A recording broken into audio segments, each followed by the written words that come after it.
Means is vampires have superior strength, Gregori said. We tend to heal more quickly than mortals. Of course, we can still die, and if we lose a body part, we can't regenerate. We have a vamp friend who lost a hand in battle. True, Laszlo nodded. Our healing abilities are quite limited. Shall I go find that plant for you? Yes. Thank you. Abigail watched as Laszlo scurried from the room. Let me show you my office. Gregori grabbed her elbow and steered her out the door. Charles frowned at them and followed. What did he mean by death sleep? She asked. Gregori winced inwardly. Vamps would be in deep shit if the government knew how helpless and vulnerable they were during the day, how easy they were to kill. And it's just a term we use to describe our sleep during the day. It's a very deep sleep. So if you teleported me into China, you would have to sleep during the day? Yes. But remember, we can move super fast at night and teleport hundreds of miles. We can do more in one night than a mortal could do in a week. Besides, if you want to remain covert, you're better off doing things at night. I suppose that's true. She walked beside him, chewing her bottom lip. What did he mean by automatically heal? Shit. He should have never invited Abigail here. She was too smart, too quick at figuring out their most guarded secrets. And I told you, we tend to heal more quickly. She stopped abruptly. Would you let me examine you? He gave her a slow, seductive smile, hoping it would distract her. Do I get to strip? She blushed, but waved a dismissive hand. I'm sure your anatomy is basically the same as a mortal man. What I need is a few tissue samples and some vials of your blood. His smile faded. Scholar, I'll take you anywhere you want in the world. I'll protect you with my life. I appreciate that, but right now, all I want is some blood. I can't. I'm sorry. Her eyes narrowed. If there's some sort of special healing properties in your blood, I need to know. It might help my mother. He clenched his hands. This is what he had feared the most, what every vampire in the world feared, that mortals would not only learn that vampires existed, but that their blood could heal. We can't let you examine our blood. She gasped. I'm right, aren't I? Your blood has healing properties. She touched his arm. Please, this is for my mother. He shook his head. Every vamp in the world is trusting me to keep them safe. If mortals thought our blood could heal disease, they would hunt us down and drain us all dry. It would be mass murder. Her eyes filled with tears. You would let my mother die? She gripped his arm. Just give me a little. I won't tell anyone where I got it from. I can keep a secret. Secrets have a way of getting out. Look how well the vampire secret was kept. She moved closer. Gregori, please. He winced. She wasn't going to let this go. I'm sorry. She released his arm and stepped back. I can force you. Give me a blood sample or I'll tell my father to break the alliance. A chill ran down his back. Without the alliance, vamps could be in serious danger. But if he gave her a blood sample, they would be doomed. Abby, don't do this. Don't push me. A tear rolled down her cheek. You're not giving me any choice. Shit. There was only one way out of this mess. He hated to do it. But what choice did he have? Thousands of vamps were counting on him. Her words came back to torment him. If someone messed with my mind, I'd want to kill him too. He squeezed his fists. He had no choice. He shot a surge of mind control at Charles, and the agent slumped against the wall. You will forget everything you heard since we left the foyer. He grabbed Abigail by the shoulders. Forgive me. She blinked. For what? He hesitated. Why not? This might be his only chance. He kissed her. She stiffened in surprise. then slowly relaxed as he poured his apology into the kiss. Her lips molded against his so soft and sweet. "Forgive me, Abby." He broke the kiss and invaded her mind. "You will forget everything that has happened since we left the foyer." Chapter 15. Abigail stumbled as a wave of dizziness swept over her. Gregori caught her by the upper arms. "Are you all right?" She rubbed her brow. "I think so." Why on earth was she feeling faint? She never fainted. Correction. She had fainted 2 nights ago when she saw Gregori floating on the ceiling. From the moment she had met him, her life had gone haywire. "When's the last time you ate?" he asked, still holding her steady. She searched her fuzzy mind. "I'm not sure. Where was she? Oh, right, Romatech." She had just witnessed a family drama and discovered that Sean Whalen was a vampire. And something more, but she couldn't quite put a finger on it. It was like trying to remember a person's name when it was on the tip of your tongue. Somehow she knew it was important, but it flitted away and was gone. She gazed up at Gregori, who was watching her carefully. His brow was furrowed with worry. His eyes. Strange. He looked upset. And his mouth. There was something familiar about his mouth. Her lips tingled, and she licked them. He sucked in a breath of air, and his grip on her arms tightened. "Miss Tucker, are you all right?" Charles asked. She glanced at the Secret Service man, who was rubbing the back of his neck and frowning. "Yes, Let's go to the cafeteria," Gregori interrupted. "I had a gourmet chef brought in. He'll be terribly disappointed if you guys don't stop by to eat." "Oh, that was very kind of you." Abigail let him escort her down the hall. She resisted an urge to touch her mouth. Why did she feel like she'd been kissed? Charles followed close behind. The hallway was lined with windows on both sides, and the gardens outside were well lit. To the left, she spotted a basketball court. "It's a lovely facility," she murmured. "I'd love to see one of the labs." "Of course," Gregori said quietly. "Do you actually produce synthetic blood here?" "Yes," he nodded. "We package synthetic blood intended for mortal use in plastic bags. We do that 24/7. At night, when the vamp employees come in, they bottle synthetic blood and fusion cuisine for the vamp population." "Do the mortals who work here know about vamps?" Her gaze wandered once again to his mouth. A pained expression crossed his face. "Most of them have no idea." He opened some double doors and ushered her into the cafeteria. It was a typical-looking employee cafeteria, rectangular-shaped tables and plastic chairs, but she liked the view of the basketball court and garden. "There's no one here." "Most of the night shift are vamps, so they don't eat here," Gregori explained. "Make yourselves comfortable. I'll bring you some food." He strode away to the kitchen. She sat where she had a view of the garden. In the distance, she could see a gazebo with some sort of flowering vine growing over it. Very pretty and romantic looking. If she had enough courage, she'd ask for a tour. Just her and Gregori. And maybe he would kiss her. She shook her head. Why was she so obsessed with kissing all of a sudden? It was ridiculous when she had so many important things to worry about. Like her mother, the trip to China. But she'd fallen asleep last night remembering the feel of his hands and mouth on her skin. He had come so close to kissing her when they had shot the commercial, and she had wanted it. She touched her mouth. A kiss from a vampire. What folly. Charles leaned over to whisper in her ear. "You had a moment of dizziness?" She lowered her hand. "Yes." "So did I." "Something's not right." He straightened, frowning as he surveyed the room.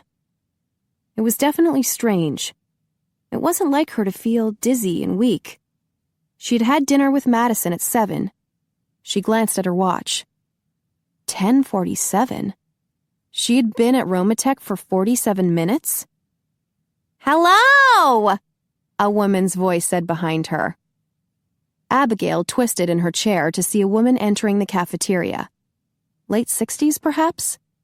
Abigail estimated her age by the gray streaks in her dark hair and the thin lines on her face, but she was still a handsome woman. A very happy one, too, since she was smiling broadly. She was wearing expensive black pumps and a stylish suit that reminded Abigail of the way her mother used to dress on the campaign trail. "How do you do?" She strode straight toward Abigail. "I'm delighted to meet you." Charles held up a hand to stop her. "Identification, please." The woman halted. "I didn't bring my handbag." She planted her hands on her hips with a huff. "Really? Young man, do I look like some kind of terrorist to you?" Her eyes glimmered with humor as she looked him over. "On second thought, I might insist that you search me thoroughly." Charles gulped. "That won't be necessary." Abigail smiled as she rose to her feet. Whoever this woman was, she liked her. "Mom!" Gregori strode toward them, carrying a tray. "What are you doing here?" "Is that any way to greet me?" She gave him a stern look. "I came to meet your date, of course." "She's not a date," Gregori gritted out between clenched teeth as he set the tray on the table. Abigail's smile widened. The emotions crossing Gregori's face were priceless. Shock, horror, then mortification. "What is this?" His mother inspected the 2 dishes on the tray. "Lobster and asparagus risotto," he mumbled, setting the dishes on the table. "One for each of my guests. I don't recall inviting you." "Well, it smells lovely," his mother exclaimed. "I'll take one, thank you." "Mom," he muttered, "this is a business meeting." "I'd be delighted for you to stay," Abigail said. It was just too much fun watching Gregori squirm. "Aren't you the sweetest thing?" She extended a hand. "I'm Radinka Holstein. Please call me Radinka." "I'm Abigail Tucker." "Don't shake her," Gregori groaned when Abigail shook his mother's hand. Radinka clasped her hand in both of hers and held tightly. Then she let go with a wide grin. "Yes, at last! She's the—" "No!" Gregori shouted, then winced. "Sorry." He leaned close to his mother. "Wishful thinking, that's all." She huffed. "I'm never wrong about these things." Gregori's hands clenched, then released. "Take a seat, Mother. Have some risotto." He grabbed a set of eating utensils wrapped in a napkin and banged them onto the table. Then he set a plate of risotto in front of her. Abigail sat across from his mom, and Gregori handed her a napkin and the other risotto. "Fair warning," he whispered. "She'll bring up children in less than 5 seconds." He straightened. "So, how did you know I was here tonight, Mother?" She unrolled her napkin. "Roman, Angus, and Emma just teleported to the school, and they brought Shanna and her sister and mother with them. The mother wanted to meet her grandchildren." She smiled at Abigail. "Did you know vampires are able to father children?" Gregori groaned. Abigail's mouth twitched. She recalled Gregori mentioning this at the nightclub, but she was curious to hear more. How very interesting. "So, what brings you here, Mom?" Gregori asked. "It's very simple." She shook out her napkin and placed it in her lap. "Emma told me you were here with your date, so I asked her to teleport me here, so I could meet her." "She's not a date," Gregori muttered. "She's the president's daughter." "I know that." She looked at Abigail, her eyes gleaming. "She's everything I ever hoped for, and as pretty as can be. Don't you think she's pretty, Gregori?" "Mom!" "Now don't be shy. You should tell her how you feel." Abigail covered her mouth to hide her grin. The big, tough vampire couldn't control his mother. She glanced at him to find him glowering at her. "She's beautiful," he whispered. Her heart stuttered. Memories from last night swirled in her head. He'd admitted that he wanted her. His eyes had glowed red with desire. Her gaze settled once again on his wide, sensual lips. Good Lord, she was obsessed with the man's mouth. All she could think about was kissing him. "Now leave us alone a minute." Radinka motioned toward Charles. "Don't you need to bring the gentleman some food? And we need something to drink." Gregori grunted and stalked toward the kitchen. "How is your mother, dear?" Radinka asked. "I have always admired her. She seems to have a great deal of inner strength." Abigail swallowed hard. "Yes, she does, thank you." She fiddled with her napkin. Somehow she had a feeling that Gregori didn't understand how desperately she had wanted to help her mother. "I'm trying to find a cure for her." "That's very admirable of you." Radinka tried the risotto. "Excellent. Is my son treating you well?" "Yes." Abigail felt a blush sweeping across her face as she recalled Gregori's lips and fingers caressing her neck. She watched him as he approached them with a tray. He set glasses of ice water in front of each of them, then gave Charles a plate of risotto. He turned toward them, frowning. "This is just the first course.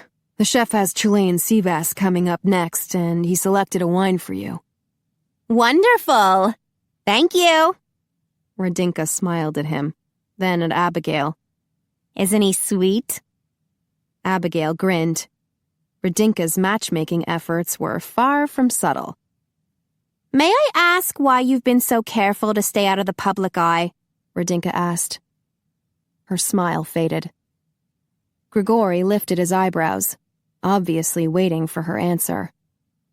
"I was never comfortable with all the attention," she mumbled.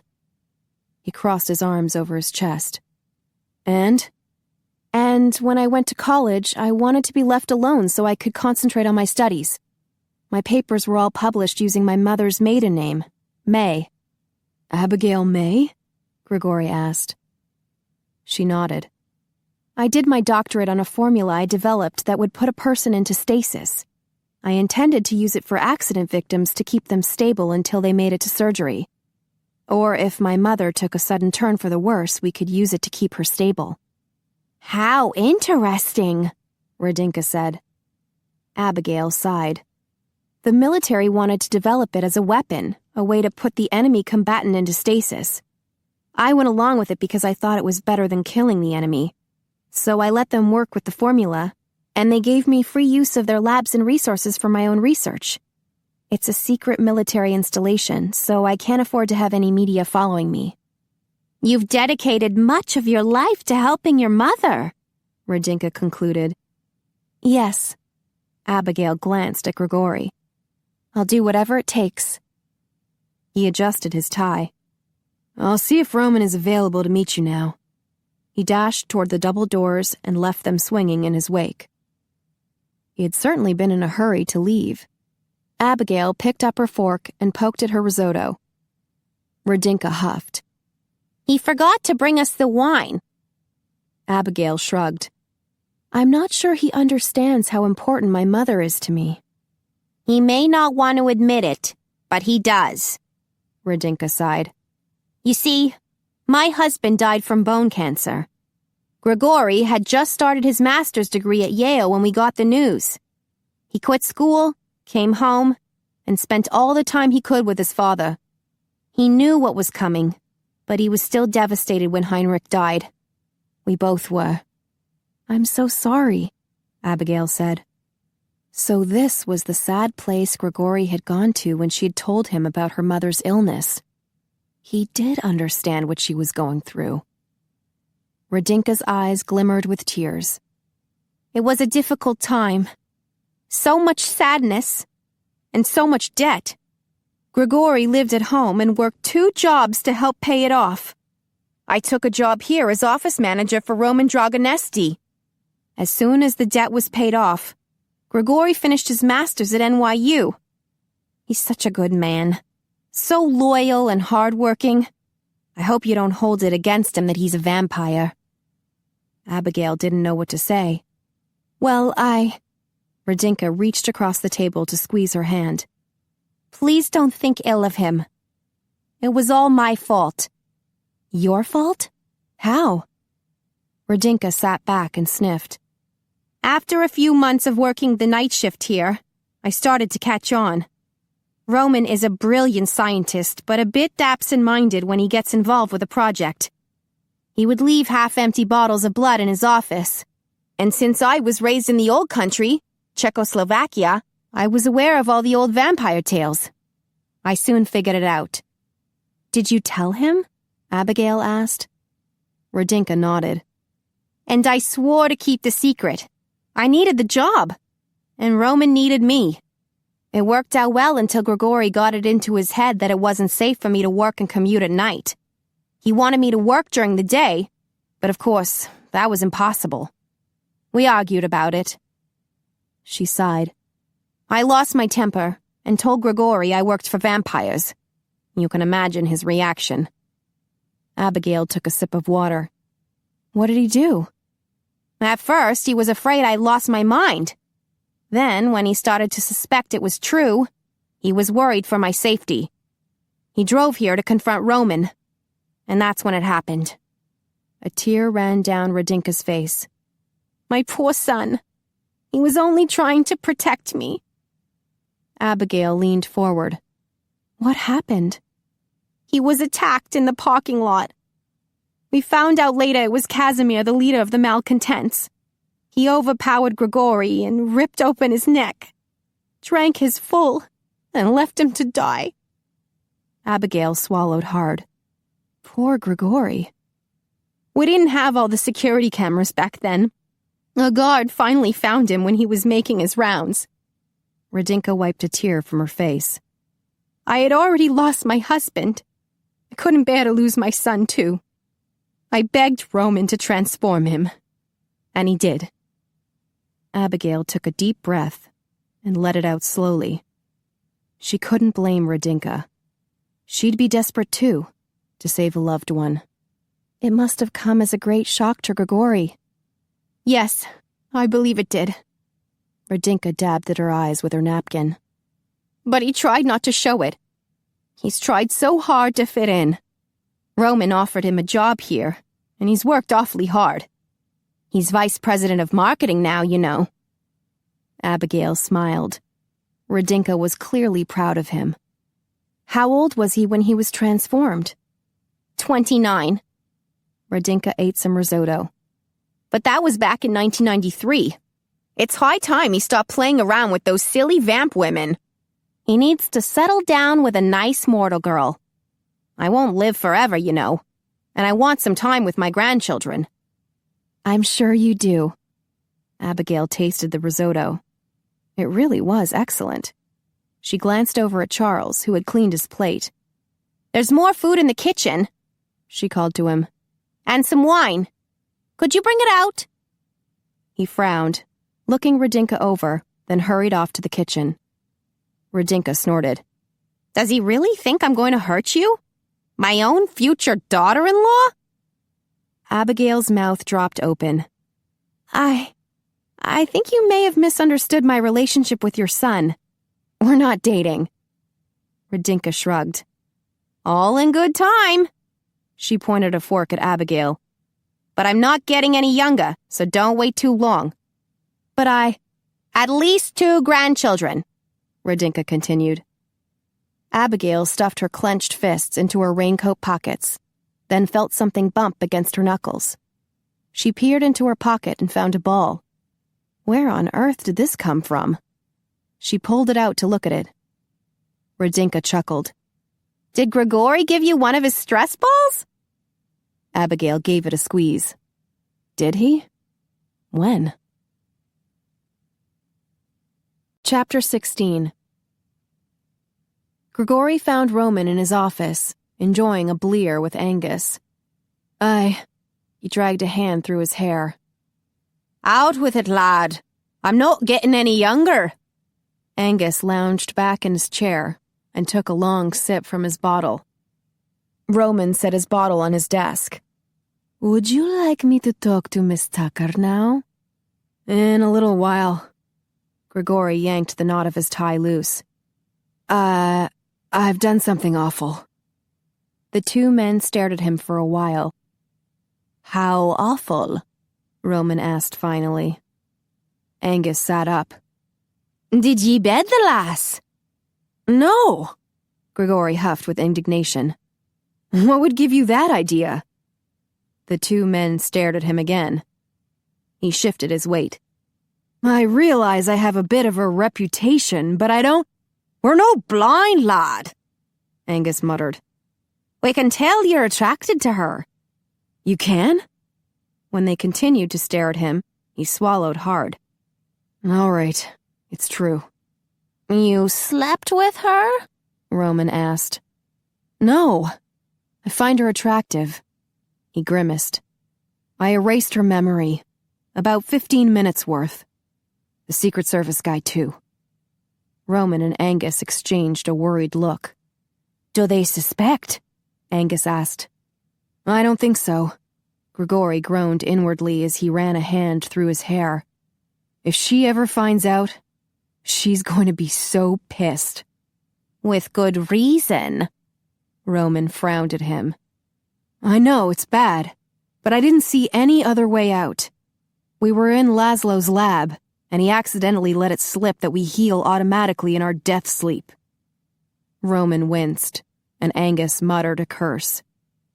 I tried to cover it up, but she's really smart, you know.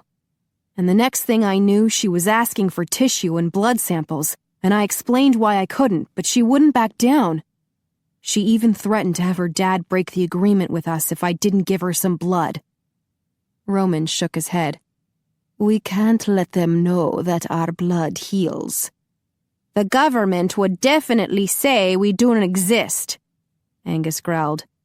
And then they would secretly come after us and drain us all dry. They would become an enemy instead of an ally, Roman concluded. Angus gulped down a swallow of Bleer. I know you do not like it, lad, but you did the right thing. Gregori sighed. He still felt guilty. Do you know any more about the mission she wants to go on? Roman asked. She mentioned to Laszlo that she was looking for some plants in the Yunnan province of China. Roman's eyes widened. That's where I got the... Yes, I know. For the stay-awake drug, Gregori interrupted. Laszlo told her about it. Of course, she doesn't remember that now. Roman nodded. I'm not surprised she wants to go there. It's extremely biodiverse. Over 2,000 plants are endemic to the area. And I can understand why her father wants the trip to remain secret, Angus said as he rose to his feet. I'll put together some plans. Stop by the security office later tonight. He strode from the office, the bottle of Bleer in his hand. Where is she now? Roman asked. In the cafeteria, eating a gourmet meal, Gregori replied. I'll take her to my office in about 10 minutes. You can meet her there. All right. Roman sipped some Bleer. You're doing very well, Gregori. He balled his fists. If she ever finds out, we'll make sure she doesn't. I feel like an ass, especially when I keep trying to convince her I'm trustworthy. You are trustworthy. You have thousands of vamps trusting you to keep them safe. Gregori sighed. I guess the needs of the many outweigh the needs of one, even if he was falling for the one. He strode back to the cafeteria. Roman and Angus had both confirmed he had done the right thing, but he still felt guilty. She didn't remember going to a lab, but he suspected that on some subconscious level, she remembered the kiss. She kept looking at his mouth. Did that mean she wanted to kiss him? Could he be that lucky? He had admitted last night that he was attracted to her, but he still didn't know how she felt about him. He did know how she felt about mind control. Her words came back to taunt him. If someone messed with my mind, I'd want to kill him too. He jammed a hand into his pocket to squeeze his stress ball, but it was empty. Oh, right. He had given it to her. He stopped with a jerk. Shit. He adjusted his tie. If the ball caused any trouble, he'd bluff his way through. Back in the cafeteria, the chef had taken a seat at the table with the ladies, and they were all eating and drinking wine, while Charles sat at another table, eating and watching. The chef gave him an annoyed look. "You did not tell me I would be cooking for the president's daughter," he said with a French accent. "I would have made many more dishes." Abigail smiled and touched her stomach. "I'm so full. I couldn't have eaten any more. And it was all fabulous. Thank you." "Yes," Radinka agreed. "It was superb. Thank you." The chef inclined his head. "You are most welcome. And if you ever need a guest chef at the White House, you'll remember me, no?" When Abigail nodded, he slapped his hands together and grinned. "Merveilleux." "We need to go to my office now," Gregori told Abigail. "Roman will meet you there." "You go on without me." Radinka stood and gave Abigail a hug. "I'll see you later, my dear." She sat back down and poured more wine into her glass. "It's not often I get a night off." As they walked toward Gregori's office, Charles followed about 10 feet behind. Gregori glanced back at him, wondering how he could get rid of their shadow. Mind control would be the easiest solution, but he didn't want Abigail to see that. She leaned close and whispered, "I'm afraid your mom thinks we're dating." "Is that all?" He gave her a wry look. "I'm surprised she didn't pick out names for all 5 of our children." 5? She only mentioned 2. Abigail blushed. Gregori chuckled. "Don't let her get to you. She's been trying to marry me off for years." "You were never tempted?" He shook his head. "I wanted to be free. No worries, no responsibility." "No debt?" He shot a look at her. "She told you about that?" She nodded. "And about your father. I'm very sorry." A sharp pang of remembrance jabbed at him, but he mentally shoved away the old pain. "I don't have to deal with that anymore. Vamps can live for centuries." "Is that why you date vamp women? Because they're more permanent?" He scoffed. "There's nothing permanent about vamp females. They're a bunch of butterflies, flitting here and there. They have so much time, it ceases to have any value to them." "So you don't want anything permanent?" No. He had wanted to avoid falling in love. It hurt too much to lose someone you loved. So much safer to simply give and take pleasure. He glanced at Abigail. "Why all the questions?" Her cheeks bloomed a brighter pink. "I'm just trying to get to know you better, so I can trust you." Trust me? The vampire playboy who had messed with her mind? "I have a reputation as a womanizer." He scowled at her. "And I earned it. I spent my first few years as a vampire making undead women happy." She frowned and was silent for a while. "You are coming out of a long period of grief and financial difficulty. I can see why you wanted to have some fun. Your mother said you tried very hard to fit in." He shrugged. "Oh my gosh. You're vice president of marketing." She halted and stared at him. "You were marketing yourself." He flinched. Of all the ridiculous things to say, he opened his mouth to disagree, but paused. It was true. He had tried to always be charming and successful, the life of the party. Gregori the gregarious. But after a few years, he had grown tired of the game. He had wondered why the sex wasn't as pleasurable as it should be. Because his heart wasn't in it. He was pretending to be something he wasn't. He swallowed hard. I woke up one night undead. I couldn't go back. I could never be mortal again. Years later, Roman figured out how to transform a person back. But it had been too late for him. I just wanted to fit in. She nodded. So you tried to please everyone. He grimaced and looked away. Shit. All those years he had thought he was being cool. He had been an insecure idiot. He was like a school kid trying to get into the inner clique. It was time to grow up. Figure out who he really was and what he really wanted. He glanced at Abigail, and a wave of possessiveness flooded over him. He wanted her. He wanted her beauty, her brains, her bravery, her insightfulness, her kindness, her love. He wanted to pull her into his arms and kiss her, but he couldn't, not with Charles standing 10 feet away, glaring at him. My office is this way. He hurried down the hall. I found it, Laszlo called out from down the hallway. I have the plant you wanted. He rushed toward them. Abigail stopped with a confused look on her face. Gregori stepped forward. Laszlo. He gave him a pointed look. I don't believe you have met Miss Tucker. He turned to face her, smiling. Abigail, this is Laszlo Vesto, one of our chemists here at Romatech. Delighted to meet you. She shook his hand. I would love to see your lab if that's possible. Yes, of course. Laszlo fiddled with a button on his lab coat. Gregori patted him on the back.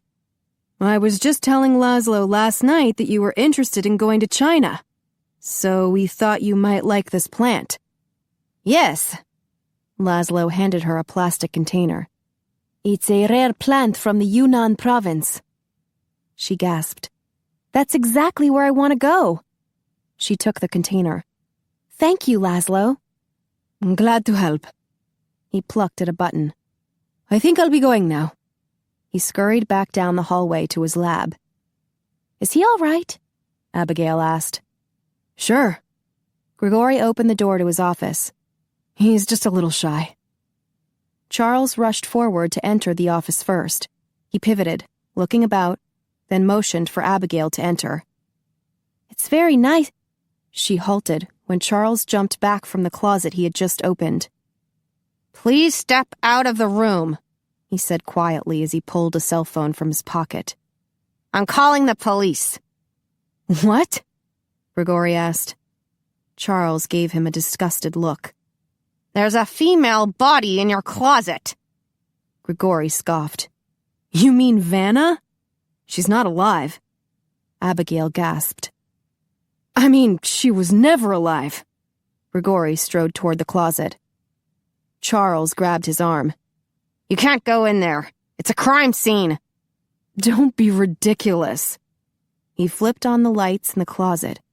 You see? It's a doll. A doll? Abigail moved closer. In a red bikini? Charles held up a hand to stop her. Stand back. I'll investigate the matter. He eased inside the closet. Oh, come on, Gregori growled. It's just a stupid doll. Charles leaned over to inspect Vanna. It looks like a sex toy. He shot another disgusted look at Gregori. The ribbon around its neck could be used to simulate strangulation. Abigail stiffened. A horrified look flitted over her face. Then she ran from the room. Abby! Gregori followed her. It's not what you think. She turned to face him. What should I think? That you've been strangling a life-size sex toy in your closet? No! Vanna is a vampire artificial nutritional needs appliance. Laszlo and I invented her. He put in some tubes to simulate veins and a battery-operated pump to make synthetic blood flow through her. But it didn't work. Her skin is too rubbery for biting. You bit her? No, not me. It was Roman. Talking about me? Roman sauntered down the hall toward them. Gregori winced. Now he had made his boss sound like a perv. They found Vanna in the closet. Roman chuckled. Don't let Vanna upset you, Miss Tucker. She was a failed experiment from a few years ago. Oh. She gave Gregori a wry look. And yet, she's still in your closet. I was going to give her to Connor for his 500th birthday. As a gag gift. That's why there's a bow around her neck. But Connor just got married, and I don't think his new wife will appreciate it. Roman laughed. No, definitely not. Charles stepped into the hall, carrying Vanna. It's harmless. Sorry for causing you alarm, Miss Tucker. Gregori grabbed the doll and bent her over his arm. See the opening we cut in her back to insert a circulatory system? He peeled back the rubber skin to show her. Interesting, she murmured. We thought Vanna might be useful for vamps who are still addicted to biting, Roman explained. I know it must seem a bit odd, but our ultimate goal is to protect mortals and keep them from being attacked. I see, she nodded. She's a substitute victim. Exactly. Gregori straightened the doll. When Abigail frowned, he realized his hand was planted on Vanna's breast. He quickly lowered it to her waist. Would you like to see how we manufacture synthetic blood? Roman asked Abigail. I'd be happy to take you on a tour and answer any questions. That would be wonderful, she smiled. Thank you. Roman patted Gregori on the back. You look like you could use a break. I'm okay. Just one near disaster after another. Laszlo reappearing, then Vanna. And the way Abigail had seen right through him, opening his eyes. He had marketed himself to make everyone in the vamp world like him. The truth was there was no way to please everyone. He should just be himself and only worry about the people he truly cared about. Like Abigail. Maybe you can use this. She pulled a stress ball from her pocket. I'm not sure how I got it, but your mother said it belongs to you. He swallowed hard. I slipped it into your pocket when you weren't looking. You can keep it. I have a bunch more. Okay. She stuffed it back into her pocket, apparently accepting his explanation. You can leave the plant in my office if you like, Gregori offered, and she handed the plastic container to him.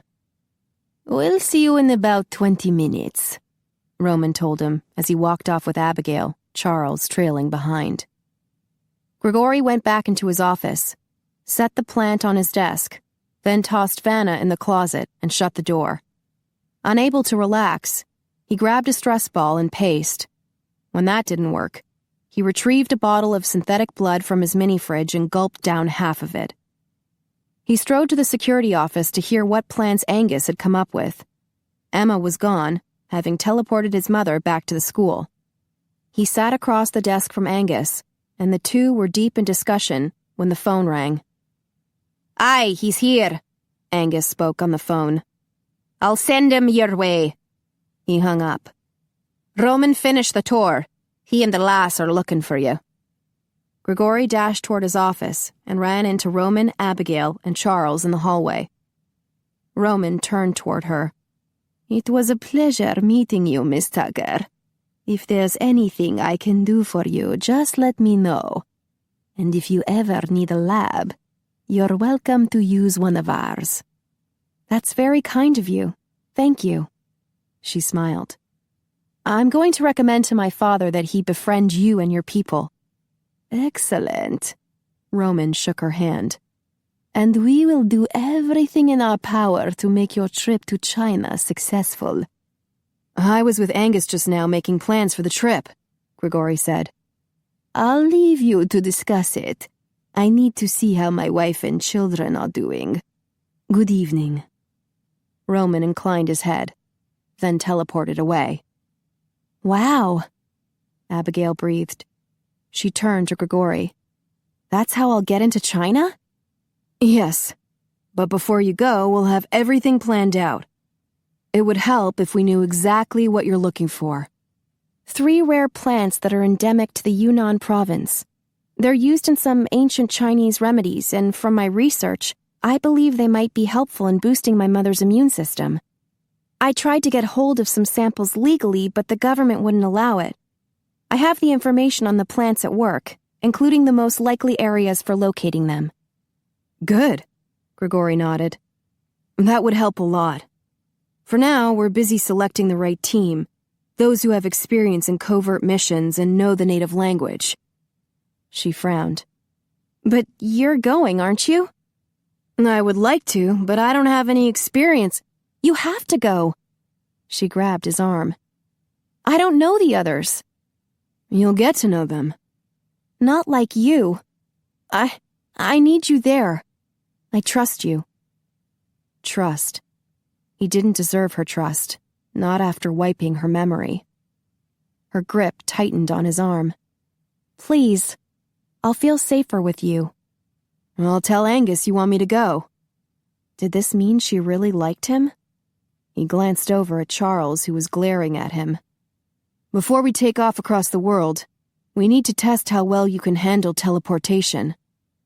Her eyes widened. What happens if I can't handle it? You might get nauseated. He pointed out the window. See the gazebo? I'll teleport you there, so we can see if you can stomach it.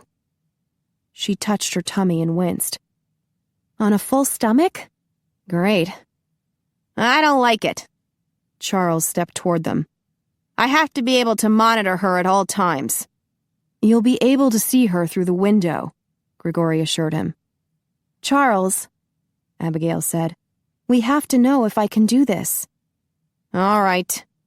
Charles frowned at Gregori. I'll be watching.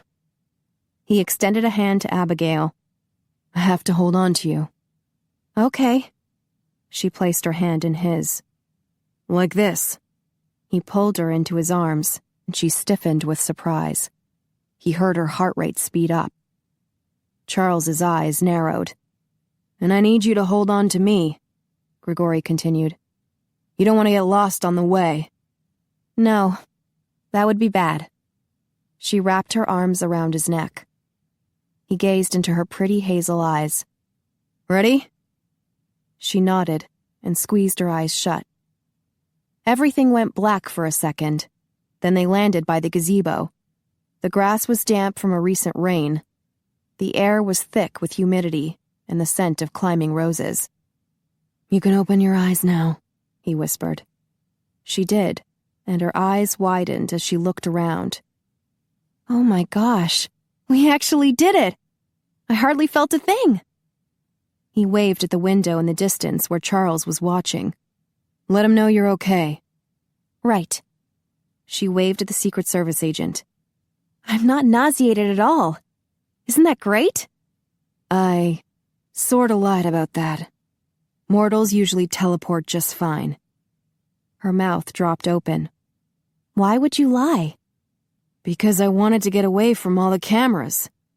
He grabbed her hand and pulled her into the gazebo. And away from Charles. He'll just come after us. He'll have trouble finding an unlocked door so he can get out here. She winced. This is going to make him angry. It'll be worth it. Gregori released her and stepped back. Finally, we're alone. Chapter 17. Abigail's mind raced, along with her heart, as she mentally ticked off any reasons Gregori might have to be alone with her. Unfortunately, no matter how she figured it, she kept reaching the same conclusion. He was planning to seduce her. It was dark inside the gazebo, so she couldn't see his expression to gauge how serious he was. His posture seemed tense. She took a deep breath of the heady, rose-scented air. If you're concerned about the alliance, I can assure you that my father will honor— I'm sure he will. That's not why I brought you here. She swallowed hard. Seduction remained on top of the list. If you're concerned about the doll we found, then you needn't be. Roman explained it all to me. He said you only bring her out of the closet for bachelor parties. He nodded. I never dated her. She's hard to talk to. Abigail smiled weakly. Well, you can always talk to me. That's exactly what I want to do. She blinked. It is? What happened to seduction? Well, this was a relief. Or was it? She winced inwardly with a sudden realization. She was disappointed. Good Lord, she must be losing her mind. He shifted his weight. I want to talk about us. Us. I hope we'll be traveling together to China in a few days. How do you feel about me? She hesitated. What on earth could she say? That he was the most handsome, attractive, and charming man she'd ever met? That he was the sort of man she had dreamed of? That she wanted him to long for her as much as she longed for him? That his act of stealing her away made her dizzy with excitement? He had taken charge with boldness, and it made her knees tremble. But how could she admit any of that? He was a vampire. As much as she yearned for heat and passion, she was still, underneath it all, a sensible, practical person. She couldn't fall in love with a vampire. He yanked at his tie. Are you repulsed that I'm undead?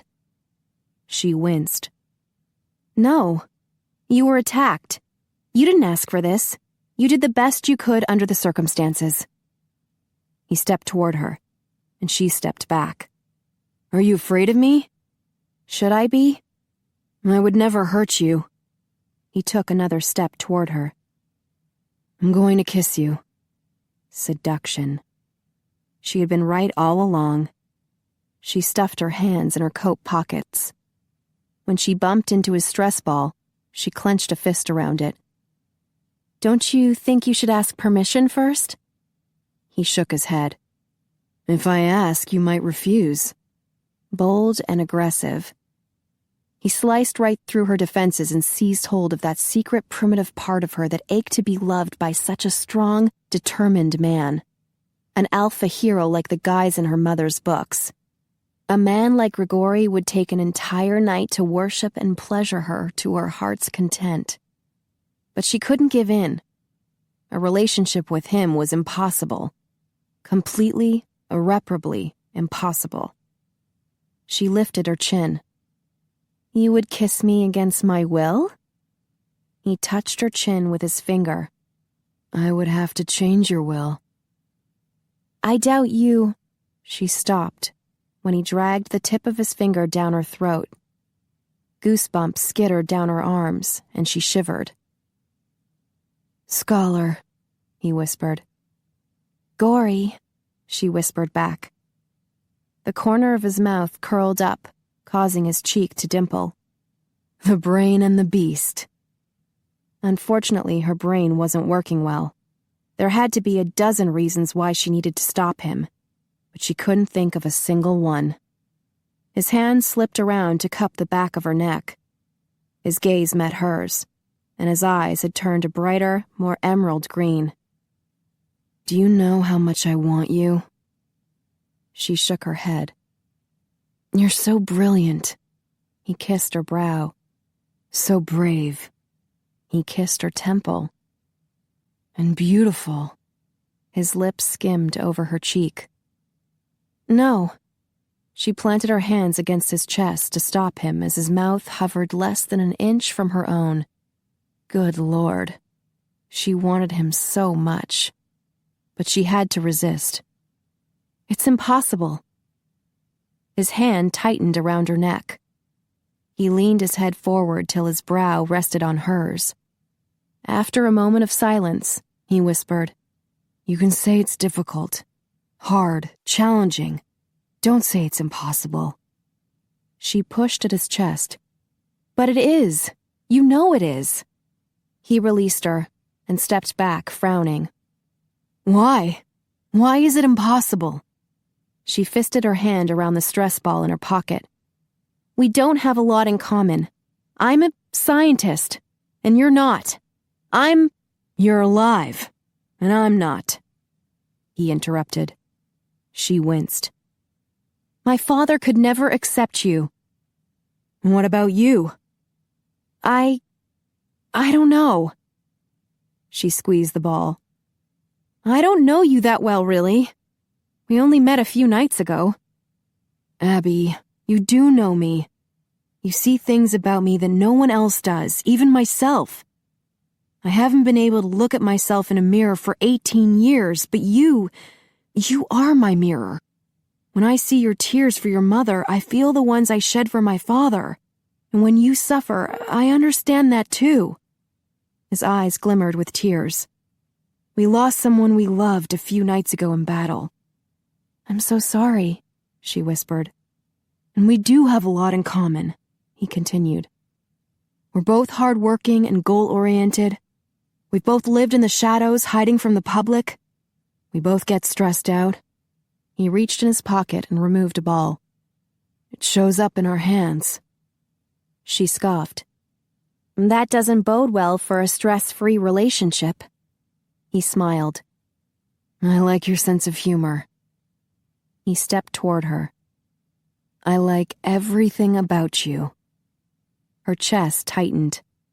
She liked everything about him too, except the vampire part. That was a tough one to swallow. "It's still impossible. Completely, irreparably, don't say it."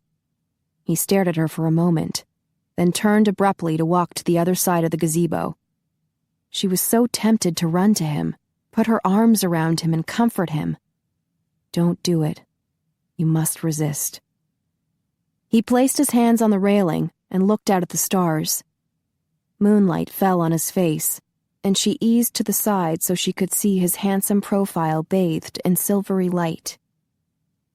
"I used to go camping in the mountains with my father, and we loved to get up early to watch the sunrise. Now, I can never see the sun. It's impossible."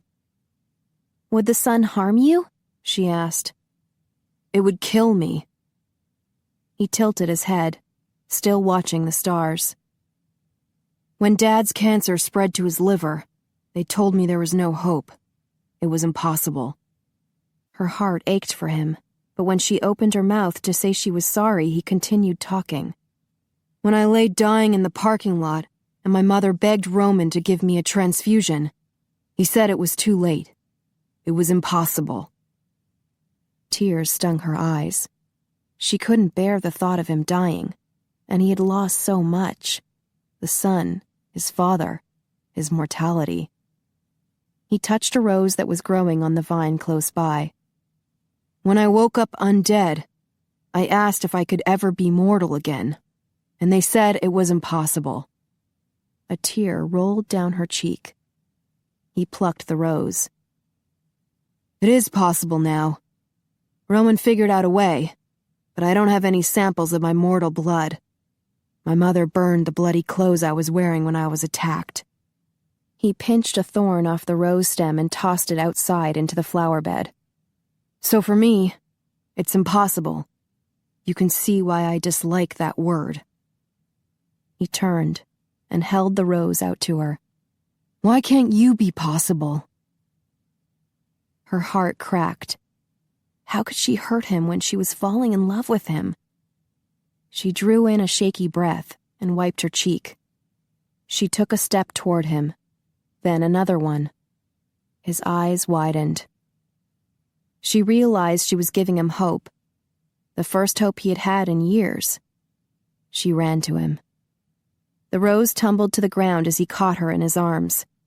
"Abby." He held her tight, lifting her feet off the plank floor and swinging her around. The minute her feet touched ground, he was scattering kisses over her face. A seed of joy burst in her heart and swept over her. "Gori." She clutched at his shoulders. He was so strong, so solid, and so wonderfully focused on her. His nose nuzzled against hers, and his breath puffed gently against her lips. "Abby." She lifted her gaze to meet his and stiffened. His eyes were glowing and red. I have no control over it, he whispered. You will always know when I long for you. Her hands delved into his soft hair, and she cradled his head. I thought you were planning to kiss me. A corner of his mouth curled up. I don't need to ask permission. I changed my mind. I always knew you were brilliant. He touched his lips to hers gently, then pulled back a fraction, waiting. She closed her eyes, savoring the tension that hummed in the air between them, a dam about to break. And it did. It shattered into a million pieces. He planted his mouth on hers, devouring her with passion. She rode along on the flood, clinging to him as he held her tight. His lips were sweet and relentless. He tasted her, nibbled and coaxed, till he took full possession, invading her with his tongue. Heat and desire washed over her. A tiny voice in the back of her mind warned her she was in over her head, but she didn't care. She had never been kissed like this. She could drown in his desire and beg for more. His passion pounded against her, one wave after another, lifting her higher and higher. She groaned with disappointment when he suddenly broke off the kiss. Gregori, they're coming. You can... Of course, she realized. He could hear. Charles and Angus, he whispered, his eyes gleaming red in the darkness. They came out the side entrance. Charles must have gone to the security office to make Angus unlock a door. He tightened his grip on her. Trust me. Everything went black for a second. Then she stumbled onto the ground. Are you all right? He steadied her. Hell no. Her knees were wobbly, her heart was pounding, and her lips were still tingling. By George, that man can kiss. She had done it. She had kissed him. She reached up to touch his cheek. He turned his head to kiss her palm. They're coming. She looked around, but only saw trees. Where are we? At the back of the garden. You asked for a tour, and being a gentleman, I naturally obliged. Really? That's our story, and we're sticking to it. He took her hand and led her down a path she could barely see in the moonlight. In the distance, she saw Charles running toward the gazebo. Angus McKay followed behind, his kilt swishing about his knees. She withdrew her hand from Gregori's. Their moment alone was over. Miss Tucker! Charles disappeared inside the gazebo, then emerged seconds later. She's not here! Charles! She waved at him and quickened her pace until she reached a well-lit area. I'm fine. Relief swept over his face, quickly replaced by anger. Don't ever do that again! I was perfectly safe, she assured him. I just wanted to see the garden. She glanced at Gregori, and thankfully his eyes were no longer red and glowing. Charles shot a suspicious look at Gregori, then turned back to her.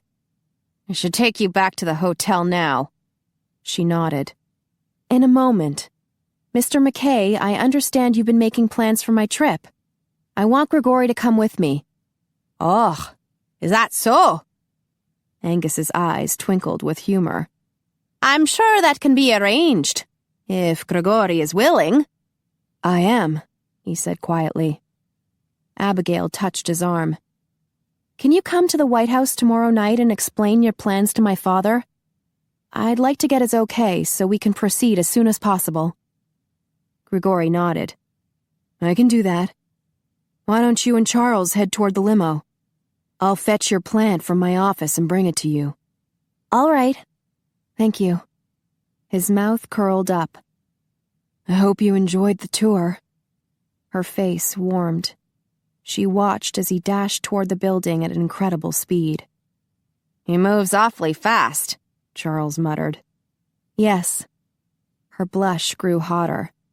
It had taken him only a few nights to make her melt in his arms. Angus led her and Charles back to the side entrance at a much slower pace. By the time they reached the foyer, Gregori had returned with the plastic container containing the plant she wanted to examine. Angus entered the code to unlock the front door. "Rest assured, lass, that we will do everything in our power to keep you safe on your trip." "Thank you." She stepped outside. While Charles circled the limo to the driver's seat, Gregori opened the back door for her. "I'll see you tomorrow." "Yes." She tried not to blush as she climbed into the car. He leaned over and whispered, "Take a look inside the box." He winked, then shut the door. As Charles drove away, she peeked inside the plastic container. Inside there was a dried root wrapped in plastic, and a note. She opened it and found a number scrawled at the top. "My dear scholar, here's my cell phone number. If you're alone any time at night and wish to see me, call and I will come. And remember, with love, anything is possible." She sighed. If only that were true. She was falling in love with him. But it was still impossible. Chapter 18. The next evening, Abigail headed upstairs to the family floor so she could check on her mother. She and her sister had flown back to D.C. that morning, and she had spent the rest of the day at the lab, gathering information for the meeting tonight with her father. And Gregori. By George, that man can kiss. Prunella Culpepper had been right about that. She had hardly slept a wink last night. Memories of kissing Gregori had filled her mind, and she had relived the scene over and over, treasuring each detail she could recall and eventually imagining what could have happened if they hadn't been interrupted. She tightened her grip on the handle of her leather portfolio. She'd have to act cool at the meeting with her father, not stare at Gregori with red-hot cheeks. Her files were inside the portfolio, along with Gregori's note, safely stashed away in a zippered pocket. Could she work up the nerve to call him? She would need to be alone to do it. She couldn't let a Secret Service agent overhear her flirting with a vampire. She hadn't found a moment alone since sunset. She'd worked late at the lab with some other scientists. An agent had picked her up and delivered her to the White House. Even now, as she made her way to the clinic, there were black suits stationed here and there, always watching. Always on alert for danger. And no doubt they considered Gregori a danger. She knew she should keep a distance from him. It was the smart thing to do, and all her life, she'd always done the smart thing, but it was already too late. She had stepped off a cliff and didn't know how to stop the fall. Wasn't sure she even wanted to stop. Falling for Gregori was a crazy, irresponsible act, totally out of character for her, and totally exciting. How strange that it took an undead man to make her feel so alive. She nodded at the female agent who stood by the clinic door. Inside, she could hear laughter, her mother's and Madison's. She slipped inside. "Hello." "Abigail." Her mother waved her over. "We were just watching Madison's commercial. Come and see it." "She already saw it live." Madison reached for the remote control. "But if you'd like to see it again..." "Sure, I'd love to." Abigail hugged her mom and quickly looked her over. She looked tired with dark circles under her eyes. "Is Deborah gone for the evening?" "She's on her dinner break," Belinda said. She leaned close and whispered, "We're not supposed to talk about vampires when she's here. Top secret, you know." Abigail nodded, noting the twinkle in her mother's eyes. All the recent excitement seemed to be invigorating her mother. Her sister, too. Madison had chattered nonstop all the way home about her new friends at the Digital Vampire Network. Maggie had given her a DVD of the pretend commercial she had done with Phineas. "It's starting!" Madison hushed them. Abigail sat and watched her sister and Phineas. "It's really good." Thank God Maggie hadn't included the commercial she had done with Gregori. Belinda clapped her hands. "I love it. I'm so proud of you, Madison." "And guess what?" Madison jumped to her feet, grinning. "Last night I auditioned for a mortal role on one of their soap operas. They usually have vampires play those roles because mortals don't know about DVN, but Gordon, he's the director, he said it doesn't work very well because everyone can tell they have fangs. So there's a good chance that I could get on one of their shows and be a real actress. Wow. Abigail glanced over at their mom, who looked more alarmed than happy. That's really exciting, Maddie. I know. Madison clasped her hands together with a dreamy look. I could be a real star.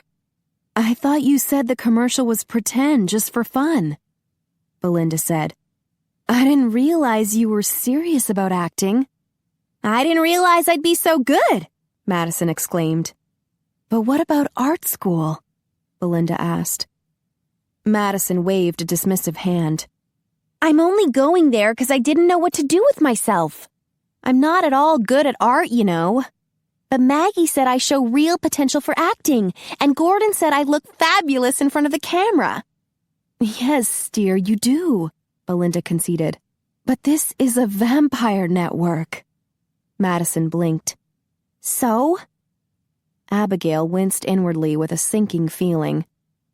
I'm delighted you were able to discover a new talent, Belinda continued. But you need to develop it among your own kind. DVN is not the sort of environment you should be visiting every night. Madison looked stunned. Why not? All this excitement lately over vampires, it's been great fun, but... Belinda sighed. It's a nice world to visit, but you don't want to live there. Madison frowned. You have something against vampires?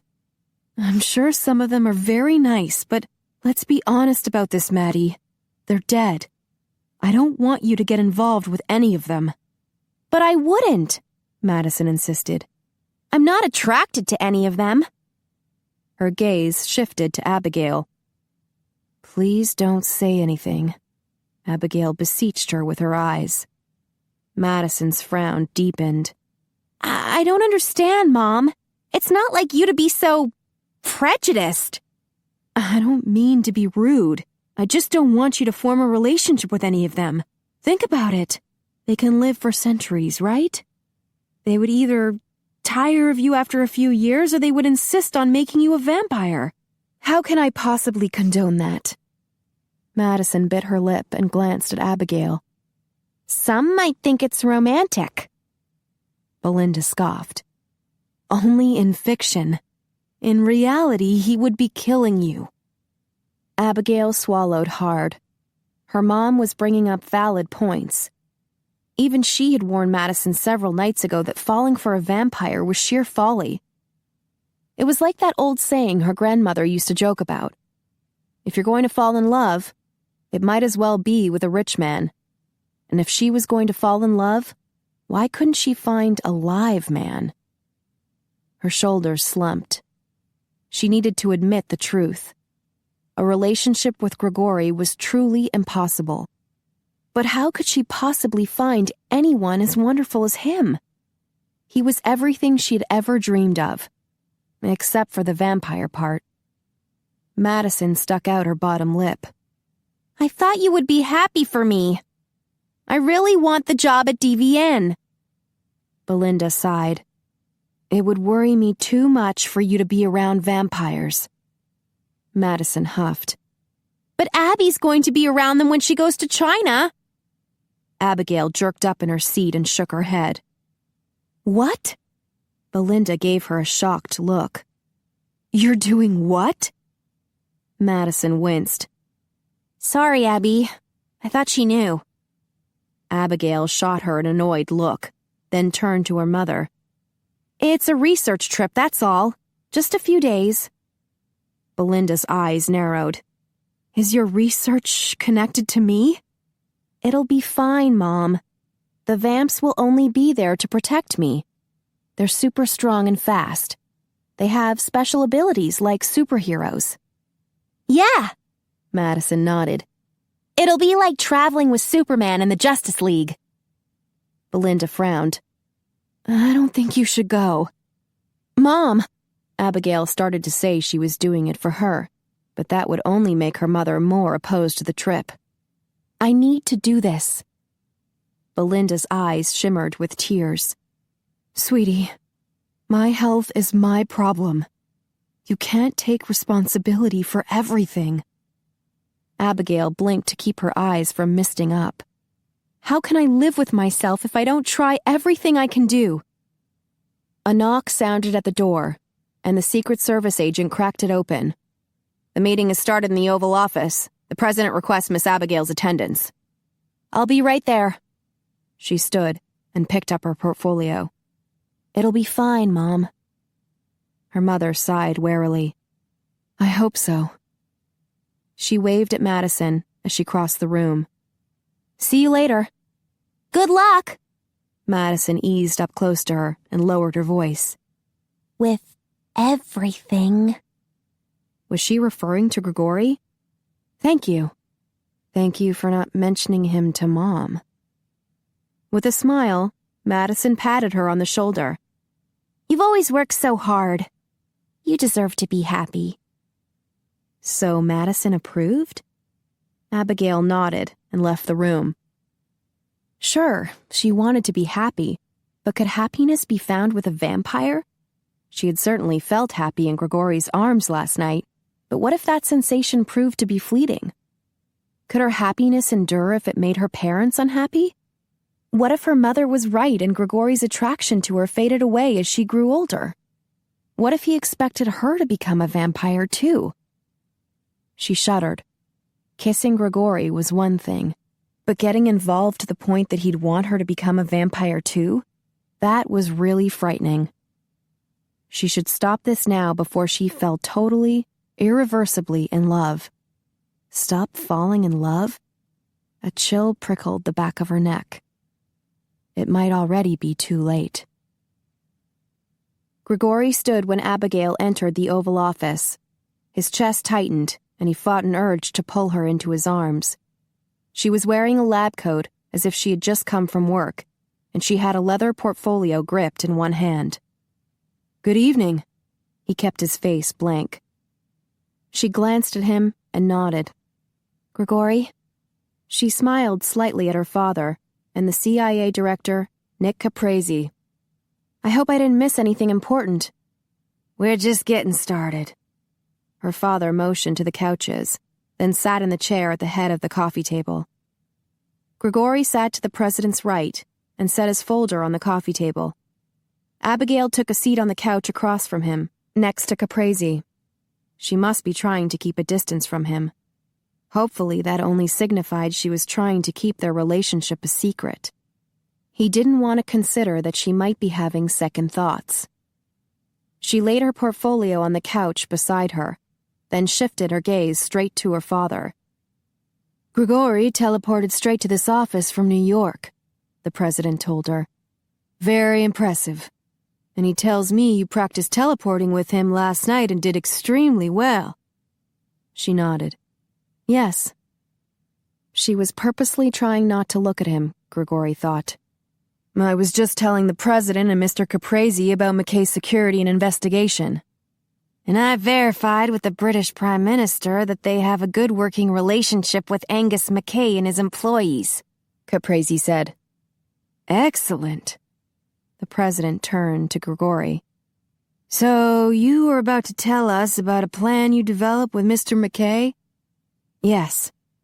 Gregori opened his folder. "Angus and I selected the members for the team last night. We're calling it the A-Team. A for Abigail." Her father smiled. "I like it." Gregori glanced at Abigail. She was focused on his folder, her cheeks slightly flushed. He picked up the paper on top. "This is a brief bio and photo for the team captain, J.L. Wang. He speaks fluent Mandarin and can blend in among the locals. He's been a vampire for 2 years. Before that, he was an FBI special agent stationed in Kansas City. For the past year, he's been head of security for the West Coast Coven, headquartered in San Francisco." "Sounds good." The president scanned JL's profile, then passed it on to Caprese, who glanced at it, then set it on the coffee table. Abigail slid the paper closer to her so she could see it. Gregori picked up the next profile. The second vampire on the team is Russell Ryan Hankelberg. He was a major in the Marine Corps during the Vietnam War. He's an expert in weaponry and survival techniques. The president looked over his profile. He was declared MIA in 1971. What happened to him? He was discovered by some McKay employees a year ago in a cave in northern Thailand, Gregori said. We believe he was in a coma for 39 years. Angus managed to revive him by transforming him. The minute he heard about this mission, he volunteered.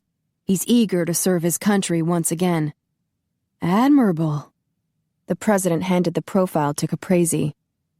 So, not only did he wake up undead, but he lost 39 years of his life? Abigail asked. That must have been traumatic. Gregori shrugged. He's a Marine. From what I hear, he adjusted quickly to all his new vampire capabilities. Caprese scanned his profile, then set it on the table. These two men appear to be excellent choices. I'll have to vet them, of course. Of course. As vampires, we won't be able to do much during the day. Gregori refrained from saying they were actually dead. It was a vulnerability they didn't want the government to know about. We don't want to leave Abigail unprotected while we sleep, so we're bringing a few day guards. He lifted the next profile. This is Howard Barr. He was a defensive lineman for the Chicago Bears. President Tucker took the paper and frowned. I can see why you might need some humans, but why not take Josh and Charles? He motioned to Charles, who stood by the door. Or some operatives from the agency, Caprese offered. They have experience in this sort of mission. Yes, but they're not going to have abilities like our day guards. Caprese snorted. I say we go with a few of my men. It'll show that you vamps are willing to work with us. Gregori winced. I'm afraid we have to insist on our own guys. Why? Caprese sat back. What's so special about them? Do they crap golden eggs? Something like that, Gregori muttered. He and Angus had debated this for an hour. The shifters expected the vamps to keep their secret. But if Abigail traveled with them, she'd have to know. And if she knew, then her father should know. If he found out after the trip was over, he'd be understandably angry that they had withheld the information. Gregori leaned forward, resting his forearms on his knees. The information I'm about to tell you is top secret even in the vampire world. I'd like your word that it never leaves this room.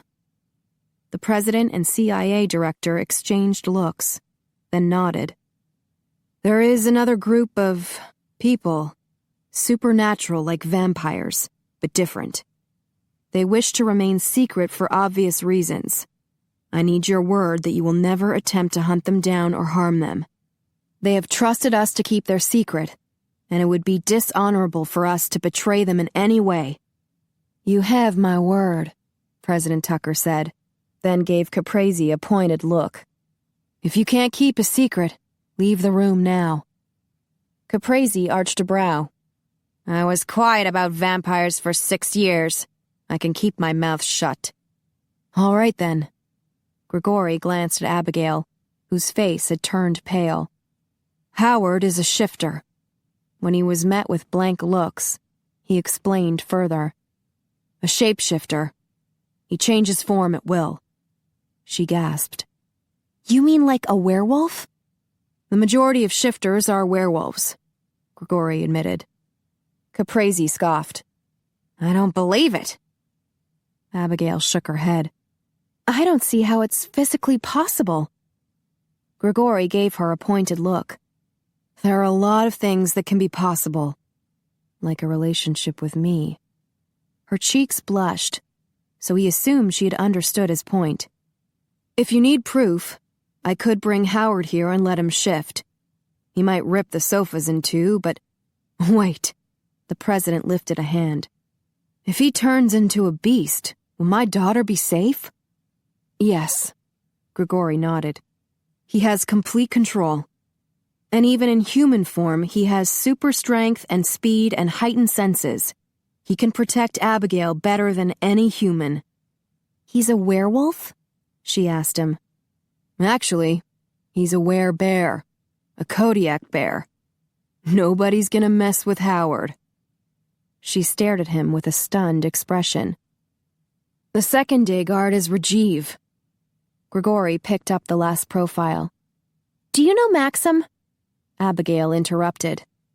Gregori blinked. Who? Maxim. He's a werewolf. The president stiffened. Abby, you know a werewolf? No. He's the hero in Mom's book. But I guess he's not real. Her face flushed. Sorry, I hardly know what's real anymore. Gregori refrained from smiling. The president's face softened as he regarded his daughter. I understand how you feel, sweetie. We've had a lot thrown at us these last few nights. He took a deep breath and exhaled. Werewolves and werebears? Who would ever believe this? You can add weretigers to the list. Gregori passed him the last profile. Abigail gasped. Tigers? Gregori chuckled. Wolves, tigers, and bears, oh my. When the others continued to stare at him with stunned expressions, he cleared his throat and assumed a serious expression. Rajiv has been working for McKay and I for a year. His tribe is from Thailand, but they originated in the Yunnan province, came down the Mekong River, and then settled in northern Thailand. Apparently, the weretigers like to have a set territory for each tribe, and they ran out of room in Yunnan. The good news is Rajiv has relatives there, and he knows one of their local dialects. And he shifts into a tiger? President Tucker passed the profile to Caprese. Yes, he can shift at will. Gregori closed his now empty folder. I'll be going too, and Abigail. So you have the 6 members of the A-team. Why only 2 day guards? Caprese asked. We'll be teleporting around, Gregori explained. 3 vampires means we can safely transport only 3. Abigail plus the 2 shifters. Caprese gathered the profiles together in a stack. I'll let you know if I approve of these men. Gregori gave him a wry look. Try to do it within a few hours. The men are already in San Francisco. As soon as the sun sets in Hawaii, they'll teleport there. Then they'll move on to the McKay office in Tokyo. In 12 hours, they could be in the Yunnan province setting things up. Abigail sat up with an alarmed look. They're leaving without me? You and I will follow as soon as everything is ready, Gregori said. The other 4 will establish bases around the province. Since the terrain is fairly mountainous, they'll be looking for caves or abandoned buildings away from populated areas. They'll set up beacons in these bases that only vamps and shifters can hear. We'll use the beacons to know exactly where to teleport, and each base will be stocked with supplies, food, water, synthetic blood, sleeping bags, and so forth. I'm afraid we'll be roughing it. She nodded. I was expecting that. Gregori shifted to face the president. The plan is this. Careful and thorough preparation. Everything's set up, and then when it's time to take Abigail in, we do a quick strike. Get her in and out as fast as possible. 2 or 3 nights at the most. No one will ever know she was there. The president smiled. I like it. Lawrence, Caprese said, I hope you realize the ramifications if your daughter is discovered. The Chinese could hold her prisoner claiming she's a spy. I'm counting on the vamps being able to teleport her out at the first sign of trouble, the president replied. What if the Chinese realize she's stolen some of their plants for research? Caprese asked. She could be in serious trouble and your career would be over.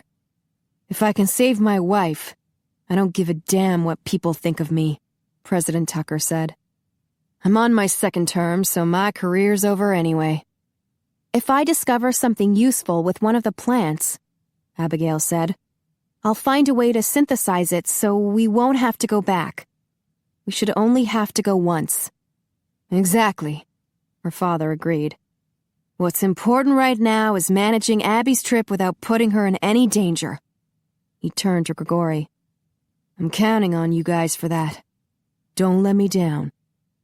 Gregori nodded. Personally, he didn't know how he could live with himself if something happened to Abigail.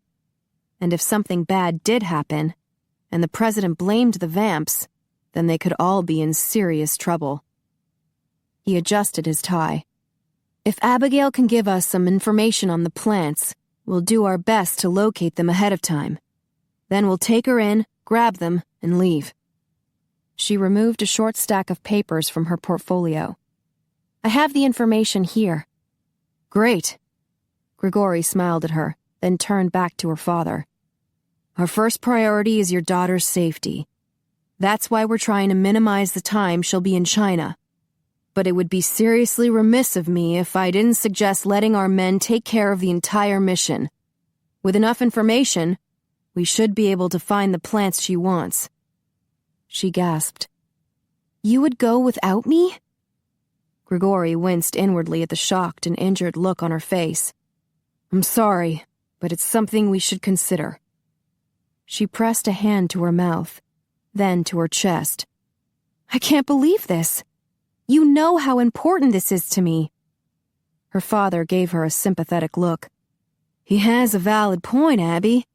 The best way to protect you is to keep you safe, here. Her eyes glistened with tears. There's more to life than always being safe. She glanced at the Secret Service man. Everywhere I go, everything I do, I'm watched so I'll be safe. We've had bodyguards since you first entered Congress. It's been going on for 15 years. It's all right, the president said gently. I'm sure they can locate the plants without you. No! She shook her head, and tears tumbled down her cheeks. Don't tell me I can't do this. I'm always being told what I can't do. You can't wear that. It doesn't look classy enough. You can't have those friends. They're not prestigious enough. Don't frown like that. You can't look unhappy in public. Don't say anything in front of the media. They might print it. I had to go into hiding to get a life. Gregori sat back, stunned. He squeezed his hands into fists to keep from reaching out to her. He glanced at her father. President Tucker looked equally stunned. Abby, her father whispered. I didn't know. Oh, God. She wiped her cheeks. I'm sorry. I didn't mean to. She stuffed her papers back into the portfolio, her hands shaking. I'm going on the trip. I won't share my information until you agree. She rushed toward the door and stopped in front of Charles. I want to leave.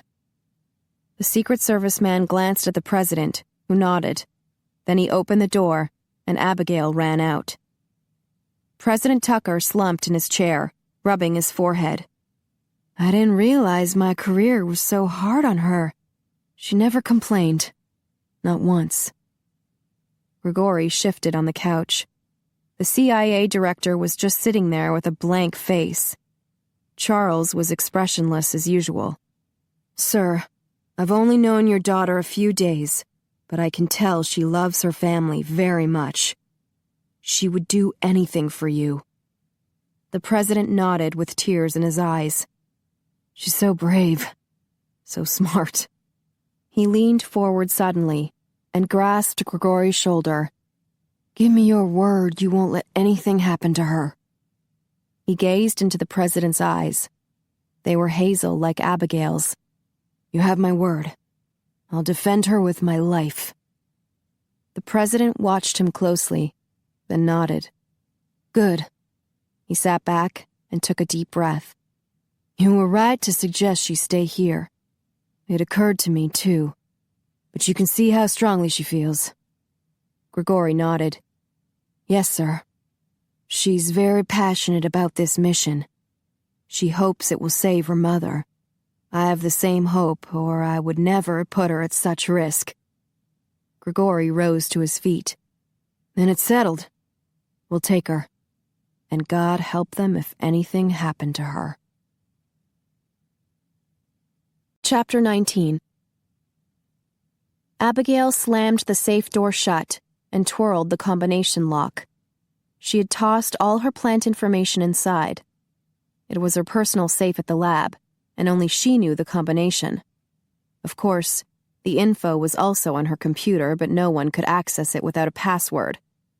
If Dad sent Gregori and his buddies to China without her, they wouldn't know what to look for. She groaned. This act of rebellion could condemn the mission to failure, and condemn her mother. Tears burned her eyes. The trip had been her idea, damn it. How could they decide she shouldn't be allowed to go? She had been afraid this would happen. Her whole life had revolved around two lists: what was allowed and what wasn't allowed, and the second list had always been 10 times longer than the first. She paced across the lab, still angry, still hurt, still mortified.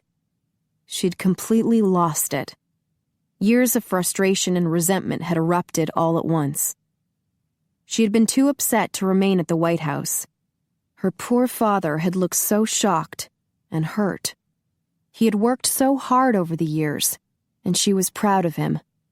It wasn't his fault she had never adjusted to public life. Madison and Lincoln thrived on it. Even Mom had loved it before she became ill. She couldn't face her mother either. She sure didn't want to hear another lecture about keeping away from vampires. One more item to add to the not allowed list. Good Lord. Her parents would have a fit if they knew she had kissed Gregori. They'd want to kill him. They'd have to wait their turn. She was ready to clobber him herself. How could he kiss her one night, then betray her the next? She had thought he was on her side. Her mother didn't want her to go to China. Her father had originally rejected her request. He was only going along with it now because he thought the vamps could sneak her in undetected and keep her safe. It was bad enough to have both parents opposed to the idea, but then Gregori had to join in? She strode to her desk to boot up her computer, then changed her mind. She was too upset to work. The stress ball from Gregori sat on her desk, mocking her. How dare he betray her? She grabbed the ball and gave it a squeeze. Et tu, Brute? She tossed it back onto her desk and strode to the black-top table where she had started examining the plant he had given her. No, she couldn't concentrate right now. She paced across the laboratory. It was small, but it was all hers. She stopped by the window and looked out.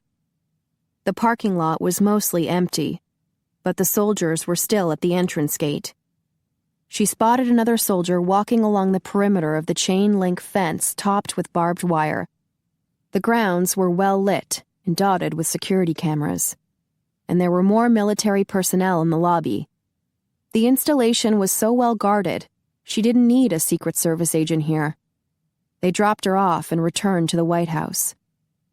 With a sigh, she closed the blinds. She didn't want to see the soldiers, see the proof that she merely moved from one prison to another. The room was dim now, the only light coming from the lamp on her desk. She wandered over to the long black lab table. The epoxy resin surface was cool to the touch, and bare right now except for her microscope and the plant at the end of the table. She had cleared away all her work in anticipation of her trip to China. How could Gregori recommend she not go? Didn't he understand how important this trip was to her? She ought to give him a piece of her mind. Vent. Then maybe she could relax. She paced over to her desk, then dug his note out of her portfolio. "Feel my wrath," she muttered as she punched in the number. He picked up the call right after the first ring. "I am so angry with—" "Where are you?" he interrupted. She huffed. How dare he not even let her finish a sentence? "I'm at work because I'm too upset to sleep. But I'm too upset to work, so I—" "Are you alone?" "Of course I'm alone. I can't chew you out in front of an audience. I'm so angry that you could kiss me one night and betray me the next. You know how important this trip is to me." "Yes, I do." She glanced at her cell phone. It didn't seem to be working right.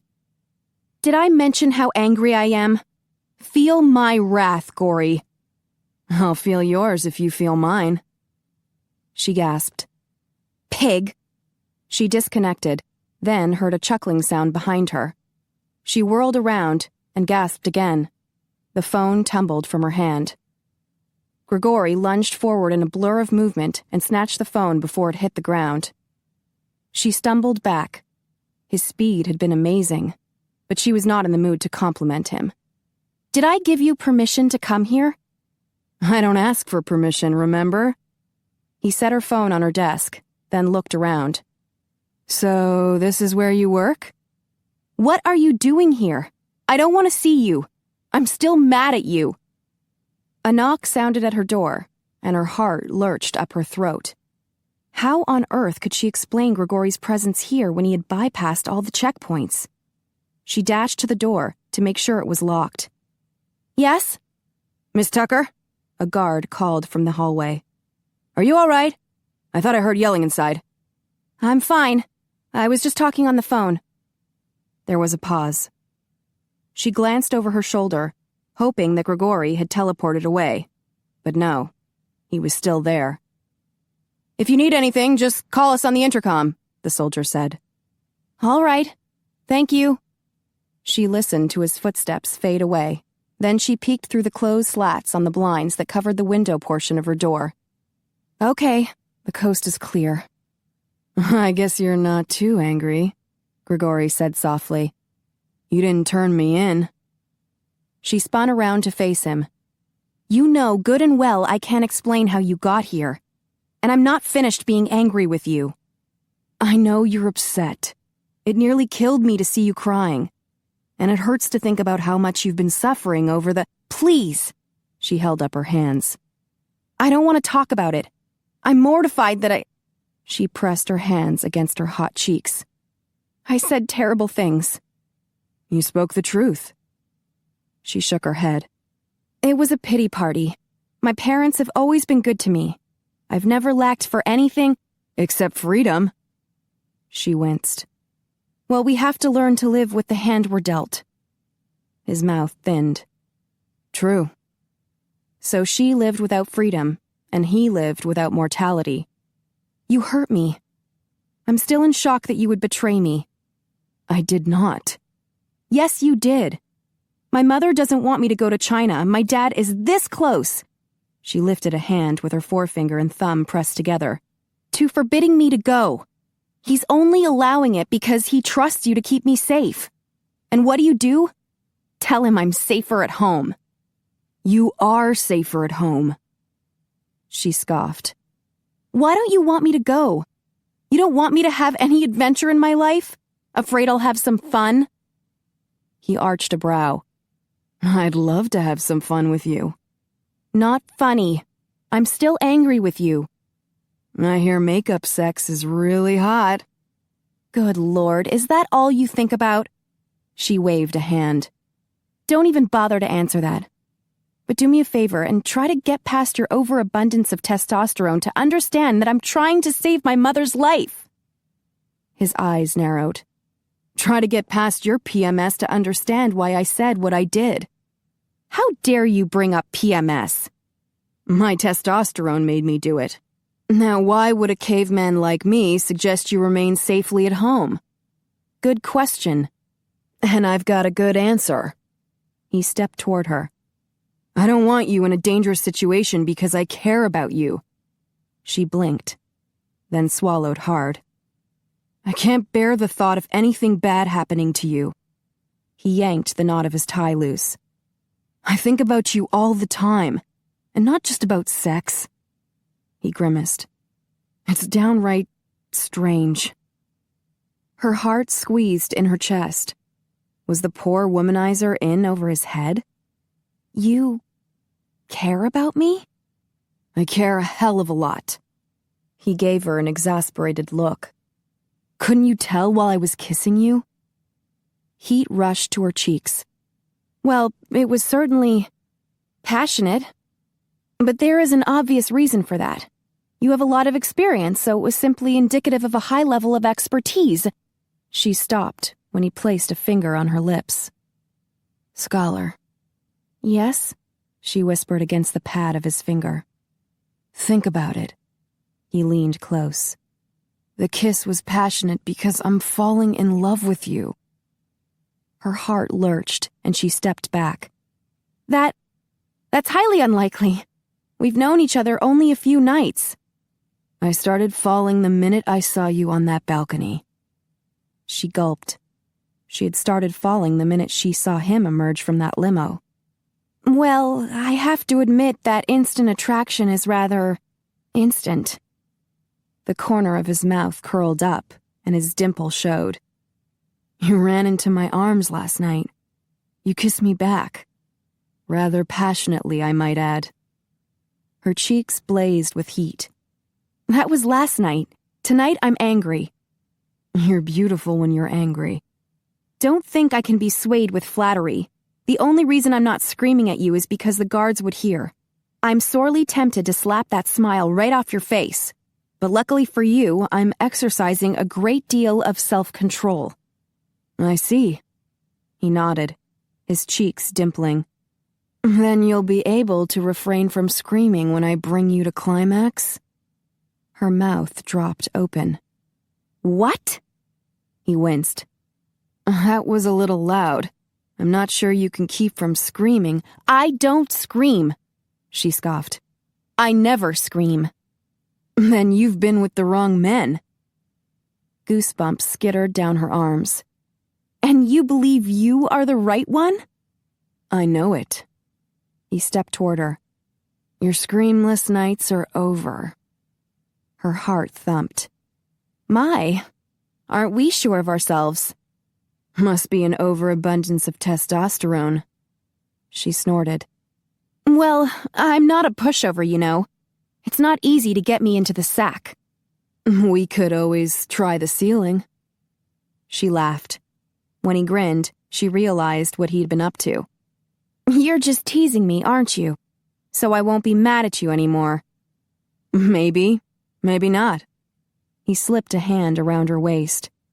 "Are you still mad at me?" "I'm recovering." "I've always wanted to do this." He grasped the top button on her coat and gave it a twirl. "Laszlo gets such a kick out of doing this." "Really?" She tilted her head. "Well?" He shrugged. "Not much fun." "Got anything else I can play with?" She snorted. "You never give up, do you?" "Not until I make you scream." He dragged his hand up to her neck, and she shivered. "Your skin is turning pink. Your lips a dark, rich red." She glanced at his eyes, and they were starting to glow. It was a heady feeling, knowing that she affected him so strongly. It made her heart race wildly, and her thighs squeezed together. Desire swept over her, pulling her under like a drug. She had never wanted someone this badly before. It wasn't like her to be so mindless with passion. Mindless. She shivered when he kissed her right below the ear. "Gregori?" He nuzzled her neck. "You would never mess with my mind, right?" He pulled back with a wary look. "What?"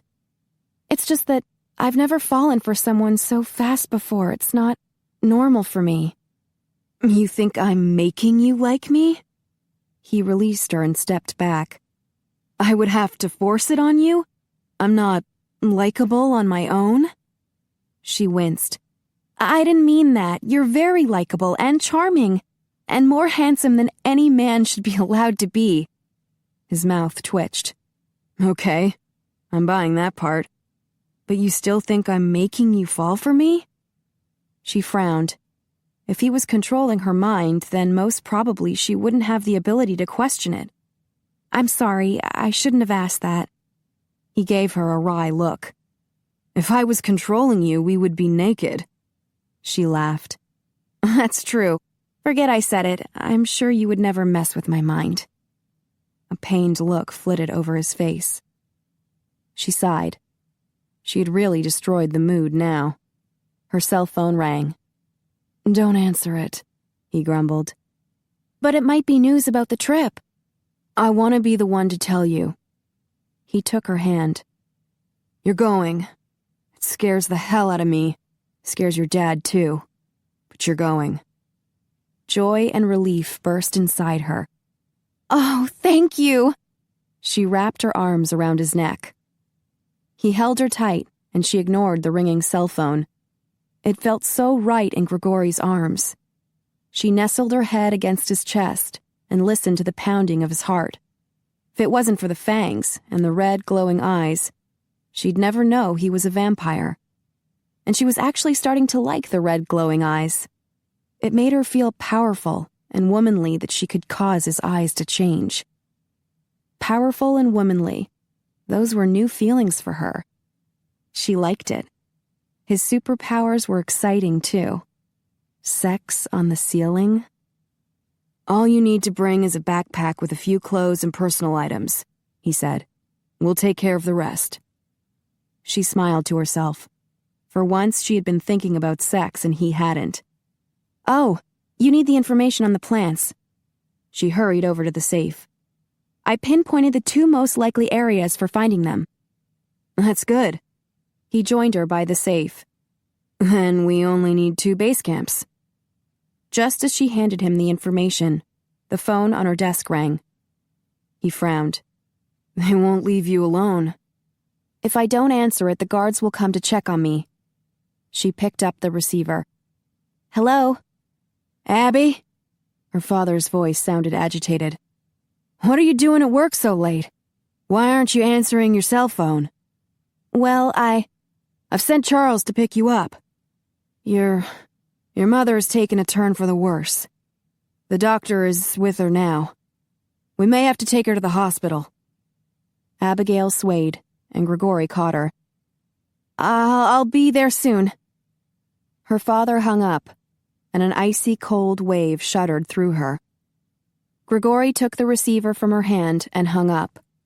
I could teleport you home in a second. She shook her head. They would know you were here. She touched his chest. Send the men into China tonight. We need to leave as soon as possible. Chapter 20. When Gregori returned to Romatech, he learned from Sean Whalen that the CIA director and president had approved of their A-team. The 2 vamps, JL and Russell, had already teleported the 2 shifters to San Francisco. Angus called to tell them to proceed with the plan. The guys would teleport to Hawaii, then on to Tokyo. From there, they would call Rajiv's grandfather in the Yunnan province and use his voice as a beacon so they could safely teleport into the province. The grandfather's tribe of were-tigers lived along the Mekong River, and they had agreed to help the team find bases that would be safe for the vamps during the day. Once the 2 bases were established, they would teleport supplies in from Tokyo, and Gregori would start the process of teleporting Abigail west. Angus and Robbie intended to go with them as far as Tokyo. Along with Japanese operative Kyo, they would remain on standby in case something went wrong with the A-team. In the security office at Romatech, Gregori, Emma, and Angus looked over Abigail's notes to determine the areas she wanted to check.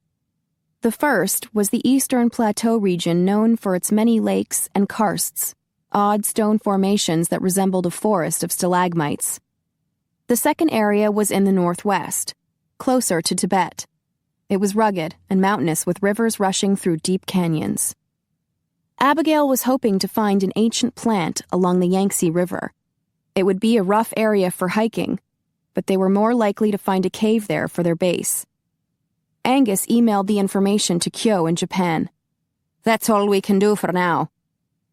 Gregori nodded. If we're lucky, we can spend 1 night at each base and only be in China 2 nights.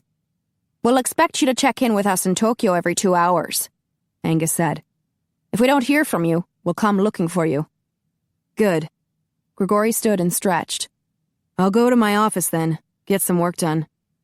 And hope that Abigail would call. She had promised to let him know how her mother was doing.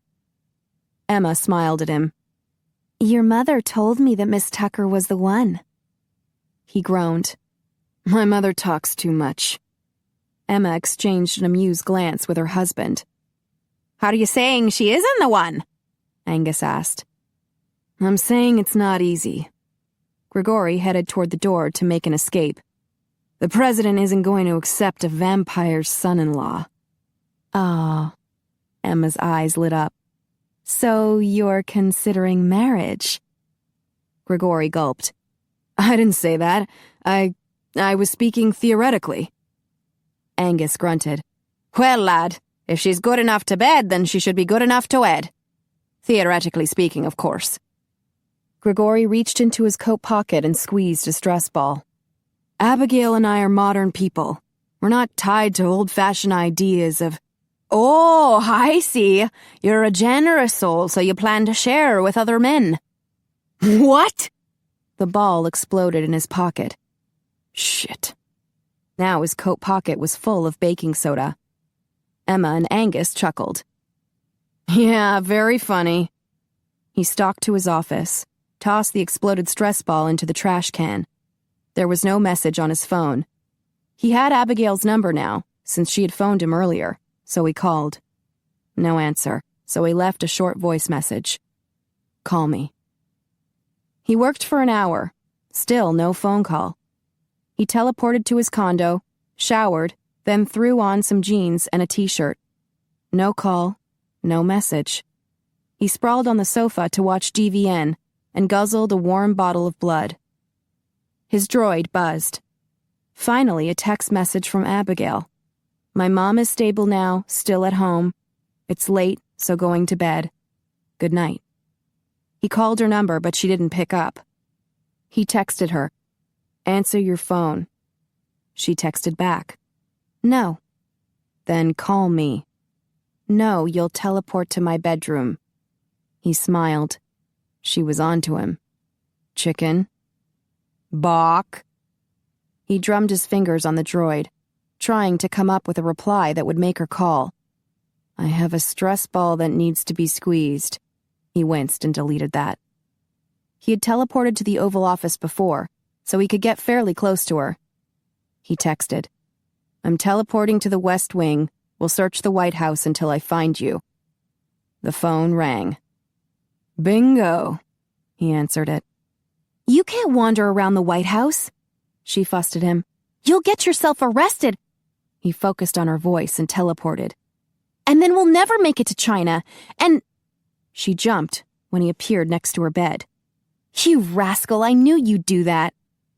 He grinned as he turned his phone off, then stuffed it into a front pocket of his jeans. She was sitting against a blue tufted headboard on a queen-sized bed, glaring at him. You should leave. She set her phone on the bedside table. But I just got here. And she looked so sweet with her damp curls and freshly scrubbed face in old-fashioned pajamas. Good God, how he'd love to peel those off. Before his eyes could turn red, he shifted his gaze to look around her room. Very nice. Thank you. You can go now. She dragged the blue comforter up to her chin. Smart move. Those pajamas with little coffee cups on them are way too sexy. I can hardly restrain myself. She smiled and shook her head. I don't own any sexy lingerie. That's amazing. He sat on the edge of her bed. Neither do I. She laughed. See how much we have in common? She kicked at him from under the covers. It's late, Gregori. After 3 a.m. But a good vamp can go all night long. She nudged him again. I've been up for 22 hours. I want to sleep. No problem. He stood and turned off the lamp on her bedside table.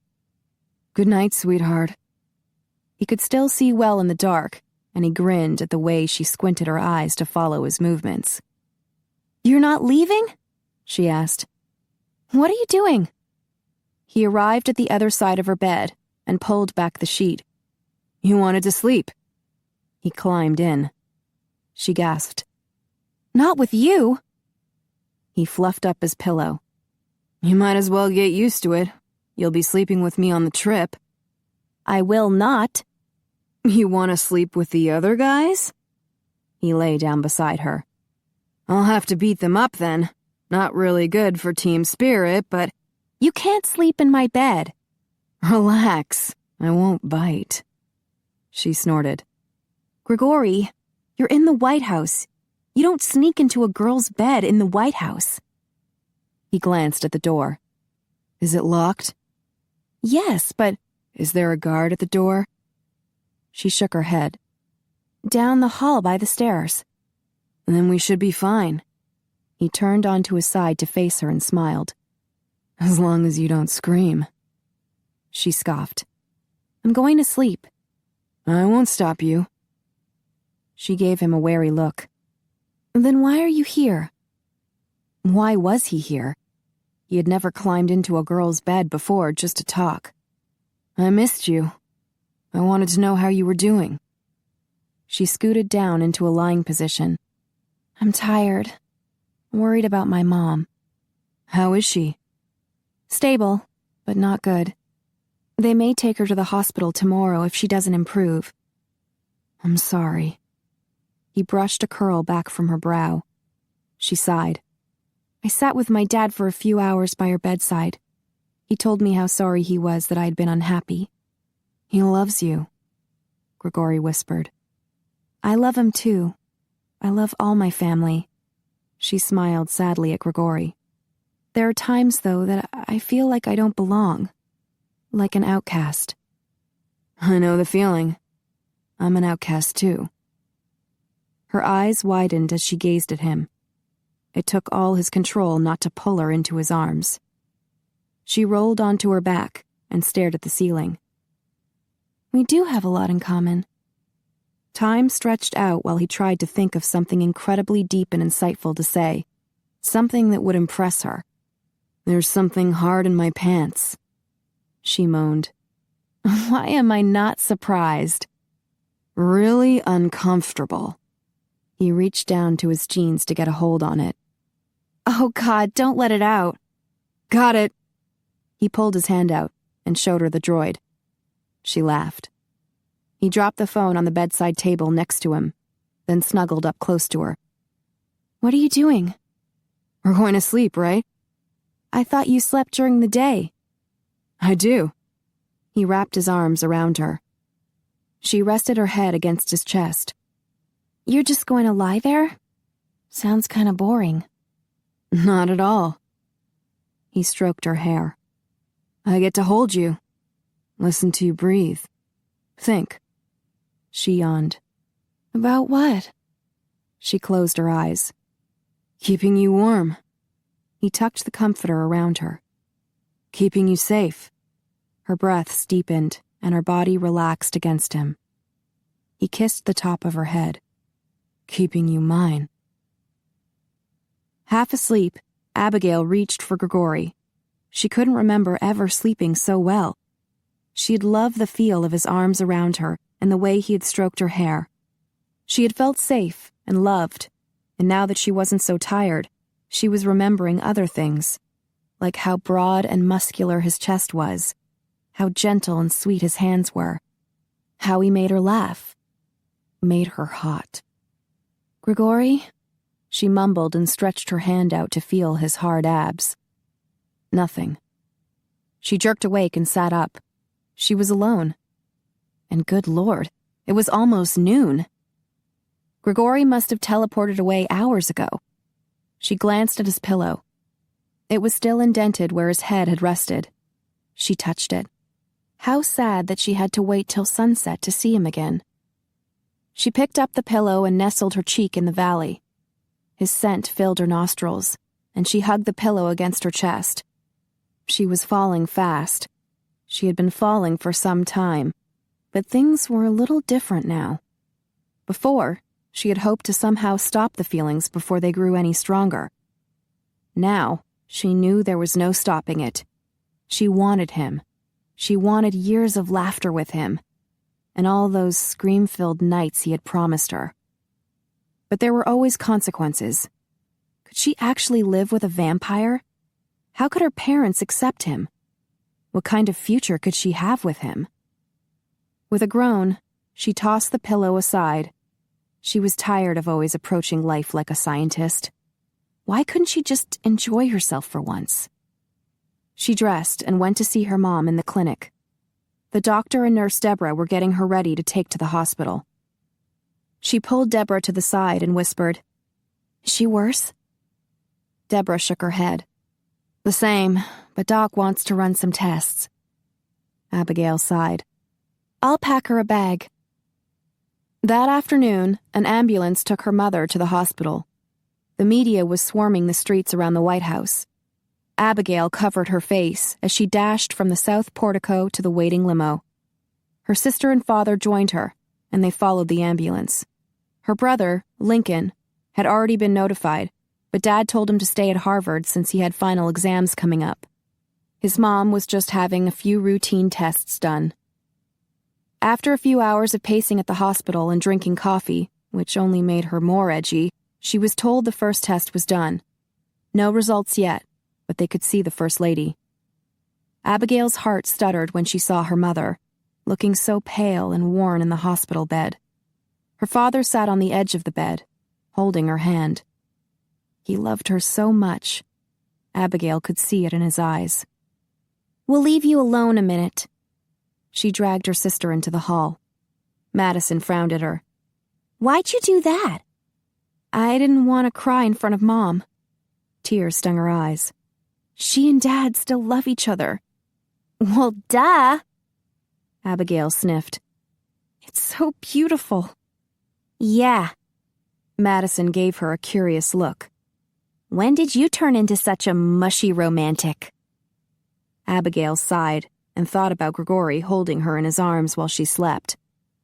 "Oh my God," Madison whispered, her eyes growing wide. "You're in love!" Abigail started to object, then reconsidered. "You're not going to tell, are you? Dad might refuse to let me go on the trip, and—" "I won't say anything."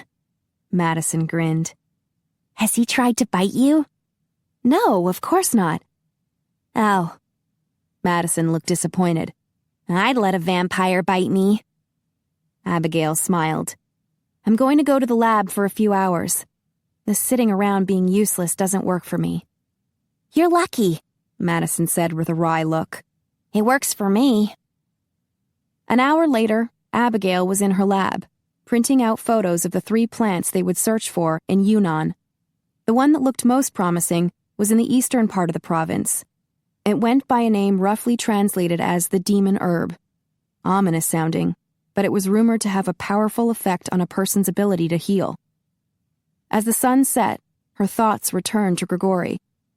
Where had he slept? Was he getting up now? Was he thinking about her? She turned on the desk lamp, then closed the blinds on the window. Back at her desk, she opened the clear plastic container she had bought downstairs in the commissary. She took a bite of the turkey sandwich. Tasted like every other sandwich she had bought at the commissary. She opened her Diet Coke and took a drink. "Good evening, sweetheart." She choked and spewed soda onto her lab coat. "Good Lord!" She grabbed a napkin to wipe her face and coat. "You should give me a warning when you're about to come." "Are you referring to sex?" Gregori asked, his eyes twinkling. "I'll remember to do that." With a smile, she shook her head. "I missed you when I woke up alone." She strode to the door to make sure it was locked. "I woke up alone too. It was very sad." He gave her a droopy puppy dog look. She was so tempted to kiss him. "It was a dreary day. My mom went to the hospital to have some tests done." "Well, I'm sorry to hear that." She nodded. "I don't like feeling useless. I'll be glad when our trip gets underway." "The guys reported in. They've already set up one base. I think we should start teleporting west tomorrow night." "Oh." Her heart raced. It was actually happening. She was going to travel to China. With no black suits. Freedom. She pressed a hand against her chest. "It's been years since I went anywhere without a Secret Service agent following me." Her lab coat was sticky, so she took it off and draped it over the back of her chair. Gregori yanked his t-shirt over his head and dropped it on the floor. Her mouth dropped open. "What are you doing?" Her gaze drifted to his bare chest. "I thought we were undressing." "I just took off the coat because it was stained." Her mouth grew dry. What a chest. Broad, muscular, well-defined abs. She grabbed her soda and drank some more. "There's a stain on your t-shirt, too."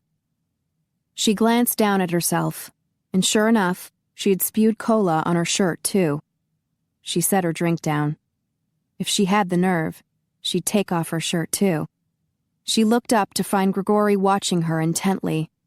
His eyes began to darken. Goosebumps shimmered down her arms. A fluttering sensation started in her belly, then eased down to her womb, where it settled, growing hotter and more tense with desire. "I want you," he whispered. He held out his hand. Her heart pounding, she walked toward him, then placed her hand on his. He gripped her hand and retreated toward the black-topped lab table. When he grasped her around the waist and lifted her, she grabbed onto his shoulders. He sat her on the table, then planted his hands on the table on either side of her and watched her closely. Her cheeks grew warm as she smoothed her hands over his shoulders and chest. There was a light sprinkling of curly brown hair above his nipples, soft and springy. She continued down the ridges of his abdominal muscles, and she heard him suck in a deep breath. She glanced up to find his eyes red and glowing.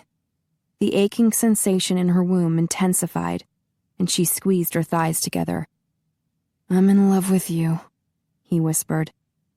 Her heart stuttered, and tears misted her eyes. "Gregori." She cradled his face with her hands. God help her, she loved him too. She was in love with a vampire. He grasped her knees and opened her legs. A shudder swept over her, and moisture pooled between her thighs. He eased between her legs, his hands skimming up her thighs to her hips. "I want you." "I want you too." He yanked her t-shirt off and tossed it aside. Then he pulled her tight and kissed her. Passion broke loose, and she was swept into a whirlwind of sensation. His lips, his tongue, his hands. She tried to keep up, stroking his tongue with hers and raking her hands into his soft hair.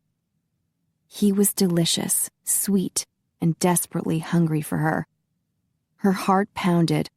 Her skin felt feverishly hot, and she ached with desire. All this, just from kissing him? She might die if he did more. She might die if he didn't. She groaned and nearly fainted at the raw, husky sound of his answering growl. Her body responded, causing her back to arch and more moisture to slicken her legs. Before she knew it, her bra was off, and he was lifting her higher so he could kiss her breasts. She wrapped her legs around his waist and moaned as he suckled hard. With his palms on her rump, he pulled her groin tight against him. More moisture seeped from her. More desperation. "Gregori, please." He set her on the table. "Lie back." She stretched out on the black slab as he fumbled with the button and zipper of her jeans. He pulled off her shoes, then whisked off her jeans and underwear. Her heart thundered as he looked her over with his red, glowing eyes. "You look like a feast." He rested a hand on her tummy, then skimmed it up to cup her breast. She reached for him. "Gregori." He smiled and kissed her. "My beautiful scholar." He trailed kisses down her neck to her breast. She arched when he drew her nipple into his mouth. She raked her hands into his hair and gasped when he rested a hand on the curls between her legs. Oh, God. She had never felt such a desperate level of need before. All modesty fled, and she opened her legs. He glanced up at her. "No screaming, remember?" She shook her head. "I've never felt so," she moaned when he parted the folds. "You're dripping wet." That made even more moisture seep out. Please. She planted her feet on the table and pressed against him. He gently stroked her clitoris. She gasped, struggling to breathe. He rubbed her faster and faster till she knew he had gone beyond what was humanly possible, and he was taking her with him, higher and higher. Her climax ripped through her with such astonishing force, she didn't realize she had screamed till his hand clapped over her mouth. Dots danced before her eyes, and her body throbbed. Slowly, her heart returned to a steady thud. Sorry about that. He took his hand off her mouth and grinned. You came faster than I expected. Huh? She managed to say. You're a screamer. He gathered her up in his arms. We need to go somewhere private. Huh? He chuckled. Trust me. Everything went black, then she found herself in a strange place. Huh? This is my condo, Upper West Side. She looked around the dim apartment as he carried her into a bedroom. This is your home? Yes. He dropped her onto his bed. She sat up and gazed around the room. King-sized bed, moonlight filtering through a window. Gregori kicking off his shoes while he unzipped his jeans. This is the infamous bachelor pad? He paused and looked at her. I've never brought a woman here before. You're the one I want, Abby. Her heart squeezed and she smiled. That's good, considering I'm in love with you. He stared at her a moment, then his eyes glowed red. He dropped his jeans and his underwear. She scooted back to make room for him.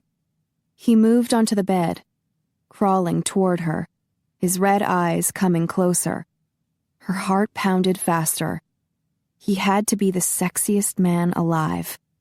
Or undead.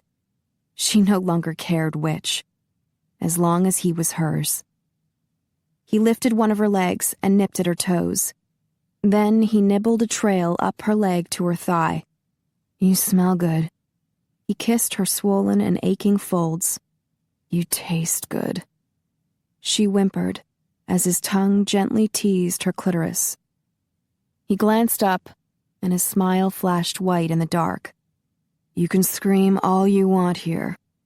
He dove between her legs, and soon she did scream. Gregori, she panted, reaching for him. He stretched out over her, then eased his penis just inside. She gasped at the size and hardness.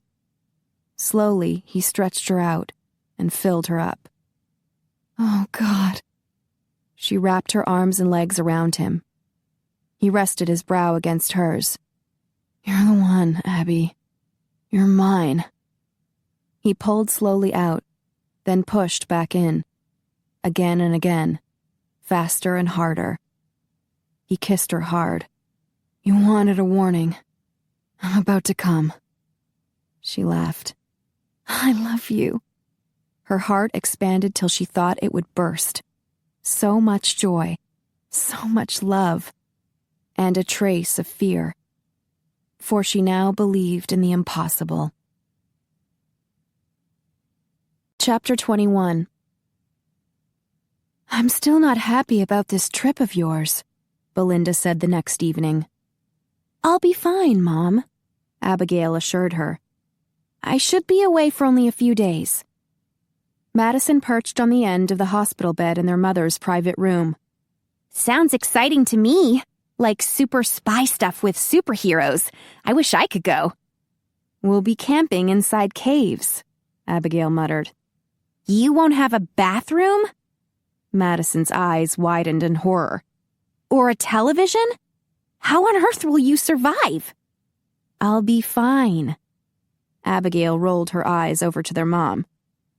Madison looked confused for a second, then nodded enthusiastically. Oh, that's right. She'll be perfectly fine, Mom. I'll TiVo all the good shows for her, and the Chinese will never catch her. Belinda groaned and pressed a hand to her mouth. Don't worry, sweetheart. Dad patted his wife's shoulder. Abby will be with the most powerful guards on the planet, and Gregori promised to keep her safe. Where is this Gregori? Belinda motioned to the window. It went dark an hour ago. I'm sure he'll call soon, Abigail said, even though she was wondering the same thing. After a few hours of lovemaking at his condo, he had teleported her back to the lab so she could put her clothes back on. She had checked out at work, letting a Secret Service agent drive her home so everything would appear normal. Then he had teleported to her bedroom at the White House, and they had had more fun in the shower.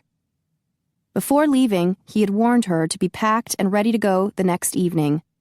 Her backpack was now sitting next to the dresser in her mother's hospital room, and she was saying her goodbyes. Be sure to wear layers, Belinda warned her. And don't drink the water, even when you brush your teeth. Yes, Mom. Abigail's phone rang.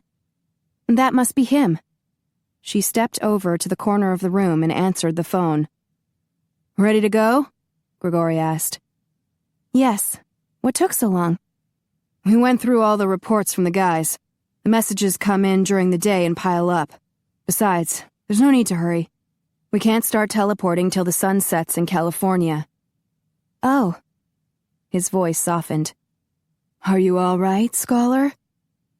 She turned to face the wall as heat invaded her cheeks. Yes. Are you in your bedroom? I'm at the hospital. My mom wants to meet you before we go. Is that all right? Sure. You can teleport straight here. I'm in my mother's private room. My dad and Madison are here too. Gregori appeared beside her. Belinda gasped. Madison grinned. So cool. Her father stepped forward, his hand outstretched. Good evening, Gregori. Sir? Gregori shook his hand, then inclined his head toward Belinda. How do you do, Mrs. Tucker? Her eyes widened. So you're really a vampire? Yes, ma'am. She looked him over. He was wearing khaki pants, a khaki shirt, and a brown bomber jacket. You don't look very vampire-ish. He's doing the Indiana Jones look, Madison told her mother, then frowned at him. You forgot the hat and the whip. You know, accessories really make an outfit. Belinda held out her hand. Would you come here, please? Gregori walked forward and took her hand in his. She searched his face. My husband believes you can be trusted, that you'll take good care of our Abby. Is that true? Yes, ma'am. Abigail's heart warmed at the sincerity in his voice. She eased closer so she could see his face. Abby tells me you're a young vampire, and you've never bitten a human for food, Belinda continued. Yes, ma'am. That's true. Belinda smiled. You seem well-mannered for a vampire. He smiled back. My mother will be pleased to hear that. Your mother is still alive? Yes, ma'am. I've met her, Abigail told her mother. She's mortal, and a big fan of yours. Belinda shook Gregori's hand, then released it. Very well. Have a good trip. And please, bring my Abby home safe and sound. I will. He looked at Abigail. Ready to go? She nodded. After a round of tearful hugs and goodbyes, she swung her backpack over her shoulder. Let's go. First stop, Romatech. Gregori wrapped his arms around her, and everything went black. They landed outside the side entrance, and Gregori swiped his card to open the door. He led her to the security office, where she was able to look at the reports from the guys in China. Both bases were set up, and they had teleported in supplies. The office soon grew crowded with vamps and mortals who wanted to wish them a good journey. Abigail was introduced to Angus and Robbie McKay, who would be teleporting with them as far as Tokyo. When it was time to leave, both McKay men pulled their wives aside to tell them goodbye. Abigail was touched by the obvious love on their faces. She leaned close to Gregori and whispered, Are their wives vampires too? Emma's a vamp, he whispered back. Olivia's mortal, and expecting their first child. Abigail's mouth dropped open, and she glanced at Robbie and Olivia, who held each other tightly. Oh my gosh. She grabbed Gregori's arm and whispered, We didn't use any protection last night, and we did it 5 times. I can hardly walk. Gregori winced as chuckles reverberated around the room. Abby, there's no point in whispering around vampires. They can hear everything. Oh. Heat rushed to her cheeks. Don't worry. Gregori pressed a kiss against her temple. My sperm is dead. I can't have children until Roman does one of his magic tricks. She narrowed her eyes. How does that work? He would take live human sperm, erase the DNA, and put in mine. Oh, she nodded. Interesting. So she could actually have children with Gregori, if they decided to get married. She glanced again at Robbie and Olivia. They seemed very happy. In fact, the room was filled with couples. Roman and Shanna, Caitlin and her husband, and others whose names she couldn't recall, but they all seemed happy. Time to go, Angus announced. He and Robbie grabbed their bags, and her and Gregori's backpacks, then teleported away. Gregori pulled her into his arms. Ready?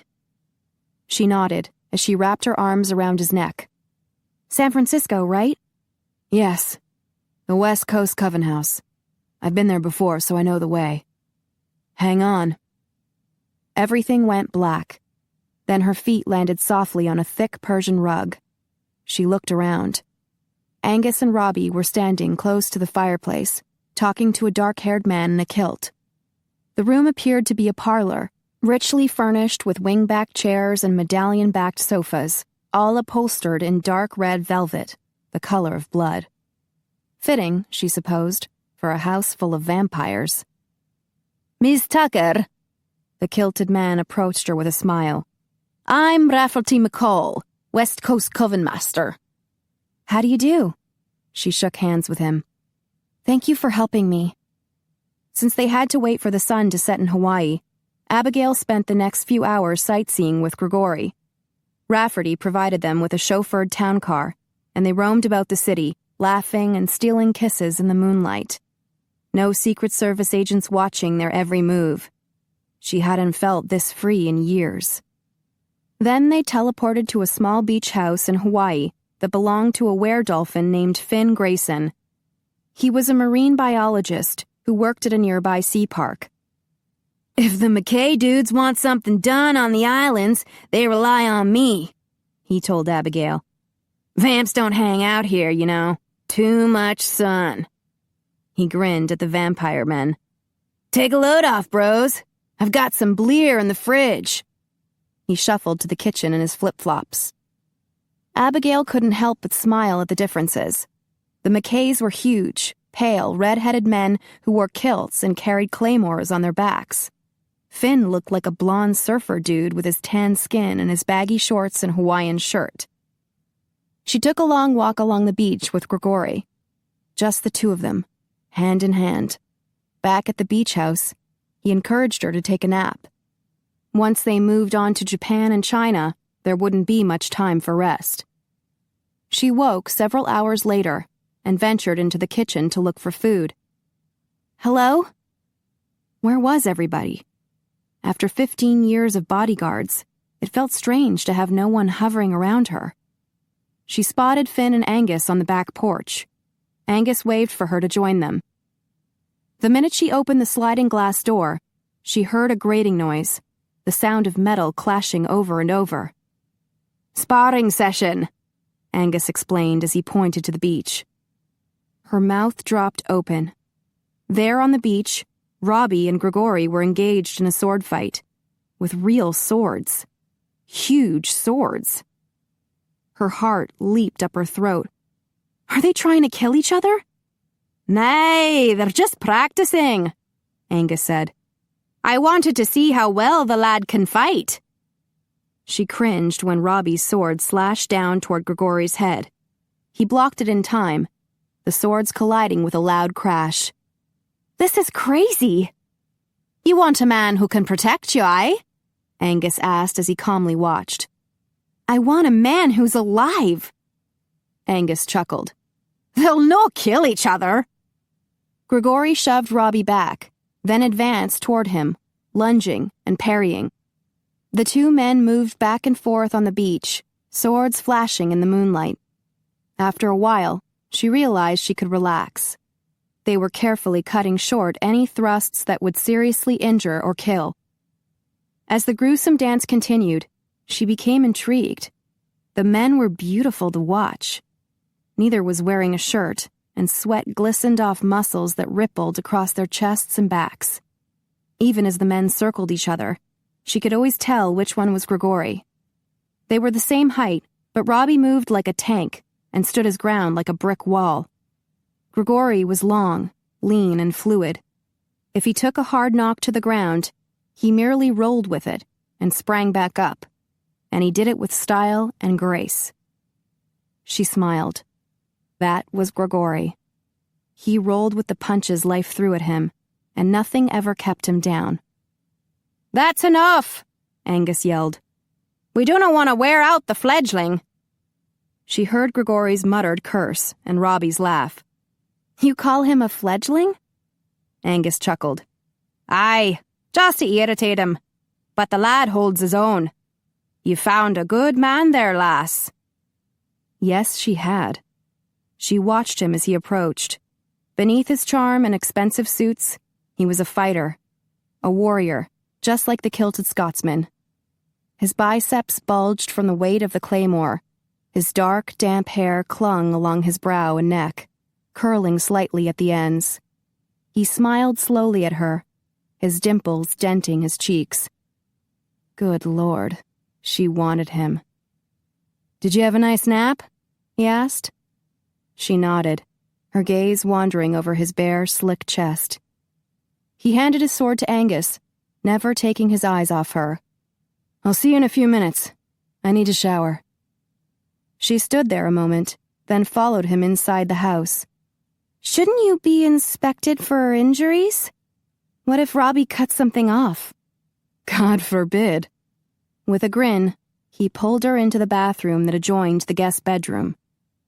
After a leisurely inspection in the shower, she declared him whole and healthy. He wrapped her in a towel, dumped her on the bed, then jumped on top. She laughed. "Aren't you tired?" "Sweetheart." He peeled the towel open. "A good vamp can go all night long." And he did. A few hours later, they teleported to Kyo's estate outside Tokyo. She called home to let her family know she had arrived in Japan. Then she showered, changed clothes, and ate a big meal of miso soup, rice, and shrimp and vegetable tempura. The phone rang, and it was J.L. Wang. Night had fallen in the Yunnan. It was time for her adventure in China to begin. Chapter 22. They arrived in the dark, but Gregori's vision quickly adjusted. Abigail skidded a little in the gravel, and he steadied her. "They're here," J.L. told Angus on his cell phone. "We'll report in 2 hours." He hung up. "Hey, J.L." Gregori gave him a knuckle pound. "Hey, dude. Welcome, Miss Tucker. I'm J.L. Wang. Please call me Abby." She shook his hand. "It's so dark out here. I can hardly see." "Yeah, we're in the boonies," J.L. said. "We have some lamps inside the cave, so you'll be able to see in there. Lousy phone reception, though, so we usually come outside to make our reports." Gregori pivoted as he looked around. Behind him, an odd cone-shaped hill rose abruptly from the flat ground. In front of him, moonlight glittered on an expanse of dark water. "We're next to a lake?" "Actually, we're in the middle of a lake," J.L. explained. "This is an island. It's a good defensive position." Gregori nodded. The vamps could easily teleport across the lake, but any humans trying to reach them would have to cross by boat. "Where's the cave?" J.L. motioned to the cone-shaped hill. "Inside. Weird-looking thing, isn't it?" Abigail touched the brown rock that rose steeply from the ground. "This area is known for its strange rock formations. You want to see something really strange? It's over there." J.L. pointed to the south edge of the lake. Gregori narrowed his eyes. It was indeed strange. The moon gleamed off gray rocks that jutted out of the ground, a whole army of rocks, standing at attention. Abigail sighed. I can't see that far. It's a whole field of rocky spikes, Gregori told her. A stone forest, they call it. JL pointed east. There's a bamboo forest that borders the lake over there. Beyond it and to the north, the land is mostly flat farmland, but dotted with more of the cone-shaped hills. The nearest village is about a mile that way. Rajiv and I have visited a few times, bought stuff at the market and befriended the local healer. He gestured to the west. Over that way, it's more hilly, more jungle-like. Nearest village is about 3 miles. We haven't been there yet. I really appreciate all you've done to help me, Abigail said. JL smiled. No problem. Come on, let me introduce you to the guys, and our humble home. He led them around a pile of boulders to a narrow entrance that was covered with a makeshift screen of bamboo. We don't want any locals to notice our lamps at night, he said, pulling aside the screen. Gregori ushered Abigail inside the small cave, lit by 2 kerosene lamps. JL entered and pulled the screen back in place. Howard jumped to his feet and gave Gregori a big bear hug, then shook hands shyly with Abigail. Hello, Howard, she said, smiling. I remember your photo from the briefing. Thank you for helping me. Howard ducked his head and mumbled, No problem. Gregori motioned to the young man with a long, black, braided ponytail, who was scrambling to his feet. This is Rajiv. Delighted to meet you. Please call me Abby. The were-tiger pressed his hands together and bowed. It is an honor. He straightened with a smile. Tomorrow, I cook hot pot, just for you. Thank you, Abigail smiled back. Today, I buy something in market just for you. He scurried to the wall and returned with something wrapped in old newspaper. With another bow, he held it to her. Why, thank you, that's so sweet. Abigail gingerly peeled back a corner of the paper and winced. Chicken feet, Rajiv announced proudly. Very good in hot pot. I make for you tomorrow. Oh, thank you.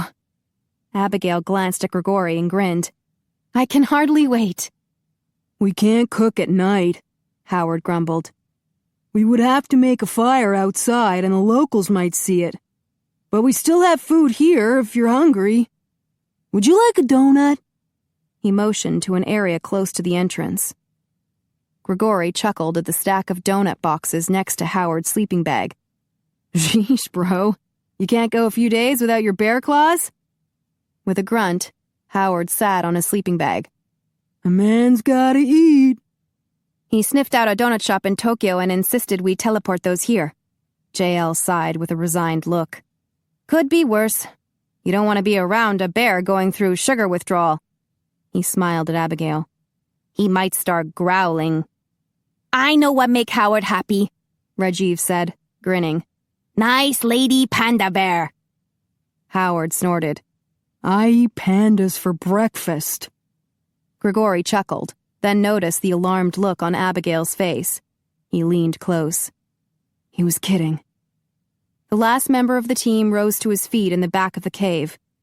Gregori had met Russell Hankelberg once before, just briefly before everyone was teleporting to the final battle with Casimir. The former Marine wore Green Army fatigues and still kept his dark hair short. Hey, Russell, what's up? He strode toward him and shook hands. Russell gripped his hand hard, then nodded at Abigail. Ms. Tucker, it's an honor to serve. Thank you. Please call me Abby. Yes, ma'am. Russell returned to the back of the cave where he sat cross-legged. He appeared to be in the middle of cleaning his gun. I know it's dark outside, JL said, but the night is young and our vision is excellent, if you'd like to get started. All right. Abigail set down her backpack and removed some photos from the front pocket. These are the 2 plants I'd like to collect in this area. The first one translates as demon herb, and the second one as tiger paw. She handed them to JL. Howard snorted. I could collect you a tiger paw right here. Rajiv made a face at him. Just try it, Pooh Bear. When Howard growled, he grinned at Abigail. I learn English watching television. It's a Jersey thing. JL chuckled as he studied the photos. I'll teleport to the nearest village and ask the healer if he knows where to find these. Rajiv bounced to his feet like Tigger. I go with you. Okay. Can you get the gardening stuff? JL checked his shoulder holster underneath his jacket. I don't expect any trouble, but I like to be prepared. Do you want me to come with you? Russell asked.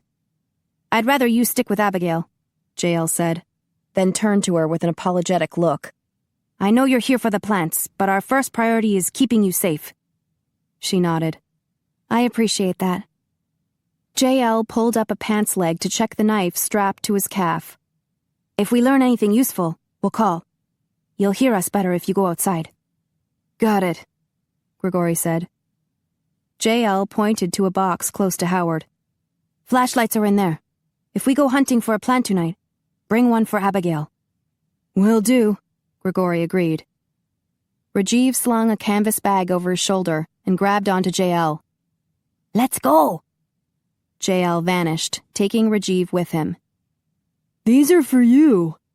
Howard handed them 2 rolled-up sleeping bags and a bulky black trash bag. Gregori found an empty space and rolled out the 2 bags next to each other. Abigail dug 2 pillows and blankets out of the trash bag and arranged them on top of the sleeping bags. Not much to do here, really. Howard sat down on his sleeping bag. You want a donut, Abby? Yes, thank you. She selected one from his box, then sat on her sleeping bag to eat it. Gregori located the ice chest and removed a bottle of synthetic blood and a water bottle, which he handed to Abigail. He sat and drank. Howard stuffed his face. Russell finished cleaning one gun and started on another. When Gregori finished his bottle of blood, he rose to his feet. I'll wait outside in case JL calls. I'll go with you. Abigail jumped up and followed him outside. He moved the bamboo screen back into place, then took her hand. Let's check out this island. It took them about 5 minutes to circumnavigate the island and end up back at the cave entrance. Abigail shivered and zipped up her jacket. Cold?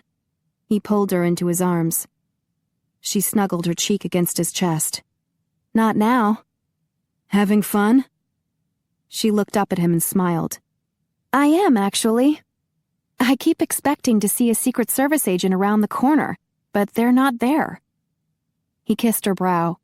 He needed to warn her about his death sleep, but wasn't sure how to break the news. Oh, by the way, when the sun rises, I'll die. I need to tell you something. His phone rang. We'll talk about it later. He pulled out his phone. What's up? He listened to JL, then reported to Abigail. They're on their way to find one of the plants, the tiger paw. Do you want to join them? Yes, of course. Hang on a sec, Gregori told JL. He left his phone with Abigail, then stepped into the cave to let Howard and Russell know they were leaving. I'm coming with you. Russell holstered a pistol, slung a rifle over his shoulder, and strode outside. I'll stay here and hold down the fort. Howard leaned back, munching on a bear claw. Gregori grabbed 2 LED flashlights and went back outside. While he jammed the flashlights into his pocket, Russell leaned close to the phone Abigail was holding so he could hear JL's voice. He vanished. Gregori grabbed onto Abigail. Keep talking, he told JL on the phone. Then he teleported. They landed on a dirt path that weaved through a forest of bamboo. Gregori handed Abigail a flashlight and turned on the second one. I thought you had excellent night vision, she said as she clicked on her flashlight. I do. I'm just making more light for you. Gregori noticed that Russell had already started down the path. Typical Marine. He had to be on the front line. JL motioned for them to follow. The local healer said tiger paw grows on the other side of this forest, close to a canola field. Healer, very nice old man, Rajiv added. He like little blue pills JL give him for gift. Gregori chuckled. Wait a minute. Abigail stepped over a fallen bamboo log. Are you giving the locals Viagra? JL shrugged. They like it. It helps them be more helpful. She snorted. You mean you're bribing them? Could be worse, JL muttered. Rajiv nodded. Village people like JL very much. They reached the edge of the forest. Gregori's flashlight beam caught the bright yellow color of a canola field to the left. Oh, how pretty, Abigail breathed. This way. JL led them toward the canola field. The healer said it grew in great clumps in this area. They spread out to search for it, although Gregori stayed close to Abby. Their flashlight beams moved back and forth over the green vegetation. She gasped. There it is! She grinned at Gregori, then flung her arms around him. I found it! Rajiv, JL, and Russell rushed toward her. Here! Rajiv dug into his canvas bag and handed her clippers in a plastic bag. There's a trowel in there too, and some plastic pots. JL motioned to the canvas bag. We weren't sure if you wanted clippings or the whole plant. Oh, the whole plant would be wonderful. Sometimes the root is the best part, and then I can get a soil sample too. Abigail grinned. You guys are the best. Gregori grabbed the trowel and located a cluster of small tiger paw plants. Soon they had 3 unearthed and planted in the plastic pots. Let me see if I can get through to Angus. JL called on his phone. Hey boss, we've got a pickup for you. 3 plants. Angus, Robbie, and Kyo materialized close by. Are ye all right, lass? Angus asked Abigail. Yes, she smiled. We're making wonderful progress. We'll have Mikhail teleport these to Moscow. Robbie lifted one of the pots. And then he can take them on to London. We'll have them safe at Romatech within 24 hours. That's fantastic. Her smile widened. Thank you. Gregori wrapped an arm around her and squeezed her shoulder. 1 down and 2 to go. Russell turned to JL. Did the healer tell you where the second plant is located? JL exchanged a worried look with Rajiv. He said the demon herb is west of here, close to the village that's 3 miles away on the other side of the lake. Let's go get it, Gregori said. Then we'll be done here tonight and we can move on to the next base. Rajiv shook his head. We should not look for it. It is very bad. What do you mean? Gregori asked. Is it some kind of narcotic? I'm not sure, JL replied. The healer just told us to stay away. Apparently it's called the demon herb because it's so powerful. People say it's cursed. Surely that's just an old superstition, Abigail said. Rajiv shook his head again. It is very bad. What makes it so bad? Robbie asked. JL sighed. Those who go looking for it are never seen again. Chapter 23. Abby? Is that you? Madison asked on the phone. Are you in China? I was about 30 minutes ago. Is Mom okay? She's asleep, so I answered her phone. I'm in her hospital room. Where are you? I'm close to Tokyo, Abigail explained. Kyo's place. I needed to use the bathroom and Gregori said I could either try the bamboo forest or he'd teleport me to a real bathroom. Guess which one I chose? Madison laughed. That teleporting sure does come in handy. Yes. Abigail suspected Gregori had a hidden motive for offering to take her back to Kyo's house. The guys were worried about the accursed demon herb.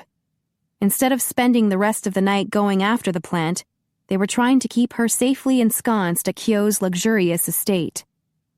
She leaned back in the jacuzzi tub. You wouldn't believe the size of this bathtub I'm in.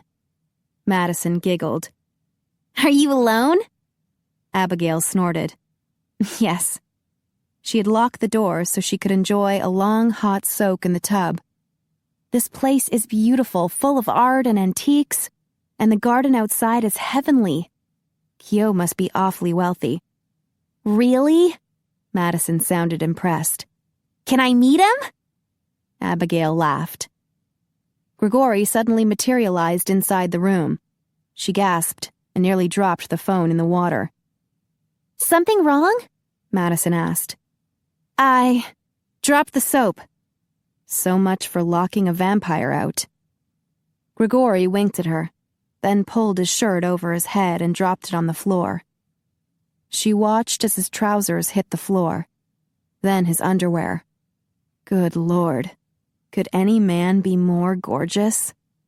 Abby, are you still there? Yeah. Abigail sat up so she could observe Gregori in the glass shower stall. Tell Mom and Dad I'm fine. Okay. What about the plants? What plants? Abigail watched as Gregori soaped up his body. Oh, God. He was lathering up his groin. Abby! Hello? I think there's something wrong with our connection. Did you look for your plants? Oh, plants. Yes. We're making excellent progress. We've already collected one and we know the location of the second. Wow, that's awesome! Yes, awesome, she murmured as Gregori rinsed off. He turned his back to her, and rivulets of white lather slid down his back, then over his muscular buttocks and down his legs. I need to go now, Maddie. Tell everyone I'm fine. She hung up and dropped her phone on a white bathrobe she had left on a nearby bench. Gregori stepped out of the shower and smiled at her, his dimples showing. Did you enjoy the show? Yes. Her gaze lowered to his groin. Wow. He was already semi-aroused. He walked toward her. That's an awfully big tub. Yes, she sighed. Totally selfish of me to keep it all to myself. Naughty girl. He grinned as he climbed in. She moved over to make room for him, but he pulled her close into his arms. His eyes darkened to a red glow as he skimmed his hands over her rump. There's something I need to tell you, he began. I don't want you to get scared later. You want me to stay here, don't you? She ran her fingers along his whiskered jaw. In the tub? Actually, I thought we might move to a bed. She poked a finger in one of his dimples. I meant you want to keep me here in Japan. Oh. He teased the crevice between her buttocks. You have to admit, it's much more pleasant here than a cave. The plants are over there. Yeah, but you're safer here. His eyes returned to their normal grayish green. Why not let us do the dangerous stuff? How can it be dangerous? I have 3 vamps, a tiger, and a bear to keep me safe. He gave her a dubious look. I can be very persuasive. She smoothed her hand down his chest to his abs. What can I do to convince you? He sucked in a breath when her hand circled his penis. You're on the right track. His eyes turned red again. Well, it's a big track. She tugged gently. Hard to miss. He winced. You're too smart for me, Scholar. I came in here to seduce you into staying, and you... With a groan, he leaned his head back. Shame on you. She kissed his ear. Using sex to persuade me. He snorted. And you're not? He grabbed her, and everything went black. He tumbled her onto a bed. We'll see who can be more persuasive. Abigail smiled as she reached for him. He tried for several hours to persuade her, but in the end, she teleported back to the cave with him. She woke hours later, cuddled beside Gregori on their sleeping bags. It seemed dark in the back of the cave, but then she noticed a wooden screen had been stretched across the cave, dividing it in half and blocking any sunlight that filtered through the entrance. Back in the dark recesses of the cave, J.L. and Russell were in their sleeping bags sound asleep. It had to be daylight outside. The numbers on her digital watch glowed 2:15 p.m. Good Lord. She had slept most of the day away. Her body no longer knew night from day. Good afternoon, she murmured to Gregori, wondering just how deeply a vampire could sleep. She kissed his cheek. Goodness, he was cold. How can you sleep like that? He had left his blanket in a pile at his feet. She covered him up, then added her blanket on top. Is that better? She tucked it in around his chin. He didn't seem to be breathing. Gregori? She leaned over him, but felt no air escaping his mouth. Hey! She patted his cheeks. No response. She yanked the blankets down and ripped open his shirt. No heartbeat. Gregori! Panic seized her. She forced his mouth open, felt around inside, then breathed into him. She planted her hands over his heart and pushed. What are you doing? Howard slipped around the screen and started toward her. CPR! He's dying! He's already dead. Don't say that! She pinched his nose and breathed into his mouth again. Miss Tucker! Howard knelt beside her. There's no point in doing that. I'm not giving up on him! She went back to pressing against his heart. Abby! The vamps always die at sunrise. This is their death sleep. She sat back on her heels. Their what? Death sleep. Gregori didn't tell you they go into a death sleep? Tears stung her eyes.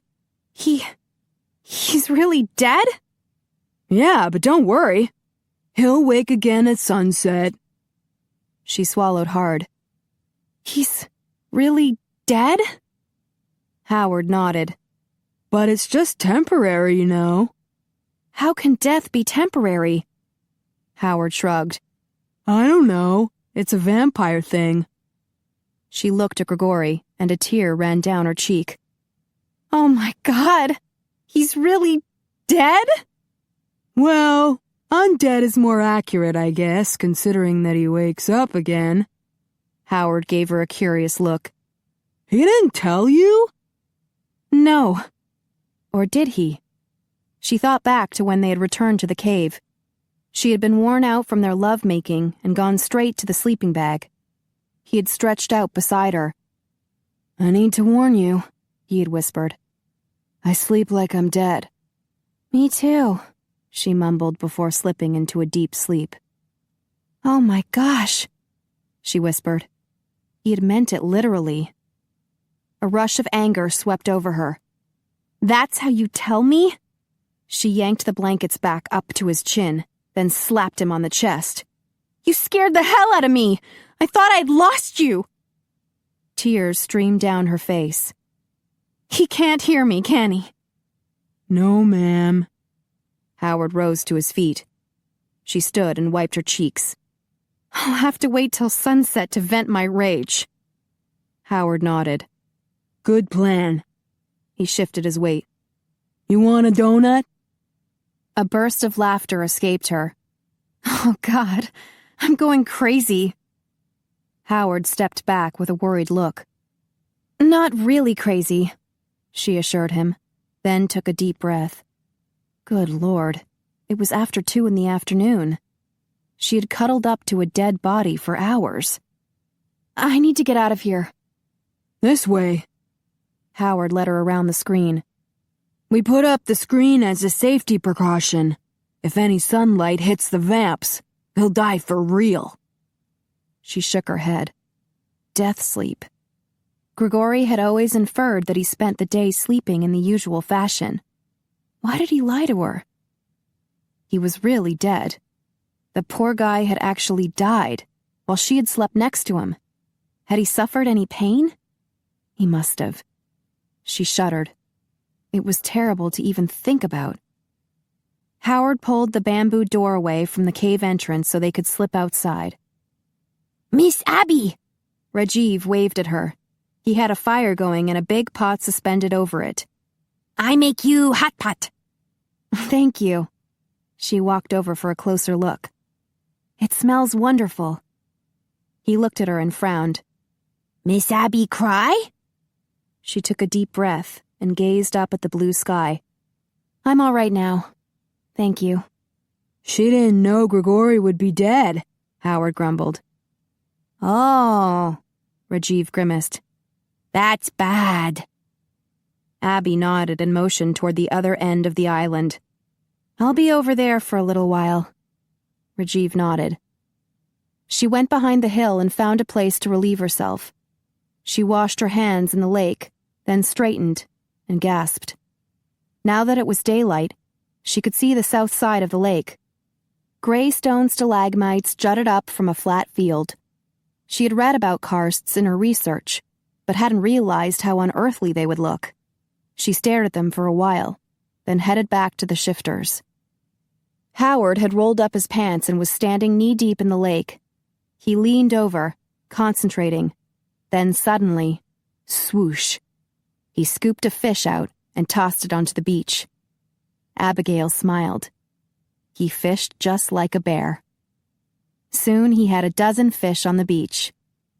"Are we supposed to eat all of these?" she asked. Rajiv grinned.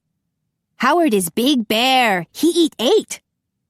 The werebear lumbered out of the lake, then pulled a knife from his belt and hacked the heads off the fish. "Fish heads!" Rajiv grabbed 2 heads and rinsed them out in the lake. "Good for hot pot." He dropped them into the pot with the chicken feet. Howard beheaded all the fish, while Rajiv insisted he was throwing away the best part. "I have noodles!"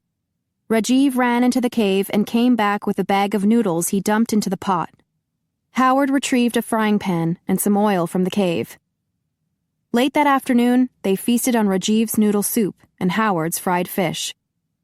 Abigail sat on the beach, propped up against a boulder, gazing at the karsts on the south side of the lake. "I'd like to see those close up." "We have a boat," Rajiv said. "We do? I didn't see it." Rajiv smiled. "We hide it good. You want to go across the lake?" "No," Howard said sharply. "She can't leave the island." She winced. It was happening again. She was being told what she wasn't allowed to do. The Vamps had wanted her to stay in Japan. She had had a hard time convincing Gregori to bring her back here, and now she was just sitting here spinning her wheels. She motioned to the sun, which was lowering in the west. "Don't we need to go to the village over there?" Howard nodded. "It's 3 miles across the hills. The Vamps haven't been there before, so we'll have to hike." In the dark?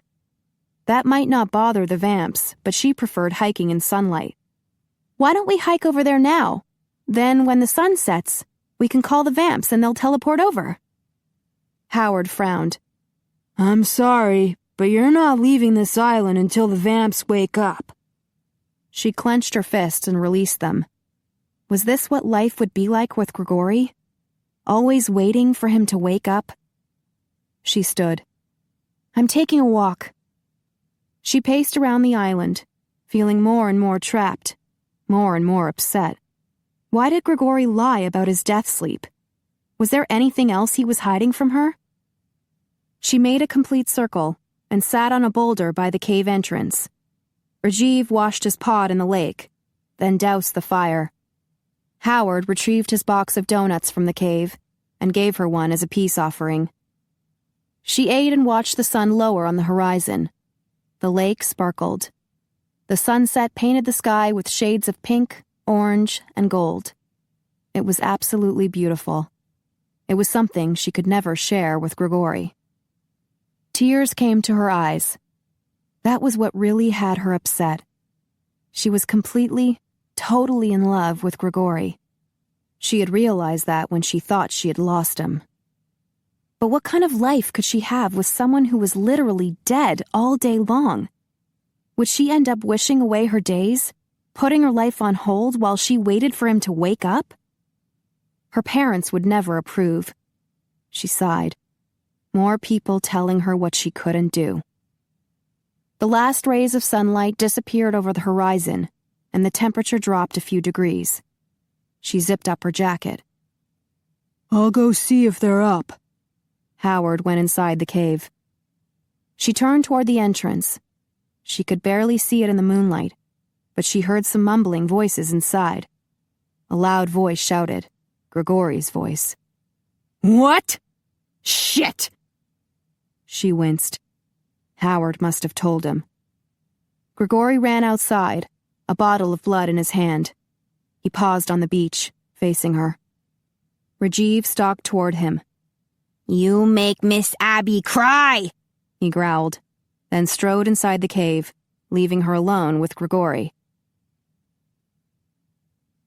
Chapter 24. Abigail remained sitting on the boulder. She didn't know whether to yell at Gregori for being dead or cry with joy that he was now alive. He took a sip of blood and approached her. I heard you were upset. She scoffed. That's putting it mildly. You didn't tell me you would be dead. I said I slept like I was dead. It wasn't like death. It was death. You should have warned me. He took another sip. I tried to tell you twice. Once here and again in the tub. Why didn't you tell me sooner? She stood. I asked you about it at the nightclub and you said it was just asleep. You lied to me. He winced. Abby, we're totally vulnerable in our death sleep, and I have thousands of vamps depending on me to keep them safe. There was no way I could let the government know how easy we are to kill during the day. I'm not the government. You work for them. She flinched. You don't trust me? He paused. Anger flared inside her. You don't trust me! Someone cleared his throat, and she glanced to the side. JL was standing on the beach with the other 3 guys. Sorry to interrupt, but we're moving out. JL motioned to the west. When we spot the village, we'll give you a call, so you can teleport over. Gregori nodded. All right. JL and Russell each grabbed hold of a shifter, then they teleported away. She sat back down on the boulder. How can you claim to love me if you don't trust me? Gregori stiffened. It's not a claim, damn it. It's the truth. And maybe I didn't trust you very much at the nightclub. That was a few days ago before we got closer. I do trust you now. He stepped toward her. I was lying there completely helpless. I would have never fallen into my death sleep with you next to me if I didn't know I could trust you. Tears misted her eyes. I hate to think of you dying every day at sunrise. I don't enjoy it much either. He drank more blood. I'm sorry it upset you. She blinked away the tears. I was terrified. I thought I had lost you. He moved close to her. Sweetheart, you can't lose me. She swatted at his arm. I even tried to revive you with CPR. You did mouth-to-mouth on me? His white teeth flashed in the dark. I'm sorry I missed it. It's not funny.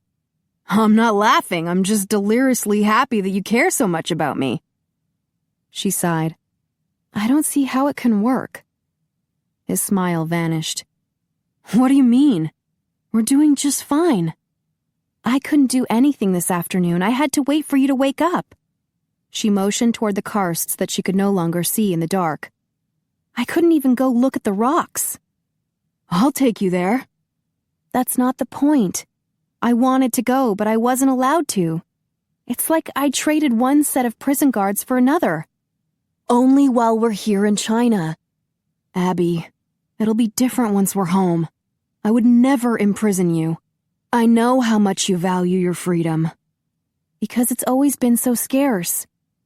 You'll have more freedom with me than you would with a mortal guy. You can do anything during the day and I can't stop you. Hell, you could even have an affair during the day and I wouldn't know. I wouldn't do that. Well, that's good news. He set his bottle on the boulder next to her and grasped her hands. Abby, I'll give you all the freedom and love that I can. We can make this work. Trust me. Tears crowded her eyes once more. I love you, Gregori. He pulled her to her feet and into his arms. I love you too. She held on to him in the moonlight for a long time. He stroked her hair. Is there anything else I should know about you? She asked. You don't turn into a fruit bat or something. Well, there is something. She leaned back. What? I love disco. She grimaced. You're kidding. Is it a deal breaker? She smiled. It's close. She nestled her head against his chest. She loved him, and he loved her. Somehow, it would all work out. She needed to trust in their love. JL called to let them know they had sighted the village. She grabbed a flashlight and a bottle of water, then Gregori teleported her there. They landed on the crest of a hill overlooking a valley where the village was situated. JL hung up his phone. No flashlights, please. We don't want to announce our presence to the villagers. What villagers? Russell muttered as he scanned the valley. I see chickens, cows, no people. Maybe they at church, Rajiv suggested. or party. We would see lights, Howard grumbled. Strange, JL murmured. Where did all the people go? An uneasy feeling crept along Abigail's skin. She squinted but could barely see the village in the dark. Is there any smoke coming from chimneys? Any signs of life at all? Gregori shook his head. Nothing. I go look, Rajiv offered. I'll go with you. JL started downhill with the weretiger. The closer they came to the village, the more anxious Abigail became. Something was seriously wrong. JL and Rajiv reached the edge of the village and stopped. JL called out in Mandarin Chinese. No answer. Rajiv shouted in the Bai language. No response. Abigail's uneasy feelings spiked into alarm. She sprinted down the hill. Abby! Gregori followed her. She reached the valley and turned on her flashlight. Gregori stopped beside her. She moved the beam of light around. Chickens pecked in the grass. A few cows were gathered in a pen. They joined JL and Rajiv at the edge of the village. The main street was empty. No sound came from any of the buildings. Tables lined the street, covered with fruit and vegetables. A market with no buyers or sellers. JL gave her a worried look. I'm not sure if it's safe for us to investigate. She aimed her flashlight beam at one of the tables and gasped. The food was rotting.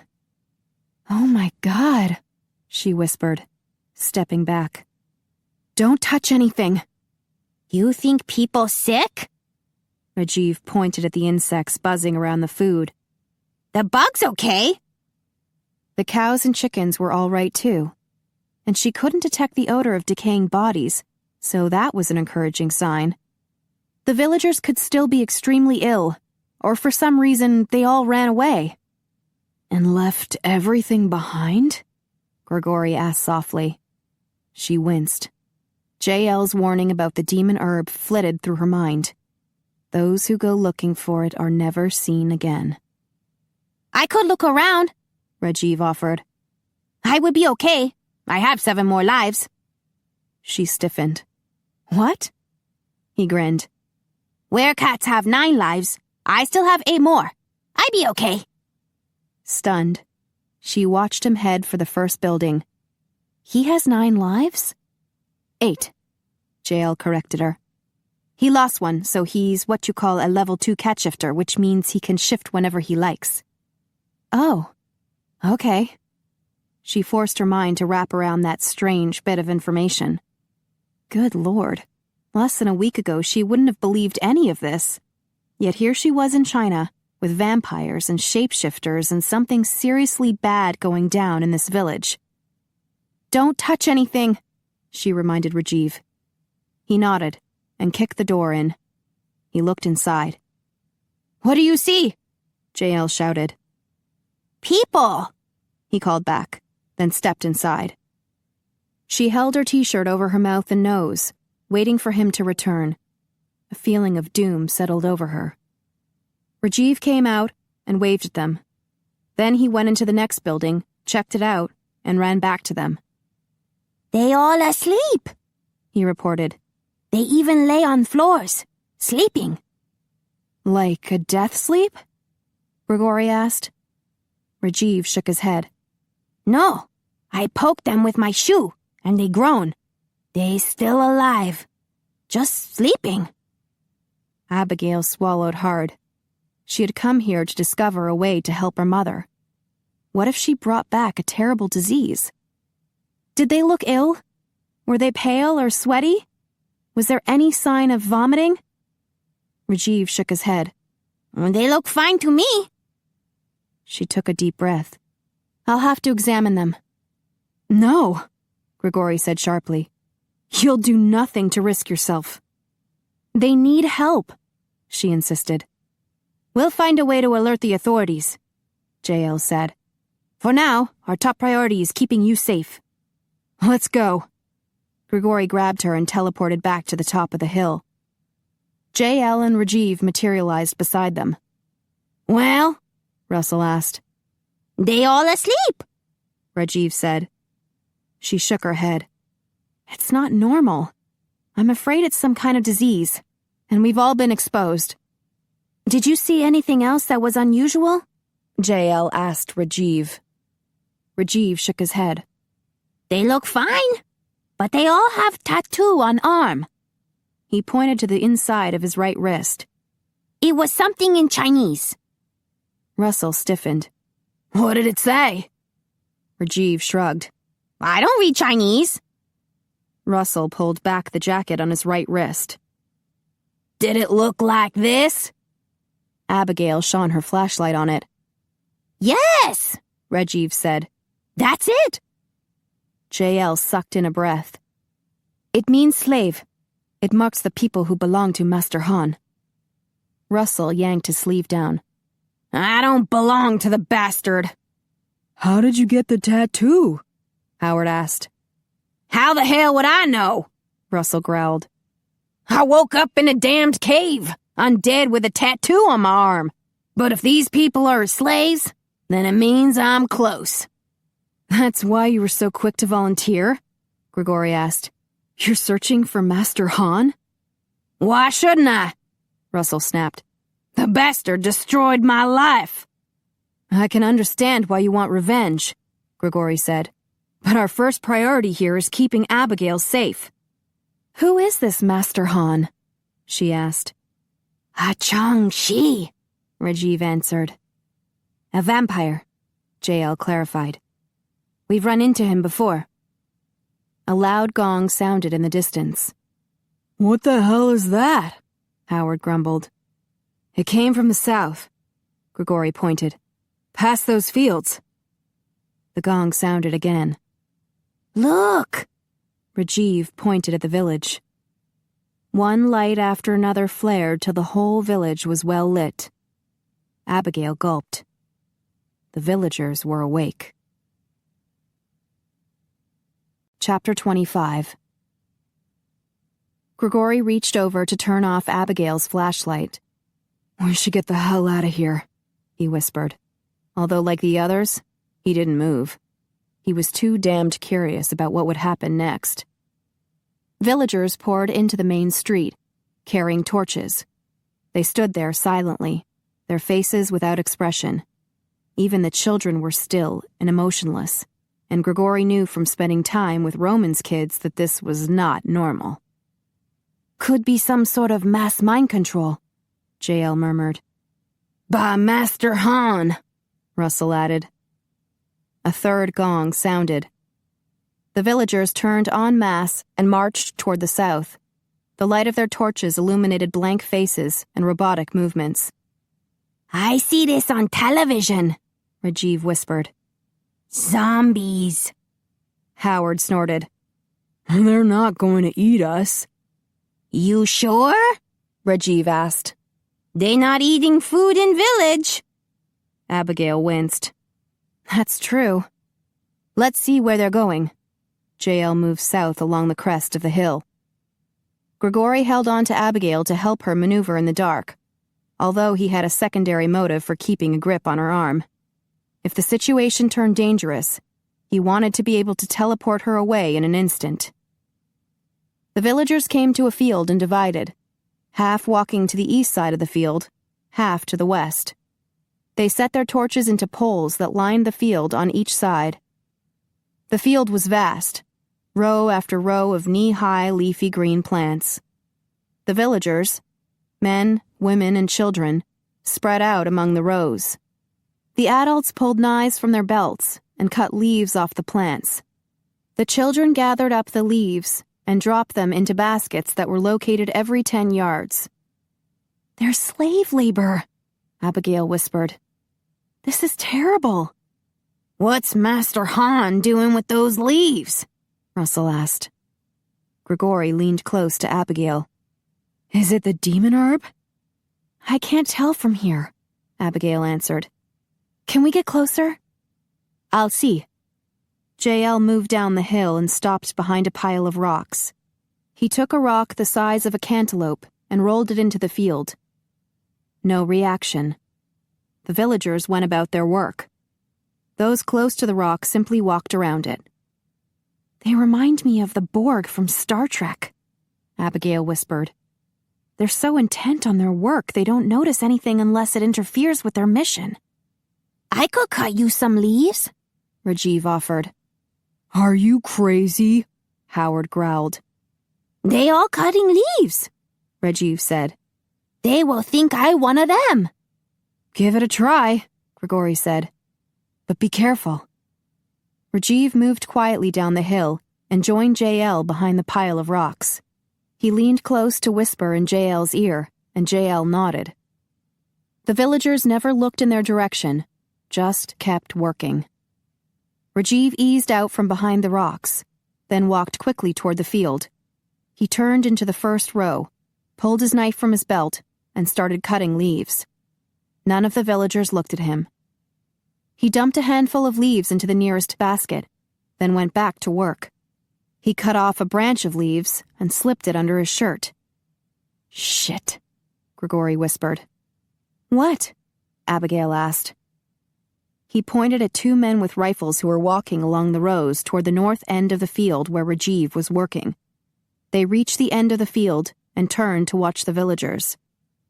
Rajiv glanced over his shoulder at them, then looked at JL. He bent over and started cutting more leaves. "I should teleport you out of here," Gregori whispered. "Don't you dare." Abigail pulled her arm from his grip. Another gong sounded. The villagers slipped their knives back into their belts and turned south. They moved quietly down the rows. The men picked up the baskets and carried them. Rajiv hesitated. One of the guards shouted at him. He turned south and moved slowly.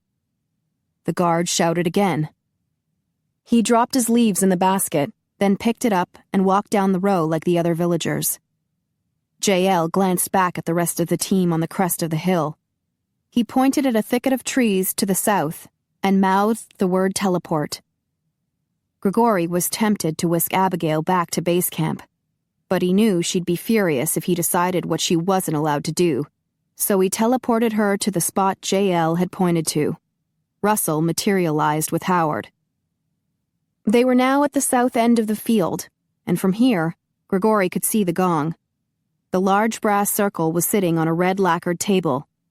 There were 3 guards there, and they were busy filling wooden cups with a dark liquid and setting them on the table. The villagers approached and dumped the contents of their baskets into a large brass bin. Each one was handed a cup. They drank, then turned and went back to work. "That must be what's sustaining them," Abigail whispered. "Instead of food." Rajiv was last in line. His eyes widened at the sight of one of the guards, and he ducked his head. He dumped his basketful of leaves into the bin, then accepted the cup. "Don't drink the Kool-Aid," Gregori muttered. A guard yelled at Rajiv. He turned away, still holding the cup. The guard strode toward him and yanked him around. The guard stiffened. "You!" Rajiv glared at him. "So what? Why are you here? I thought you still in San Francisco looking for your balls." JL winced. "We've run into Sawat before. I'll grab Rajiv and we'll all teleport back to base."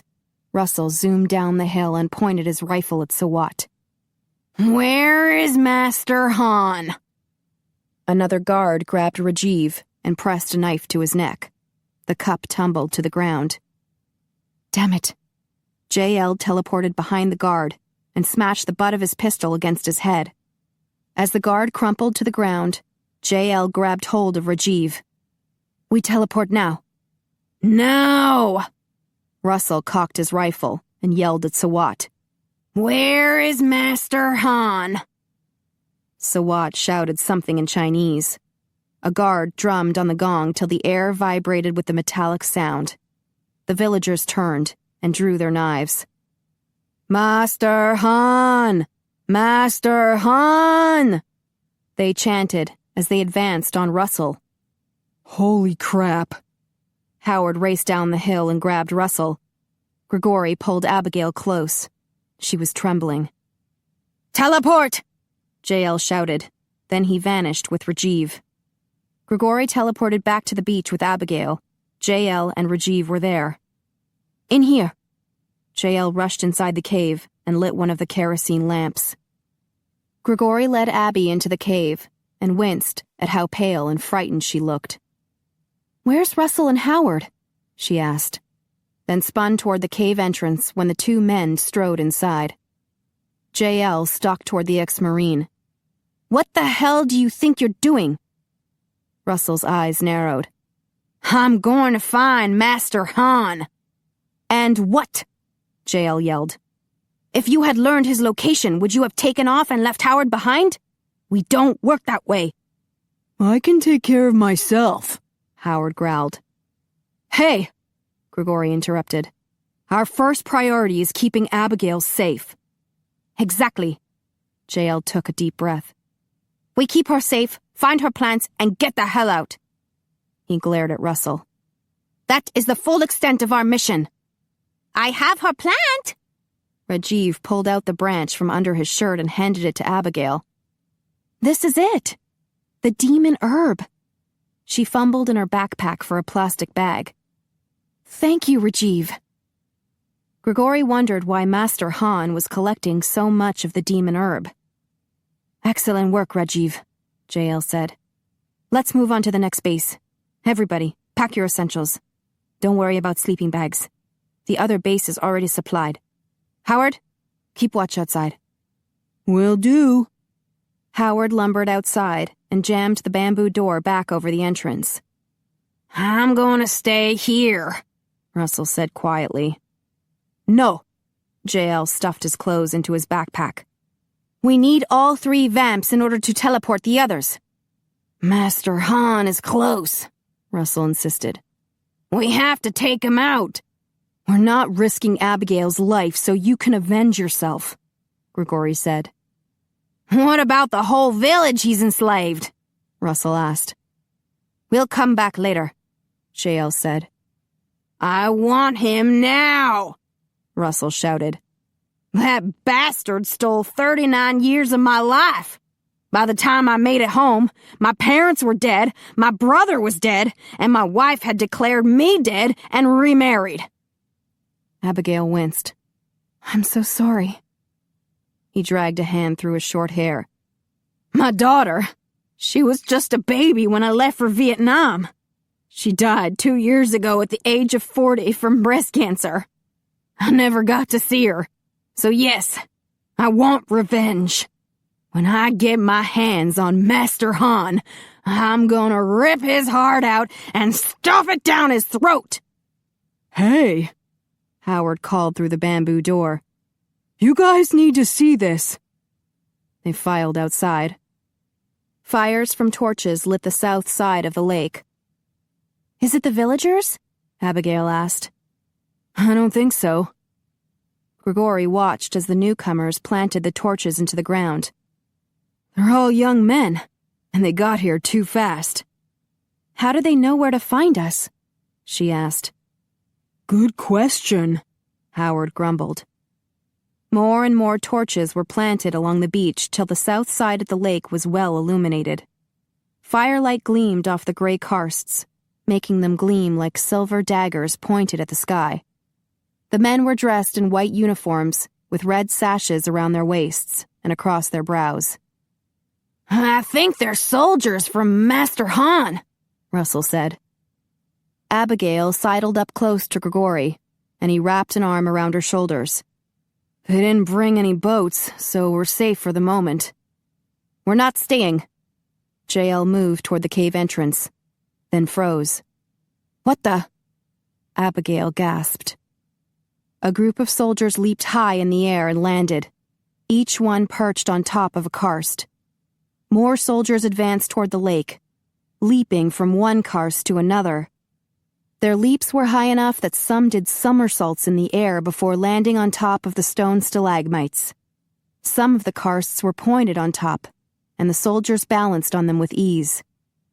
She pressed a hand to her chest. That doesn't seem humanly possible. Chang-Chi, Rajiv whispered. Vampires, JL translated. They were all vampires? Gregori swallowed hard. There had to be 100 of them. That explains how they found us, Russell muttered. They're able to hear our beacon. I don't hear anything, Abigail said. Only vampires can hear this frequency. Russell yanked the electronic gadget from its hiding place near the cave entrance and stomped his boot on it. More of the Chang-Chi hopped from stone to stone. Then they leaped even higher, flying through the air to perch on top of the bamboo trees on the east side of the lake. The bamboo stalks swayed back and forth like pendulums, arcs ever widening until they dipped down to the water and deposited the soldiers on the surface of the lake. They didn't sink. Oh, shit. Gregori steered Abigail toward the cave. Get your backpack. We're going. They walk on water? Rajiv asked. I think they're levitating, JL said. Come on, let's go. Inside the cave, Gregori slipped on his backpack while Abigail put on hers.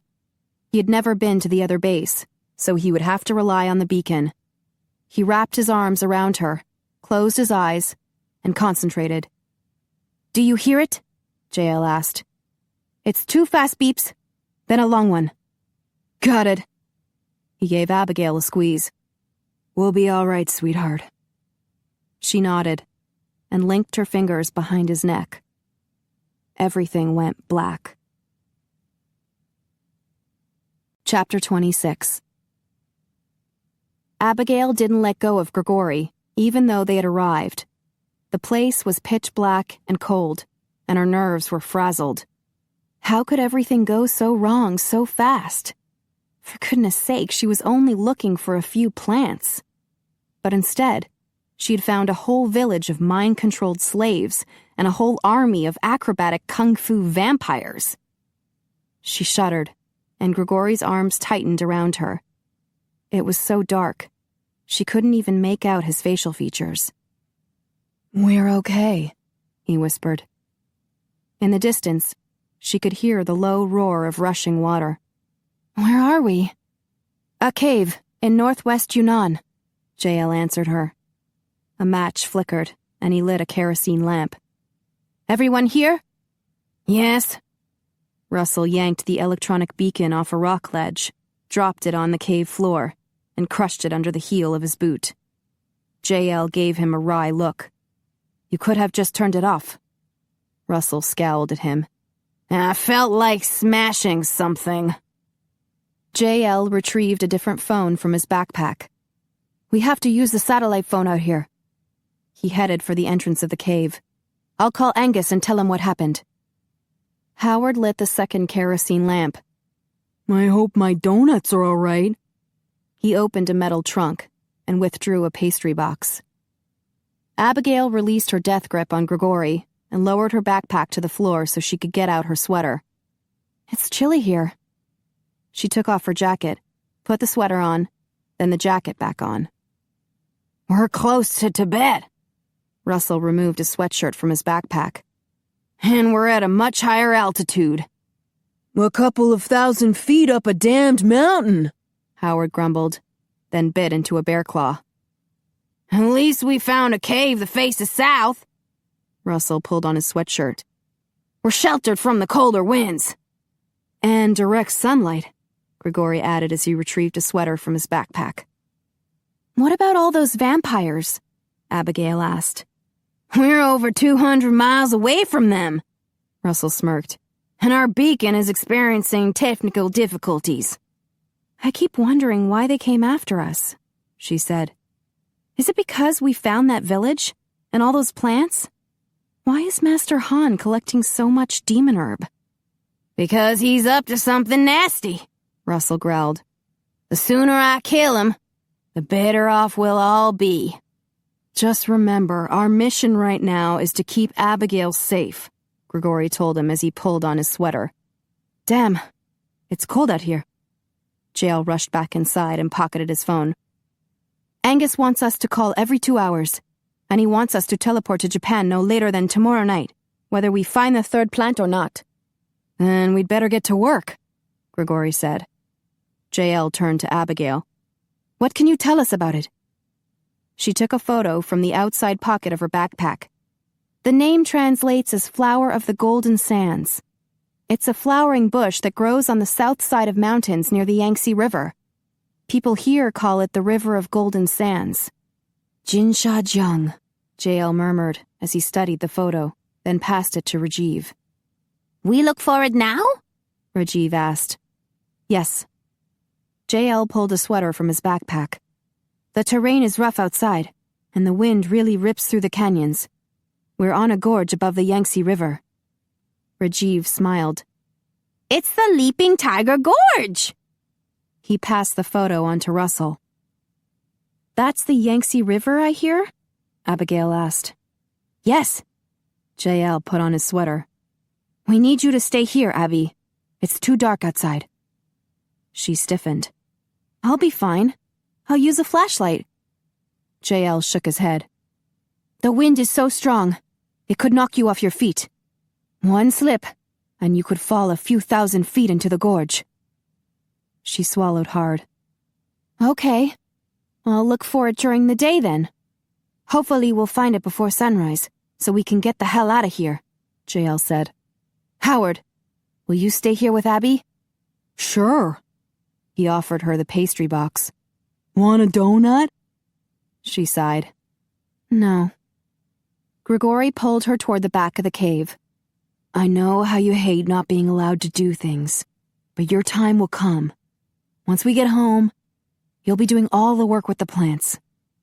She nodded and gave him a weary smile. You're right. It would be crazy for me to scramble around a mountain in the dark. Okay. He kissed her brow. Wish us luck, so we can go home. Good luck. She hugged him tight. The Vamps and Rajiv bundled up, retrieved some flashlights from a metal box, then headed out.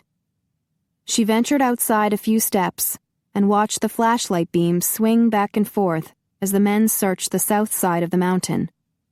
The edge of the cliff was barely visible to her, but she could hear the loud roar of the river far below. A strong cold wind slapped at her, threatening to knock her down, so she went back inside the cave. She helped Howard unroll sleeping bags for everyone. 3 of the bags were placed far in the back of the cave. Then a folding screen was stretched in front of them. The south-facing entrance of the cave would keep any direct sunlight from coming in, but the Vamps still preferred it as dark as possible. Howard lit an oil heater, and the cave warmed up a little. They sat and waited for the others to return. They had finished off 2 boxes of donuts before the guys came back, looking exhausted and cold. From the grim looks on their faces, she could tell they hadn't found the third plant.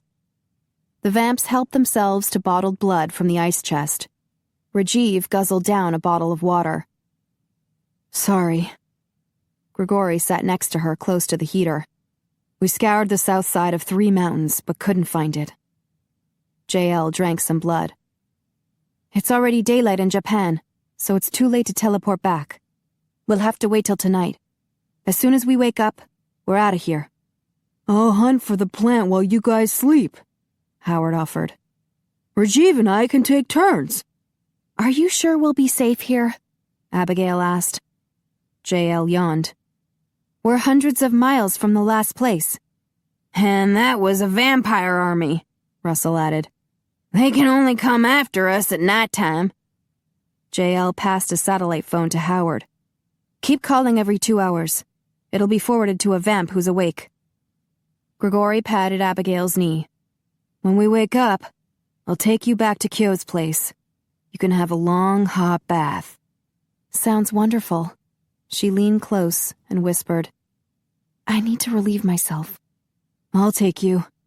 He hefted himself to his feet and grabbed a flashlight. They didn't venture far from the cave.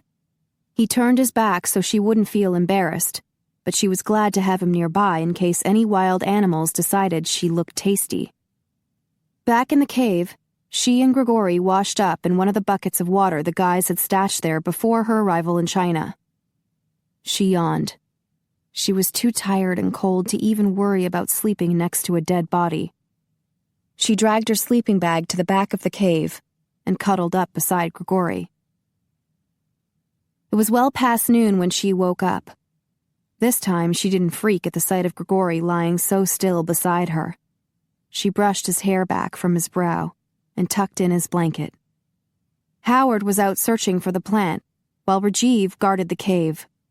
He had heated some water on a kerosene stove to make tea. She ate a breakfast of hot tea and stale donuts. 3 hours later, Howard came back empty-handed and grumpy. He stuffed down 6 bear claws, guzzled a bottle of water, then decided he should descend the gorge to fill up their wash buckets with fresh water. You crazy, Rajiv said. River long way down, too hard for a bear. You want to bet? Howard growled. Just because it's the Leaping Tiger Gorge doesn't mean it's just for tigers. Rajiv scoffed. I'm not going down there. It's too big. River too crazy. Let the vamps teleport there for water. Howard grunted. I'll show you how it's done. He grabbed a bucket and headed for the entrance. He stopped with a jerk. The bucket fell from his hand and sloshed water on the cave floor. He ducked down. Holy crap! I don't believe this. What? Rajiv ran forward. Howard pulled him down. Don't let them see you. Who? Abigail's heart pounded as she eased forward. She hunkered down beside the 2 shifters, and her heart shot up her throat. On the other side of the gorge, on the crests of the mountains, Master Han's army was gathering. More and more of them lined up along the ridge, all dressed in white. The ends of their red sashes fluttered in the wind. Her blood ran cold. There had to be 100 of them. How can they be here in daylight? I thought they were vampires. Maybe they different guys, Rajiv suggested. Maybe Master Han have a vampire army and a human one. Panic threatened to burst inside her.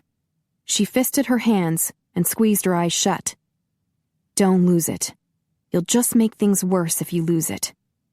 She opened her eyes, and the army was still standing along the ridge. How they find us? Rajiv asked. How they get here so fast? I don't know, Howard said softly. But they're here, and we have to deal with it. Abigail gasped when some of the soldiers jumped off a cliff. They must be suicidal. But no. They fluttered down the side of the cliff and landed neatly on a ridge 100 feet below. Others leaped from rock to rock, even doing somersaults in the air. Holy crap, Howard whispered. They're the same guys. They can move like vampires, but they're mortal. How can they be like this? Abigail wondered out loud. These guys are supernatural. They going to cross the gorge, Rajiv said. They find us. Howard sucked in a deep breath. You need to go. I'll stay here to guard the fort. You can shift and cross the gorge. I'm not leaving you and Miss Abby alone, Rajiv hissed. You have to. Howard slipped the sat phone into a zippered case and slipped the cord around Rajiv's neck. Get out of here and call Angus. He can find us with the tracking chip the vamps have embedded. Oh, shit. That's how those bastards found us. Rajiv turned to Abigail. I take you with me? She shook her head, her eyes crowding with tears. I'll slow you down, and I can't get across the gorge. Howard slapped him on the back. Go! We're counting on you. Rajiv knotted the cord so the phone would be secure. God be with you. And with you. Abigail gave him a hug. He scrambled out of the cave, keeping low. She whispered a prayer that he would be safe, that he would make it through. She glanced back at the folding screen. The vamps were behind there, dead and oblivious. She looked at the sky. The sun was lowering in the west. How much longer before the sun sets? About an hour, Howard answered. At the rate their army is moving, they'll be here in 15 minutes. So the vamps wouldn't be awake to teleport them away. Her hands trembled, so she clenched them into fists. We're outnumbered. I can kill maybe 30 or 40 of them before they finish me off. Howard regarded her with a grim look. But then you'll be alone with the rest of them, and they'll be really pissed. A sick feeling churned in her gut. We have no choice. We'll have to surrender. Chapter 27. Careful, Abigail whispered as Howard peered over the ledge. Can you see the river? Yes. He was flat on his stomach, clutching a nearby bush to keep from plummeting as he eased farther over the cliff. They no longer worried about the invading army seeing them. It was obvious the soldiers were moving toward them. It was also obvious that even though the soldiers could do amazing physical feats, they lacked the ability to teleport. Otherwise, they would simply materialize across the river. Howard described how a few had made incredible leaps across the gorge, and many more were gathered across the river, preparing to jump. She just hoped Rajiv found a place to cross without the soldiers spotting him. I see him. Howard eased out further. He's downriver. It's wider there. But there are some giant boulders in the river. Yes, he just landed on one. He's in tiger form? Oh, yeah. He had to strip before shifting, but I'm sure he left the phone tied around his neck. Well, there he goes. He made it to another rock. And yes, he's across. I can't see him now. Howard scooted back. Nothing much we can do now, but wait. She swallowed hard. Wait for what? What did Master Han want with them? Howard settled by the cave entrance, watching the approaching army. She couldn't do it. It was too nerve-wracking, so she went back into the cave to sit by the heater. Her mind raced, and foremost among her frantic thoughts was JL's warning about the demon herb. Those who go looking for it are never seen again. Why was this happening? It had to be connected to the zombie village and the fields of demon herb. What was Master Han up to? From her research, she believed the plant could boost a person's immune system, make him stronger and more impervious to disease. She had hoped it would help her mother, perhaps even cure her. But would she ever make it back home? Ever see her family again? Ever enjoy a future with Gregori? Those who go looking for it are never seen again. She didn't want to die. She wanted to see her family again, and hold Gregori again. The sound of crunching gravel echoed in the canyon. The soldiers were getting closer. The sun lowered, and the temperature dropped, but she knew the shivers down her back were caused more by fear than by cold. She glanced at the folding screen. At least there wasn't any sun coming in the cave.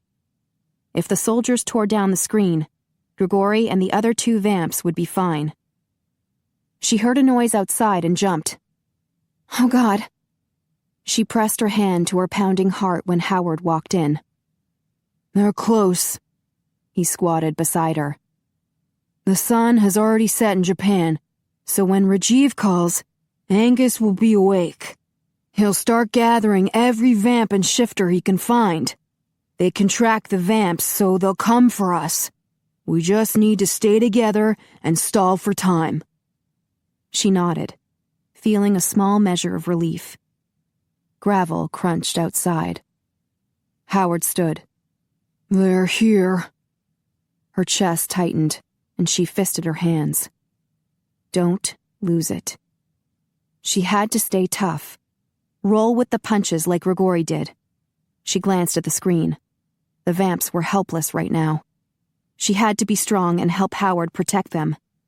She wasn't a warrior, so her best weapon was her mind. She needed to stay sharp and focused. 4 soldiers eased inside with their swords drawn. Howard raised his hands. "We surrender." Abigail scrambled to her feet and lifted her hands. Stall for time. "We wish to see Master Han." The soldiers stared at her. She wasn't sure if any of them understood English, but she had to try. "I'm a scientist. I have a business proposition for Master Han."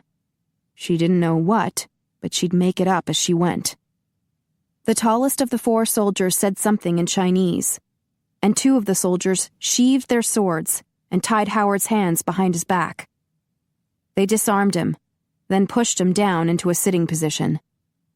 More soldiers gathered outside on the ledge. The lowering sun gleamed off their swords. A huge soldier pushed through them and strode into the cave. She recognized him as the one called Sawat. All the soldiers inclined their heads, so apparently he was their leader. His angry glare passed over Howard and her to the back of the cave. He marched past her and knocked the screen to the floor. He glanced over the 3 vamps. "Chang-Shi," he muttered, then returned to Howard, who was cross-legged on the floor. "Where's the tiger?" "Glad to see you've learned some English, Sawat." Howard smirked. "But I think your voice has gotten higher." With a growl, Sawat pulled a knife and pointed it at Howard's throat. "Where's the tiger?" Howard glared up at him. Abigail winced when a drop of blood trickled down Howard's neck. "He's not here. He didn't come with us." Sawat snorted. "He's here. I'll find him." He marched outside and barked orders in Chinese. A group of soldiers took off. Sawat remained on the ledge, scanning the mountains, no doubt looking for Rajiv. She eased closer to Gregori. The tall soldier noticed and motioned to the heater. "You sit here, or we'll have to tie you up." "You speak English?" she asked as she lowered herself onto the cave floor. He ignored her and called out something to Sawat. Outside on the ledge, Sawat yelled a command, and 2 soldiers entered the cave, carrying a black lacquered box with gold metal corners. They went straight to the back of the cave. She sat up, craning her neck to see what they were taking out of the box. They looked like metal bands linked together with a short, thick chain. The soldiers snapped the cuffs on the vamp's forearms and locked them. When the bands wouldn't fit around the men's boots, they removed the boots and locked the cuffs around their ankles. They found knives in the boots, and more knives strapped to the vamp's calves. They gathered them up, along with the rifles and pistols, and stashed them in a pile by the entrance of the cave. "The cuffs are made of silver," the tall soldier explained. "It will keep them from teleporting away." "And burn like hell if they attempt to remove them," a British accented voice said outside the cave. She jerked around to the front. A man stood next to Sawat, dressed in black leather pants, a black shirt, and a long black leather coat. Was this Master Han? His clothes weren't dusty like those of the soldiers who had crossed the gorge and climbed up to the cave. His hair was shoulder length and black, but he wasn't Asian. "Lord Darifer," Sawat murmured, bowing low. The other soldiers also bowed as the newcomer sauntered inside the cave. They kept their eyes downcast, as if afraid to gaze any higher than his knees. He looked around with sparkling green eyes and an amused tilt to his mouth. "My lord," The tall soldier bowed low. Derfer crossed his arms and heaved a resigned sigh. Wu Shen. Yes, my lord? The tall soldier bowed again. You know how much I hate human error. The tall soldier turned pale. Yes, my lord. And yet you try my patience, and I have no patience. Wu Shen bowed. 1,000 pardons, my lord. Derfer gestured toward Howard. This one is a werebear. He could shift and rip your head off. Wu Shen's eyes widened. He spoke quickly to the soldiers with the black lacquered box. They rushed over to Howard and snapped silver bands around his wrists behind his back. When they moved in front of him to cuff his ankles, he growled at them, and they jumped back. Derfer chuckled. Don't be afraid. The bear cannot shift now. His eyes glowed like polished emeralds. Even if he could, he would be no match for me. Abigail sucked in a deep breath while the soldiers snapped the cuffs around Howard's ankles. Derfer could defeat a Kodiak bear? He had weird eyes, too, and the soldiers seemed to fear him. She had a sick feeling in her gut that he wasn't human. Then what was he? It was daylight, so he couldn't be a vampire. He paced toward the back of the cave, then sauntered toward the entrance. Swat? Yes, my lord. Sawat came in and bowed. I count 5 prisoners. Sawat grew pale. Yes, my lord? And yet your report claimed there were 6 sleeping bags at the other cave, and I count 6 here. Is someone missing? Sawat shifted his feet. The were-tiger may have escaped. Over the Leaping Tiger Gorge? Derfer chuckled. That's rich. Sawat looked relieved. Yes, my lord. Derfer's face turned grim. You screwed up! Go look for him in the gorge. He extended a hand, and a blast of air blew Sawat off his feet, through the air, and over the cliff. His scream echoed in the canyon, then abruptly cut off. A chill skittered down Abigail's back. Her gut was correct. Derfer was not human. He turned to the tall soldier and smiled. Good news, Wu Shen. You've just been promoted. Wu Shen bowed, his face ashen. You are most kind, my lord. Don't mention it. Derfer gazed about the cave, his green eyes twinkling with amusement. So, we have a shifter who can't shift, 3 vampires who can't teleport, and... His gaze fell on Abigail. And a loving daughter who can't save her mother. She flinched. He strolled toward her. How desperate are you, Abigail Tucker? I could save her, you know. It might be fun to have your father indebted to me. Don't talk to him, Howard growled. Derfer glanced at him and smiled. The bear knows who I am. His gaze shifted back to Abigail and his eyes hardened. You have something that belongs to me. She shook her head. I've never met you before. He smirked. I was there 6 years ago at your father's rally when a man sneaked in with a handgun.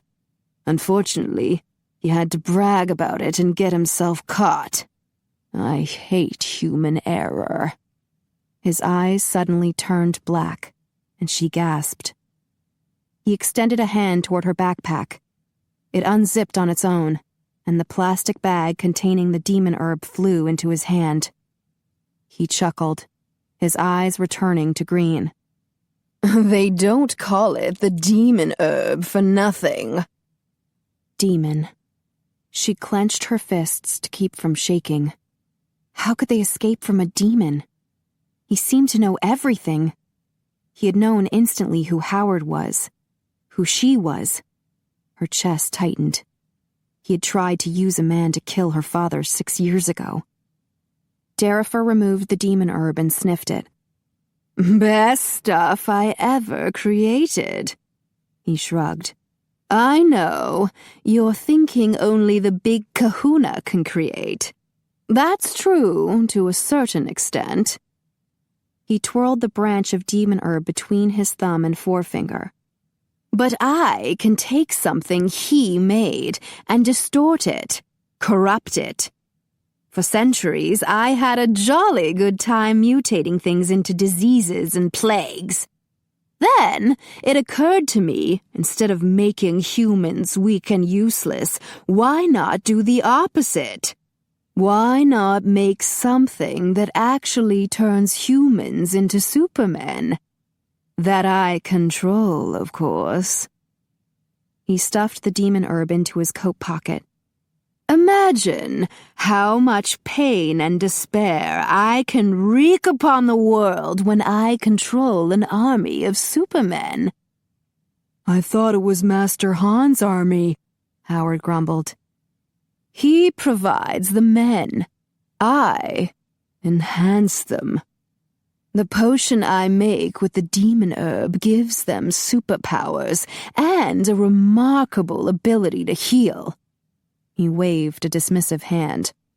But I grow bored with the mundane details of gathering and training an army. I leave that to Master Han. You would be amazed how many humans are willing to trade their souls for the chance to be Superman. He walked over to Howard. How about you? Want to switch to the winning side? Go back to hell, Howard growled. Darifer smirked. Who's going to make me? He glanced back at Wu Shen. Master Han can decide what to do with them. Yes, my lord, Wu Shen bowed. But keep the girl alive. She has good connections. Darifer smiled at Abigail. Let me know if your father wants to make a deal. I could save your mother. She lifted her chin, determined to be as brave as Howard. Go back to hell. He chuckled. Actually, I think I'll go visit your mother. Such a shame she's about to take a turn for the worse. He vanished. Abigail's heart plummeted into her stomach. Would he really hurt her mother? Of course he would. Wasn't that what demons did? He killed Sawat, Howard said quietly, looking at Wu Shen. Next time he gets angry, it could be your turn. Wu Shen's mouth thinned. You think to sway me? Our bodies are Master Han's to command. It is an honor to serve and die for him. And the demon? Howard asked. Wu Shen looked away. He owns our souls. Howard snorted. Then you had better hope you never die. Wu Shen strode outside and stood on the ledge. Abigail exchanged a look with Howard and nodded slightly.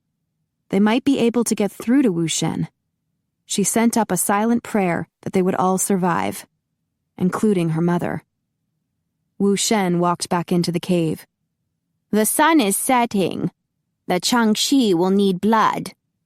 There's bottled blood in the ice chest, she motioned to it. I could give it to them. He nodded. That will be for the best. They would not attempt to attack you. She hurried to the ice chest and removed 3 bottles. Then she settled on her sleeping bag next to Gregori. As the last rays of sun faded away, torches were set ablaze outside the entrance to the cave. Wu Shen lit the kerosene lamps as he gave more orders. 3 soldiers unsheathed their swords and formed a line in front of the vamps. 2 more watched Howard. The vamps jerked, and their chests suddenly expanded with a gasp for air. Their eyes opened. Listen, Abigail whispered. Gregori reached for her, but the chain pulled tight on his cuffs. What the? He sat up, an alarmed look on his face. JL and Russell sat up, and all three vamps cursed under their breath and pulled at their restraints. We've been captured. Abigail unscrewed the top off Gregori's bottle and placed it into his hands. Master Han's army arrived during the day. How? JL asked, eyeing the soldiers. They're mortal. Abigail unscrewed JL's bottle and handed it to him. But with superhuman powers. They may have enhanced hearing, she added quietly, so the guys would be careful what they said. Shit, Gregori whispered, then guzzled down some blood. Howard has been captured too. Abigail passed a bottle to Russell. They have all 5 of us. The guys were silent, but she could see a gleam of satisfaction in their eyes that Rajiv had escaped. They took all your weapons and put silver cuffs on you so you can't teleport, and Howard can't shift. She glanced at the soldiers. They didn't seem to mind that she was talking. Master Han isn't working alone. He has a demon helping him. A demon? JL asked. His name is Darifer. He's mutating the demon herb to make a potion that gives humans supernatural powers. So, a nasty vampire villain is teamed up with a demon? Gregori gulped down more blood. We're in deep shit. Could be worse, JL mumbled. How do you figure that? Gregori asked. His eyes narrowed on the soldiers. JL shrugged. We could be dead. He's right. Russell pulled his hands apart, testing the chain. As long as we're alive, we can fight. Exactly. Gregori finished the last of his blood, then tossed the bottle aside. It's a shame they took all of our weapons. He gave the other vamps a pointed look. Russell and JL nodded and set their bottles down. And a shame they tied up Howard, Gregori said, his voice loud. He's liable to get really pissed. Howard roared, rising to his knees, and all the soldiers looked his way. With vampire speed, Gregori, Russell, and JL whipped knives out from beneath their sleeping bags. Before Abigail could even see what was happening, 3 guards were dead on the ground with knives in their chests, and the vamps had claimed their swords. Drop them, or he's dead! Wu Shen held a pistol aimed at Howard's face. The other 2 guards poked the tips of their swords into his back. The vamps froze. When Wu Shen cocked his pistol, they tossed their swords onto the ground. He gave them a disgusted look. You think you can escape by killing 3 guards? I have 100 more outside, and every one of us considers it an honor to die for Master Han. Well said, Wu Shen, a muffled voice announced outside the cave. Master Han! He stepped back and inclined his head. We have the prisoners you wanted. Chapter 28. Shit. He had killed a man. Gregori's gaze drifted to the dead body and his knife protruding from the man's chest. Ian had warned him when he had first begun his lessons in fencing and martial arts. Once you engage in combat, you have to kill to survive. Over the years, Gregori had mentally prepared himself. If a battle occurred with the malcontents, he wanted to be able to fight alongside his friends, and that meant killing malcontents. He had accepted that. After all, malcontents were vicious vampires who had a long track record of torturing and killing humans. They deserved to die. Skewering them through the heart just made them disintegrate into a pile of dust. One strong gust of wind, and the dust was gone. No body, no guilt, no remorse. It had never occurred to him that he might have to kill a human. This body wasn't going to disappear. The dead man lay there in a pool of blood, his eyes wide open, staring, but not seeing. Gregori clenched his fists and looked away. You're a warrior now. Deal with it. He needed to protect Abigail, get her home safely, get them all home safely. Their first attempt had failed, but he would stay alert and prepared for the next opportunity. A new group of soldiers dashed inside the cave and retrieved the swords he, Russell, and JL had dropped. They even yanked the knives from the dead men's chests in case Gregori and his friends were tempted to use them again. Abigail was pale, her hands gripped together, so he gave her an encouraging look.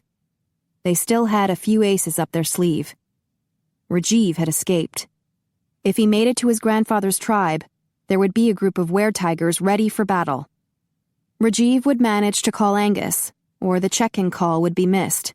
Either way, Angus would know they were in trouble, and he could locate them with the tracking chips embedded in their arms. The soldiers went into a scraping and bowing routine, then moved aside so Master Han could advance into the cave. He was tall and slim.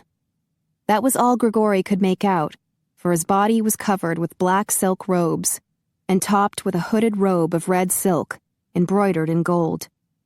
Deep inside the shadow of the hood, his face was hidden behind a mask of gold. No wonder his voice had sounded tinny and muffled. Master Han and the 3 vampire lords, Wu Shen announced. Lord Ming, Lord Qing, and Lord Liao. 3 Asian vampires followed Master Han. They were also dressed in flowing silk robes, but their heads were uncovered. Their hair, long and braided, dangled down their backs. Each one clasped his hands together at the waist. Gregori figured they didn't use their hands much, not with fingernails that were about 6 inches long, curved and yellow. Gross. From the look on Abigail's face, he could tell she agreed. It was hard to tell what Master Han was thinking or feeling with the stupid gold mask on his face, but Gregori could see his brown eyes studying Howard before moving slowly toward the back of the cave. His gaze passed over Gregori, lingered on Abigail, then moved on to JL and Russell. He stiffened. Bastard! Russell muttered. Lord Ming said something in Chinese, and Lord Qing appeared to agree. They want to kill us, JL whispered.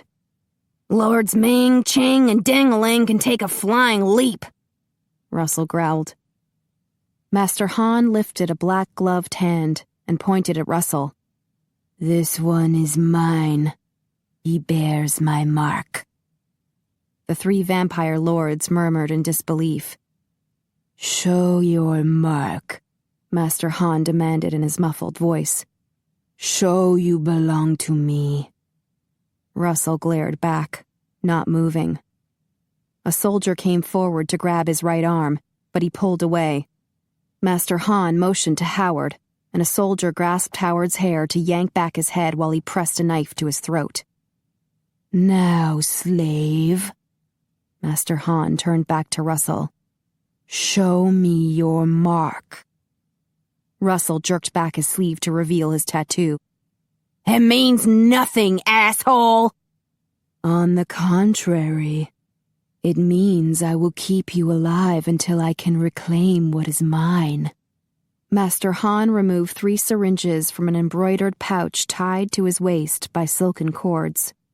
He passed them to a soldier and gave him directions in Chinese.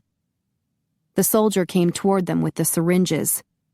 Gregori assumed a martial arts position, and beside him, Russell and JL did the same, although their movements were severely hindered by the damned cuffs. Stay behind us, he whispered to Abigail. Master Han lifted a hand. Calm yourselves.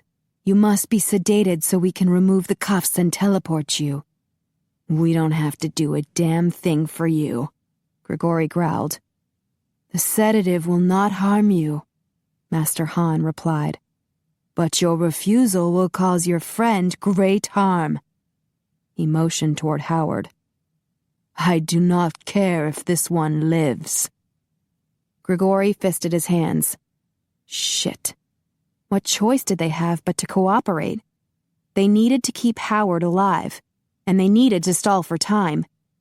Without the ability to teleport, there was no way to escape this cave, not with that crowd of soldiers out front. But if they allowed Master Han to move them to another location, it might be an easier place to escape. And with their embedded homing devices, Angus would still be able to track them down. One of the vampire lords murmured in Chinese to Master Han. You, Master Han pointed at Abigail. You will come closer. Abigail stiffened and gave Gregori an alarmed look. He turned to Master Han. Leave her alone, and we'll cooperate. You'll cooperate or we'll kill this one. Master Han gestured to Howard. Gregori glared back. If you harm her, I will kill you. Master Han chuckled, the sound echoing eerily behind his mask. I have no interest in her. It is Lord Ming who wants her. Lord Ming said something in Chinese, and Gregori shot a questioning look at JL. He says she has a virgin neck, JL whispered. He wants to be the first to bite her. You asshole! Gregori lunged toward Lord Ming at vampire speed, stretched his hands and cuffs apart, and rammed the silver chain against Lord Ming's neck. The silver sizzled against his skin.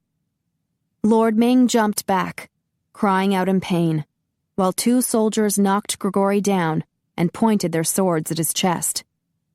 Master Han leaned over him. You do not bear my mark. I would not regret killing you.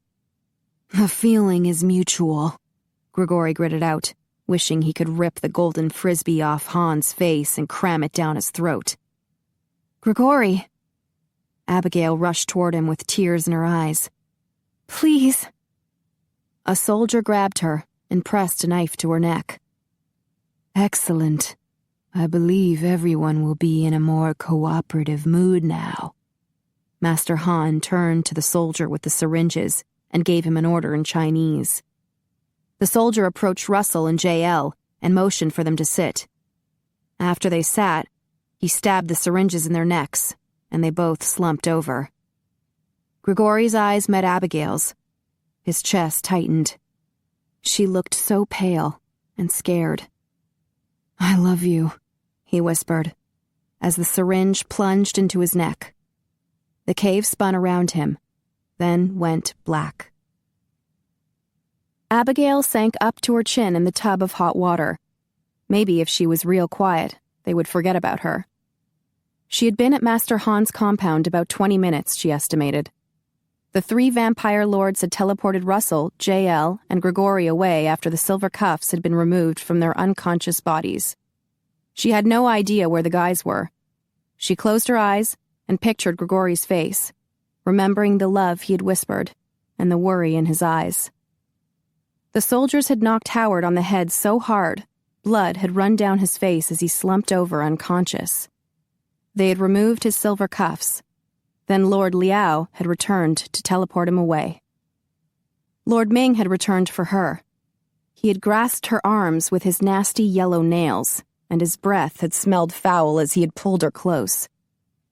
Even now, she shuddered when she recalled it, and reached for the soap to lather up her body for the 5th time. Lord Ming had teleported her to a courtyard where about 30 soldiers were practicing martial arts by torchlight.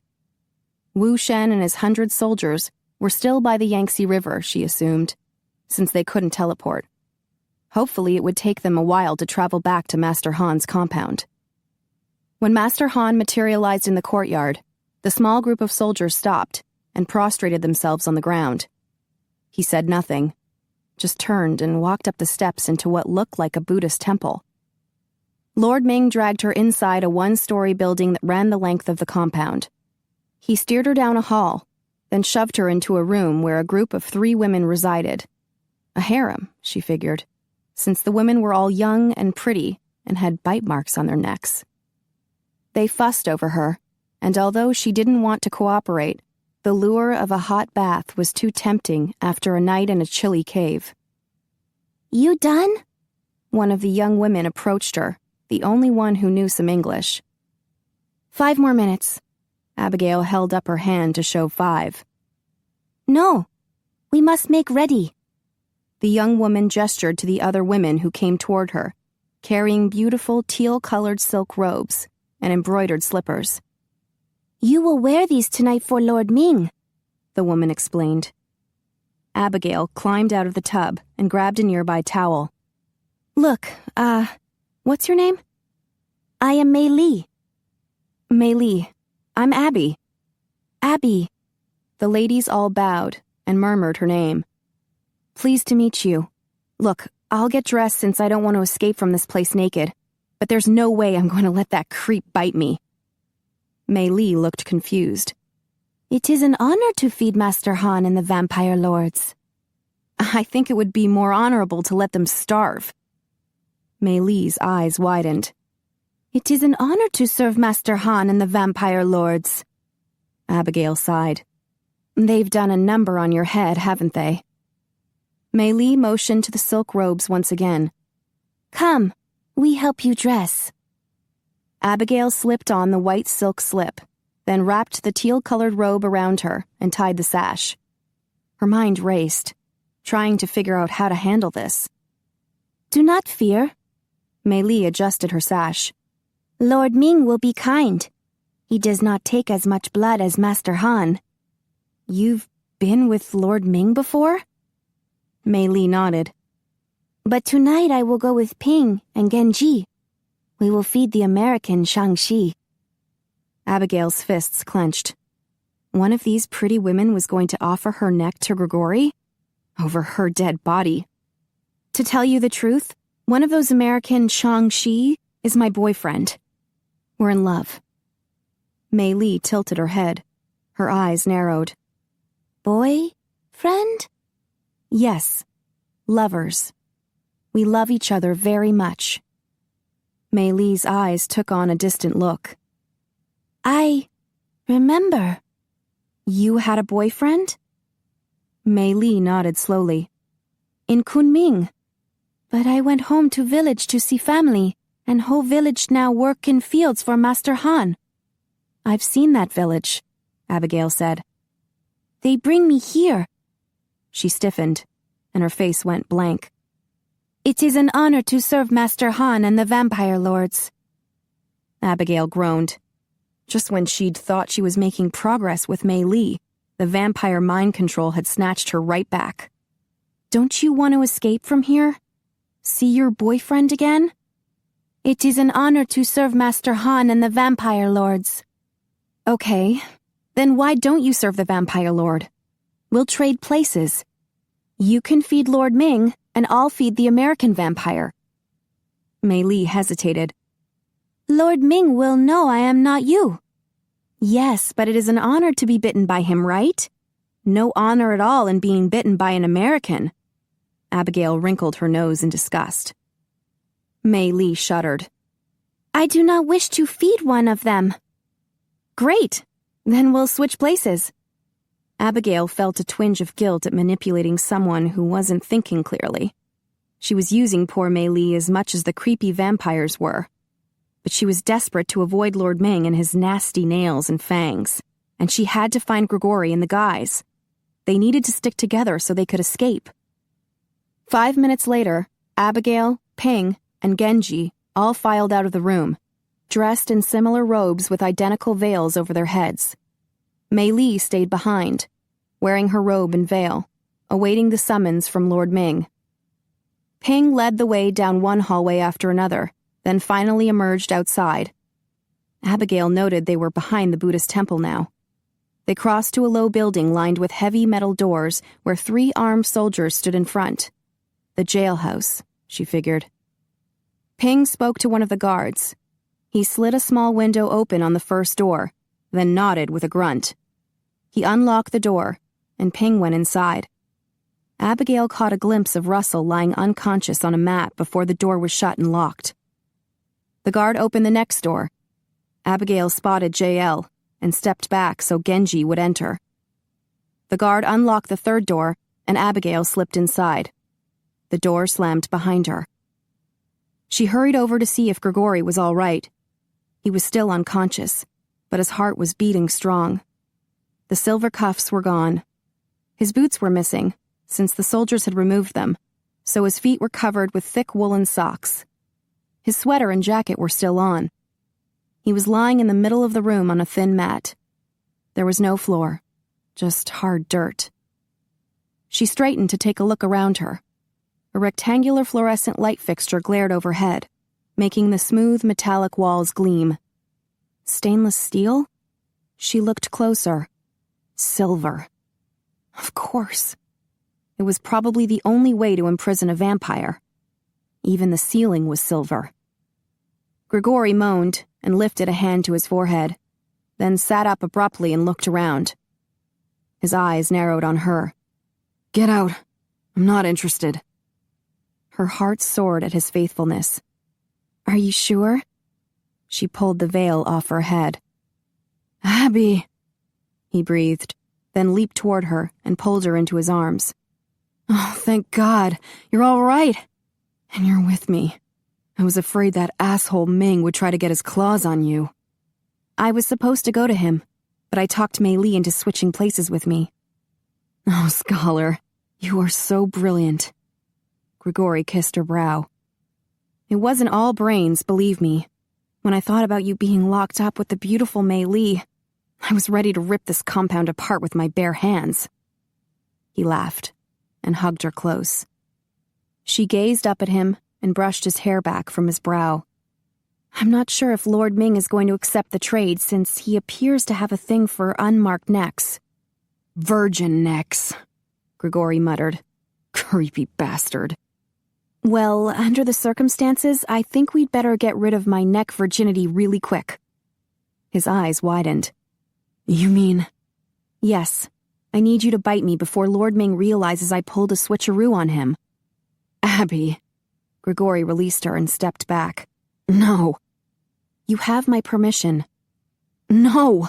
We'll just escape from here." His form wavered, then solidified again. "Shit. I can't teleport." He paced around the perimeter of the room and examined the walls closely. "It's solid silver," she said. He touched the door and jerked his hand back with a grimace. "Even the door is silver." "We're not getting out of here for a while, and if Lord Ming still wants a virgin—" "Abby, how can I return you to your family with fang marks on your neck?" Tears stung her eyes at the thought of her family. For the 100th time, she hoped her mother was all right. "At this point, I'll be glad to return it all." "I'll get you out of here. Somehow." She dragged in a shaky breath. "Gregori, it was terrible. The demon said he could make my mother better if my dad was willing to work with him. I told him to go to hell, and he said he was going to see my mother and make her worse." "Sheesh." Gregori pulled her into his arms. "I'm so sorry. This happened while I was in my death sleep?" She nodded. Her cheek nestled against his chest. "God, I hate it when I'm not able to protect you." She glanced up at him. "You can protect me now from Lord Ming." He winced. "I don't want to bite you, Abby. I've never bitten a mortal before." "If you don't bite me, he will." She fisted her hands around the lapels of his jacket. "Please, I can't stand the thought of him touching me or sinking his teeth into—" "Okay." Gregori dragged a hand through his hair. "Shit. I can't stand the thought of him touching you either." "You told me at the nightclub that you bit vampire women, and it was somehow pleasurable. Can you do that with me?" "It's possible." "Good. Let's do it." He paused, shifted his weight. She lifted her eyebrows. "Well?" "I don't want you to see me with my fangs out." "I've seen every other part of you," she huffed with impatience. "Come on, Gregori. I know you have fangs." He scowled at her. "You haven't seen them extended. They get really long." "I've seen another extended part of you, and it wasn't too long for me to handle." He crossed his arms. "You think you can handle it?" "Yes. Bite me." His mouth twitched. "You're trying to goad me into it." "Whatever it takes. I'm not letting that creep touch me." She sat on the mat and arranged her silken robes around her. "So, Just how long do you get? He arched a brow. Long enough to get the job done. Okay. Do you prefer the right side? She tilted her head left. Or the left side? She tilted her head right. He removed his jacket and tossed it on the floor. Then he walked toward her, his eyes glittering with green intensity. She swallowed hard. He fell to his knees in front of her. His eyes turned red. Right side or left side? She whispered. He pulled her onto her knees and into his arms. Backside, he growled and slapped her rump. She gasped. Greg! He cut her off with a fierce kiss. Meanwhile, his hands squeezed her buttocks and pressed her against his groin. She wrapped her arms around his neck and delved her hands into his hair. He nuzzled her neck, and her head dropped back. He dragged his tongue up her neck, and she shivered. He did it again, and she gasped. Somehow she had felt it between her legs. Her knees trembled, and she fell back onto the mat. Abby. He untied the sash and opened her robe. Her nipples hardened under the sheer white silk shift. So pretty. He rubbed his fingers over her nipples, then lightly pinched the hardened tips. She moaned. Gregori, bite me. He chuckled. You really want this, don't you? Yes. She reached for him. I love you, Gregori. I want to experience every part of you. His red eyes glowed brighter. I love you too. He kissed her, then returned to her neck. He licked and nibbled, and with each move, she felt it between her legs, and she wanted more. Oh, God, touch me. She rubbed a leg against him. He pulled up her shift and slipped his hand between her legs. She jolted with pleasure when he touched her clitoris, and his fangs scraped the side of her neck. With a soft pop, his fangs broke through. With each deep suck, it felt as if he was penetrating her deeper and deeper. Her climax hit with a shattering force. Gregori removed his fangs and held her until the last of the throbs faded away. He gazed into her eyes. Are you all right? She nodded. His eyes were back to green, and his fangs were retracted. Make love to me. I thought I did. Not completely. I want more. His eyes glinted with humor, and he kissed her nose. I don't want to take you on a dirt floor, Abby. She smiled. We could always try the ceiling. He laughed, then stopped and looked up. The ceiling? It's covered with silver. Yeah, but that's a big light fixture. He stood and levitated to the ceiling. She stood and adjusted her clothes. Stand back against the wall. This could get ugly. He ripped the light fixture off the ceiling. Lights sizzled and popped. He yanked harder. The lights exploded, and the room turned dark. Stay put, he told her. There's broken glass on the floor. Can you see? Barely. There's an opening here. I think it's big enough I can levitate through it.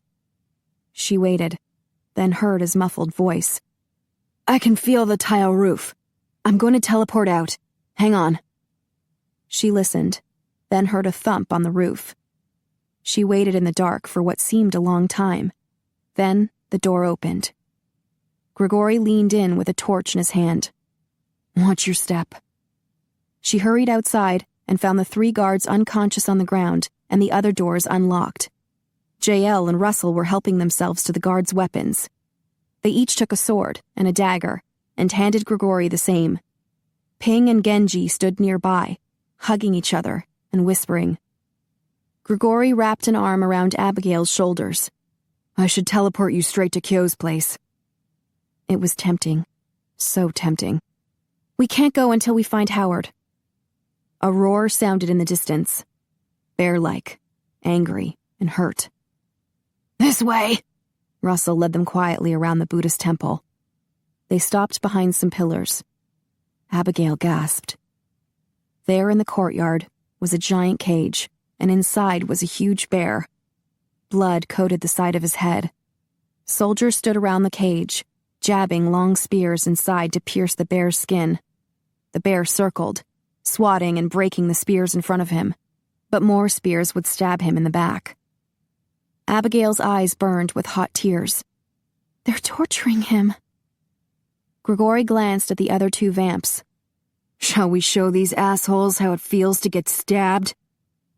The vamps teleported behind 3 soldiers, spun them around, and stabbed them through the chest. With a whooping war cry, they continued fighting and slashing at the guys with spears. An answering war cry sounded outside the compound. Then the courtyard filled with vamps teleporting in. Abigail cried with joy as she recognized Angus, Robbie, and Kyo among them. Another roar filled the air, and tigers leaped over the walls. The vamp succeeded in opening the cage, and Howard leapt out, roaring and slashing at the men who had tortured him. Ping and Genji screamed and ran inside the temple. A loud gong sounded, and more soldiers streamed into the courtyard. Abigail eased up the steps of the temple so she could steer clear of the fight and have a better vantage point. She didn't want to take her eyes off Gregori. He was slashing a path through the enemy, working his way back to her. Suddenly, a hand clapped over her mouth and dragged her back. Lord Ming's sharp nails curled into her skin, and his foul breath filled her nostrils. She elbowed him hard in the ribs and pulled away. With vampire speed, he was on her again in a second, clutching her by the arms. His eyes narrowed on her neck. He shrieked with rage and shoved her back. She stumbled on the stairs, banging up her knees, but righted herself quickly. She froze. He had drawn 2 long daggers from his belt. Gregori shouted behind her. With a growl, Lord Ming threw the daggers. She ducked just as Gregori teleported in front of her. 2 sickening thuds. Gregori's body jerked. "No," she whispered. He crumpled in front of her. "No!" she screamed. Russell ran up the steps and skewered Lord Ming in the chest. He turned to dust. "Oh, God, no!" She fell to her knees beside Gregori. He lay pale and still with 2 daggers embedded in his back. She hugged him, turning her head to press her cheek against him. "Gregori!" At the top of the stairs, by the entrance of the Buddhist temple, she saw Master Han. He stood quietly watching the battle, then vanished. Chapter 29. "He's still bleeding," Abigail cried as she tossed a blood-soaked towel into a plastic tub, then grabbed a fresh one to press against one of the wounds on Gregori's back. Angus pressed a towel against the other wound. He had removed both daggers from Gregori's back, but they had had no luck in staunching the flow of blood. "Here, we try this." Kyo pushed her hand aside and slathered a paste onto the wound. "What is it?" "Hunan Bayao. Secret medicine to stop bleeding." "What's in it?" "If I tell you, it's not a secret." Kyo smeared more of the paste on the second wound. "But it has some very good things in it. Ginseng, myrrh, and dragon's blood." Instead of streaming from the wounds, the blood slowed to a trickle, then finally stopped. She collapsed on the floor beside the bed and burst into tears. "There, lass." Angus patted her shoulder. "'Twill be all right." "But he's lost so much blood," she wailed. "Aye. If he comes to, he must drink several bottles." She nodded. She had wanted to take him to a hospital in Tokyo, but Angus had forbidden it. Couldn't risk Gregori falling into his death sleep there, or being put into a room with sunlight. With a groan, she hefted herself to her feet and sat on the bed next to Gregori. "Don't die on me. We've been through too much together. I don't know how to go on without you."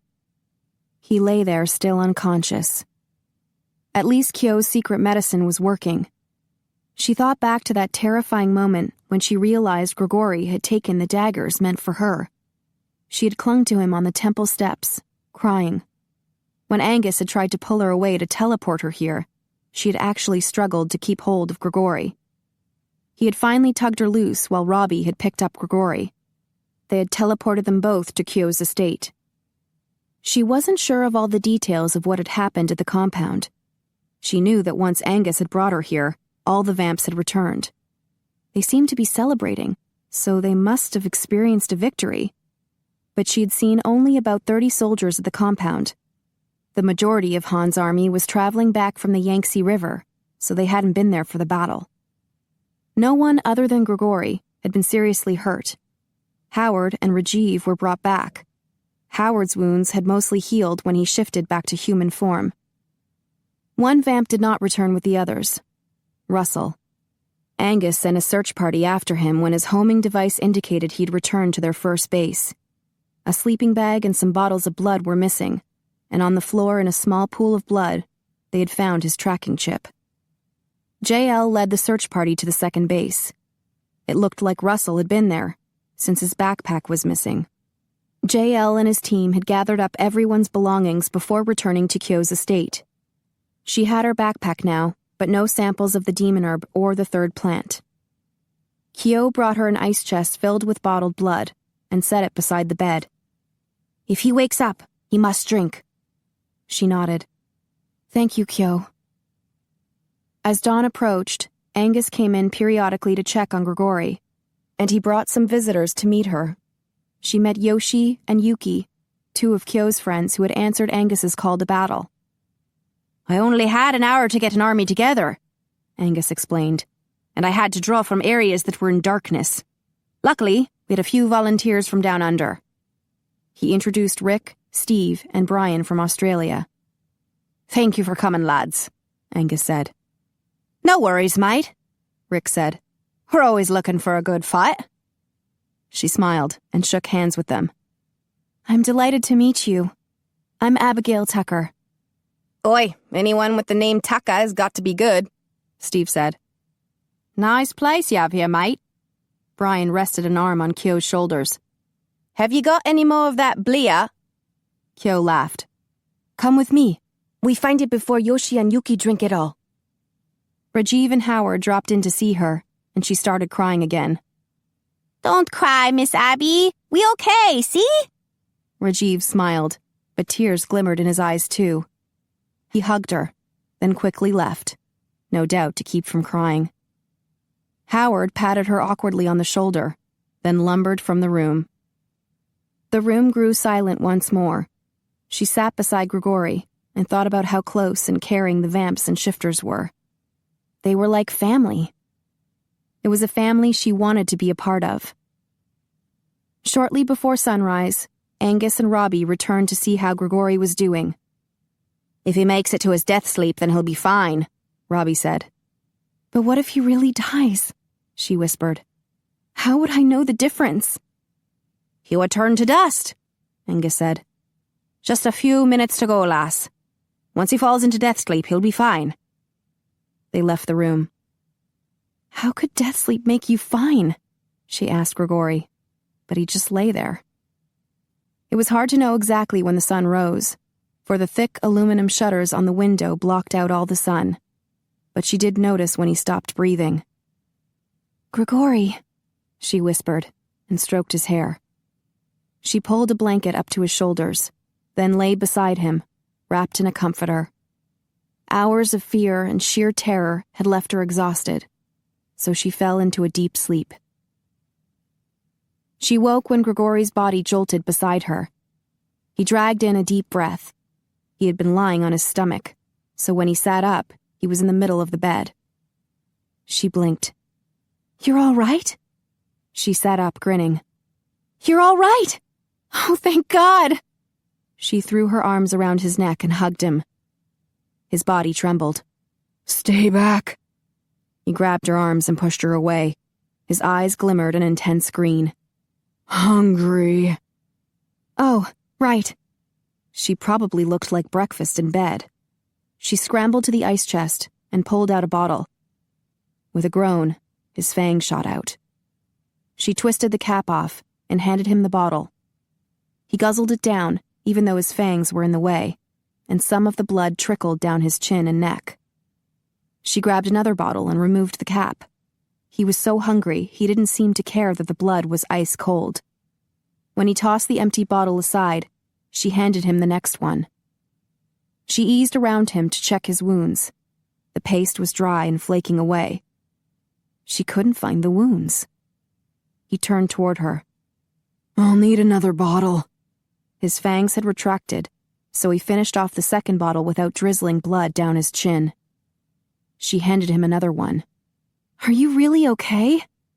Yes, just hungry. He drank some more. She went to the bathroom, washed up, then brought a damp towel to clean off his back. You don't need to do that, he grumbled. She ignored him and climbed onto the bed behind him to wipe off the paste.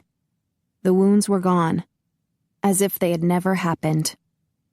She skimmed her hand over the smooth skin. You're completely healed. How? He shrugged. It happens during our death sleep. She recalled how Robbie and Angus had said he would be fine if he only made it to his death sleep. How can such a miraculous change occur when you're dead? I don't know. He drank more blood. It's a vampire thing. But to have such healing abilities... Abby, don't question it. Just be glad we're both alive. I'm so grateful for what you did. She wrapped her arms around his waist and hugged him from behind. It was very brave and noble of you. He patted her hands. Anytime, sweetheart. She sat back and eyed his smooth back. It was truly miraculous. Do vampires always heal during their death sleep? Pretty much. He upended the bottle and finished it. She scrambled off the bed and stood in front of him. I need to study you. With a wince, he set the empty bottle on the bedside table. Abby, I am what I am, and you love me, right? So let's leave it alone. But you have miraculous healing powers. I need to know how it works. I need a sample of your blood. He closed his eyes briefly with a pained look. Don't ask that. Please. Why not? You know I have a bunch of vamps depending on me to keep them safe. If it got out that we have some kind of special blood, none of us would be safe. We would be hunted down by blood collectors and drained dry. An odd sense of déjà vu flitted through her mind. I wouldn't tell anyone. Abby, please. I'm alive. You're alive. We're free to go home and be together. It's perfect now. Don't mess it up. It's not perfect. My mother could be dying, and I didn't get any of the demon herb or the other plant. I got only the first one, and there's no telling if it'll be of any use to me. But here, she motioned to him, we have living proof that you possess amazing healing capabilities. There's no way around it. We need to examine your blood. I can't. He stood up. I told you that before. When? His face paled. Just now. The sense of déjà vu came back in full force. She rubbed her brow. What was it she was trying to remember? I'm really dirty. I'm going to shower. He strode into the bathroom. She stood there, her mind racing with jumbled thoughts. It's perfect now. Don't mess it up. How could she mess things up by asking for his blood? I told you that before. The sense of déjà vu jabbed at her, and she paced about the bedroom, trying to remember. She had met him at the White House. Then there had been the date at the nightclub and the trip to DVN.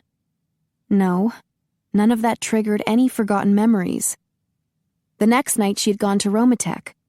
She had witnessed that scene where Sean Whalen's wife had discovered he had been messing with her head for years. She halted. No, it couldn't be possible. Gregori would never do such a thing. Bits and pieces came back to her. She had almost fainted. She had been surprised at dinner that 45 minutes had gone by. The stress ball had appeared in her pocket without her remembering how it got there. Laszlo had come up to her, acting like he already knew her. A shudder skittered through her body. She had had this conversation with Gregori before. She walked into the bathroom. He was in the shower stall, his back to her, his back that was smooth without any sign of the wounds he had suffered. With a trembling hand, she opened the door. He turned and smiled. "Want to join me?" Tears stung her eyes.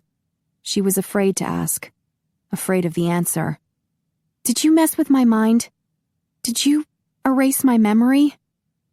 His smile vanished. "Abby, don't. Did you screw with my mind?" He grimaced. "We can talk about it." "No." She backed away. Her heart plummeted, and a wave of nausea churned her stomach. "You did it, didn't you?" "Abby, we can talk about it." He turned off the water and stepped out. "I had no choice at the time, and it was only a few minutes." She pressed a hand to her mouth and ran back into the bedroom. "Abby!" He followed her, dripping wet. "How could you?" She opened her backpack. Her hands shook as she fumbled inside. "I told you. I have people I have to protect." "And what about my mother? I'm trying to protect her." She found her passport, her emergency cash, and her credit card. "Oh, God." Tears tumbled down her face. She had to leave him. She couldn't stay with someone who would screw with her mind. She swung the backpack onto her shoulder. "We just went through hell, and we didn't have to. If you had given me a sample of your blood, I might not have needed those damn plants, and we wouldn't have suffered, and I wouldn't have met that demon, and he wouldn't have threatened to make my mother worse." She stormed out of the bedroom and down the stairs to the foyer. When she tried to open the front door, an alarm went off. She frantically pushed buttons, trying to get the door to unlock. "What is wrong?" Kyo asked as he rushed toward her. She sniffed and wiped the tears from her face. "I'm going home. Can you please call me a cab?" "Cab?" He looked confused. "Why are you crying?" "Abby!" Gregori ran downstairs, wearing a pair of jeans. "Don't leave like this. We can talk it over." "There's nothing to say," she yelled at him. "You don't trust me enough to give me a sample of your blood, and I can't trust you anymore." "The devil take it!" Angus strode into the foyer, a bottle of blood in his hand. "What is everyone fashed about?" "I need a cab," Abigail sniffed. "I'm going to the airport." "No!" Gregori walked toward her. "We'll work this out." She yanked on the door handle. "I want to go." "Miss Tucker," Angus said, "there's no record of you entering this country. If you wait, I can teleport you west. It will take a while." "I don't want to wait." She wiped tears from her face. "I have private jet," Kyo suggested. "Mortal pilot." "You do?" Angus asked. Kyo nodded. "I like it. I ride in back and sleep in coffin. I don't have to wait for sun to set." He turned to Abigail. "I get you out of Japan. My jet take you to Hawaii. Then you get plane home." "No!" Gregori shouted. "She's not leaving. We have to talk this out." "Let her go and think things over," Angus muttered. "Yuki is my chauffeur," Kyo said. "I have him take you to airport." He punched some buttons on the intercom, then opened the door. "Thank you, Kyo. You've been very kind." She stepped outside. A black town car drove up, and she climbed into the back seat while Kyo gave the chauffeur instructions. As Yuki drove away, more tears streamed down her face. She was leaving Gregori after he nearly died to save your life. She pushed that thought aside. He had also screwed with her mind, erased her memory. She might not have gone on the mission if she had found something useful in his blood. When she thought about all they had suffered through, Gregori's wounds and Howard's torture, more tears ran down her cheeks. He refused to give her his blood, refused to trust her, refused to help her mother. But he loves you. You love him. He almost died to save your life. No, she wouldn't think about that. She couldn't. He might have saved her life, but he had broken her heart. Chapter 30. Gregori paced in his office at Romatech. Desperate times called for desperate measures, and he was desperate. Time for Plan C. He squeezed a stress ball. He had devised the plans on the way back to New York. There had been several layovers while he, Angus, and Robbie had waited for the sun to set at the next destination. He had had plenty of time to figure out how to get Abby back. Angus and Robbie had offered their advice, beg and grovel, but he hoped to avoid that. After all, he had saved her life. He deserved some respect, damn it. But it wasn't going well. Plan A had been a miserable failure. He had based it on the premise that their squabble had been unimportant in the big scheme of things. They loved each other, so any minor disappointments could be easily smoothed over. He called to see if she'd arrived home safely. She wouldn't pick up his calls. He left cheerful messages and sent flowers to her at the White House, sent candy to her office, sent more flowers and a fruit basket to her mother's room at the hospital, left more cheerful messages with assurances that he loved her and had every confidence they could weather this minor storm. He got an inkling that it wasn't working when the flowers were returned, ground into mulch. Undeterred, he moved swiftly onto Plan B, holding her plants hostage until she agreed to meet him. He sent more text messages, reminding her that her tiger paw plants were at Romatech. He was taking good care of them, and she could come pick them up some evening, or he could deliver them to her personally at her lab. No response. He had felt sure Plan B would work. Didn't she want the damned plants? Didn't she want to help her mother? He saw on the news that the First Lady was failing fast. Abigail felt betrayed. He realized that now, and his only hope at winning her back was Plan C. He dropped the stress ball on his desk, picked up the small package he had prepared for her, and slipped it inside a coat pocket. He'd waited till it was 3 a.m, assuming the hospital would be quiet and free from visitors. Good luck, he murmured to himself, and teleported to Belinda Tucker's hospital room. It was dark, except for the lights of the monitor screens. The First Lady lay in her bed asleep, her face pale. Across the private room, he saw Abigail sleeping on a couch. Dark circles smudged her eyes, and her nose looked red as if she had been crying too much. "I'm sorry, Abby," he whispered. In the corner, a young man was sprawled on an easy chair, also sleeping. Gregori recognized him as Abby's brother, Lincoln. Sleep. He directed a mental command at both Abby and her brother. He couldn't afford to have them wake up until Plan C was fully implemented. The door opened and a male nurse walked in. He was a young man, dressed in white, with blonde curly hair. He didn't look alarmed at the sight of Gregori. He smiled. "How may I help you?" Gregori shot a spurt of mind control at him, but wasn't sure he was getting through. "I want to give blood to her." He motioned to Belinda. "A direct transfusion. My blood type is the same as hers." He had been drinking nothing but type O for several nights to make sure he matched up. The nurse inclined his head. "I will do as you ask." Good. He must have the nurse under his control after all. He took off his coat and laid it on the coffee table close to Abigail. The nurse inserted a needle into Belinda's left arm, since her right arm was connected to an IV. "Bring a chair over here." Gregori carried a lightweight plastic chair over to the other side of the bed.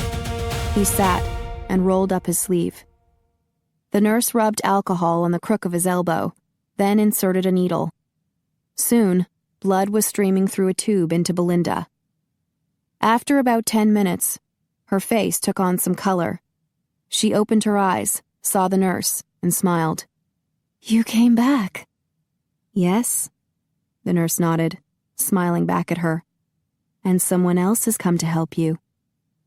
Her eyes widened when she noticed Gregori. "What are you doing?" "Trying to help." Her gaze shifted to the tube inserted in her arm. "You're giving me vampire blood?" She stiffened. "I won't become a vampire, will I?" "No," Gregori assured her. "It won't harm you in any way." You will be fine, the nurse said softly. Trust me. I do, she replied. The nurse smiled and motioned toward Gregori. You can trust him too. Belinda gave him a curious look. This will be enough. The nurse disconnected them, then smoothed a bandage over Belinda's puncture. He stuck another bandage on Gregori's arm. Thank you. Gregori rolled down his sleeve. Belinda looked over at Abigail asleep on the couch, then turned back to Gregori. You broke her heart. I know. I'm trying to mend it. By mending me? She smiled. I do feel much better. I'm glad, he sighed. I should have helped you earlier. I'm sorry. Abby told me you were trying to protect your people, that you feared they would be hunted down for their blood. He nodded. I was afraid to trust her. I can understand that. I know from being close to my husband that it can be a heavy burden when the safety of so many people depends on your decisions. You must have felt torn between two worlds. Abigail is my world. I know that now. He glanced at her on the couch. I would do anything for her. Belinda took a deep breath and released it slowly. I have to admit I wasn't thrilled when I realized she was in love with you. But the more she talked about you, the more I understood why she fell for you. He felt a surge of hope. She speaks well of me? Belinda smiled. On and off. She's been very angry, but as much as she fusses about you, she defends you at the same time. She said you saved her life. You stepped in front of her and took 2 daggers in the back that were meant for her. Gregori nodded. I love her. Belinda reached over and patted his hand. If you can win her back, you will have my blessing. Thank you. He squeezed her hand, then stood. I have something for Abby. Can you make sure she gets it? He removed the package from his coat pocket and handed it to Belinda. Thank you, Gregori. Thank you for bringing her home safely. He nodded. Good night. He put on his coat and noticed the nurse was still there, standing by the door. Thank you for your help. He started to release him from mind control, then realized it wasn't there. The nurse inclined his head. God be with you. You too. He glanced at the nurse's name tag. Bunyal. He stepped back, inhaling sharply. You... Bunyal's eyes twinkled with humor. Yes? You're Marielle's friend. She told us about you. Gregori ran a hand through his hair. Shit. I mean, sorry. Damn, he had just cursed in front of an angel. Aren't you a healing angel? A healer, yes. Well, darn. He motioned toward Belinda, who had fallen asleep. Why haven't you healed her? She was close to death when I got here. Bunyal arched a brow. I am aware of her condition. I've been keeping her alive. But you could have healed her, and then I wouldn't have needed to give my blood. But you did need to give it. You needed to learn how to trust. The angel motioned to Abigail. And she needs to learn how to forgive. It is better this way, don't you think? Well, maybe. Gregori looked at Abigail. You mean she'll forgive me now? He glanced back at the angel, but he was gone. Gregori sighed. Say hello to Father Andrew for me. Abigail woke at the sound of her mother calling her. Mom? She scrambled off the couch and rushed to the hospital bed. What's wrong? Shall I call for the nurse? Is it time for more medication? She glanced at her watch. It was 4 a.m. Abby, look at me. She blinked when she realized her mother was sitting up, and her cheeks were rosy. Mom, what happened? Belinda's eyes twinkled. An angel came to see me. Oh, God. Her mom was hallucinating. It's probably the medication. The angel told me everything would be all right, and then your Gregori came. He's not my Gregori, Mom. I don't want to ever see him again. But he saw you, dear. He told me he loved you and would do anything for you. And he gave me some of his blood. What? Abigail's heart lurched. Belinda touched the bandage on her arm. I feel so much better. Abigail ripped off the bandage and saw the puncture mark on her mother's arm. When did this happen? When the angel gave me a transfusion from Gregori. He was such a handsome man. The angel, not Gregori, although Gregori is quite handsome too. Gregori was here? Yes, with an angel. He told me his name is Buniel. Abigail shook her head. She didn't know what to make of this, but one thing was for sure. Her mother was looking 100% better. We'll have to run some tests. Later. Belinda waved a dismissive hand. What's important now is that you find your Gregori before the sun rises. He loves you very much. Mom! And he left this for you. Belinda pulled a package out from under her blanket. It's small. I think it might be an engagement ring. Oh my God. This was proof that Gregori had really been here. Her name was scrawled on the package in his handwriting.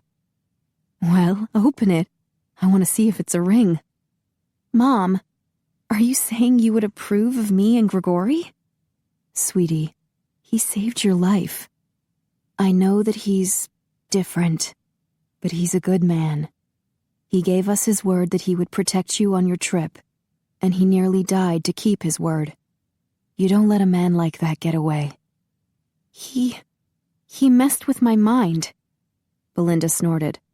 All men mess with our minds one way or another, but Gregori is a good man.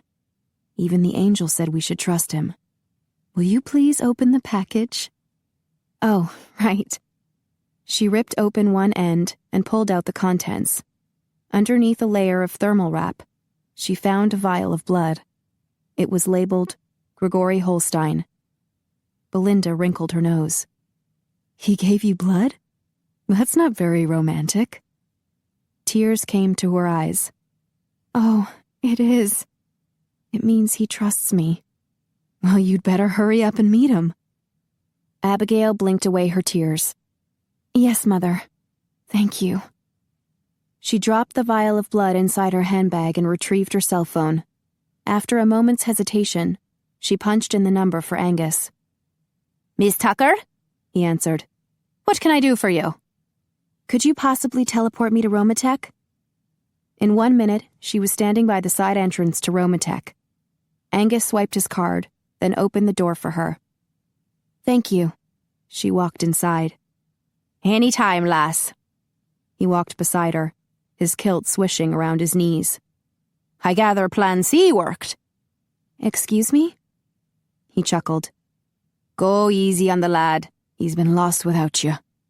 He opened the door to the security office and went inside.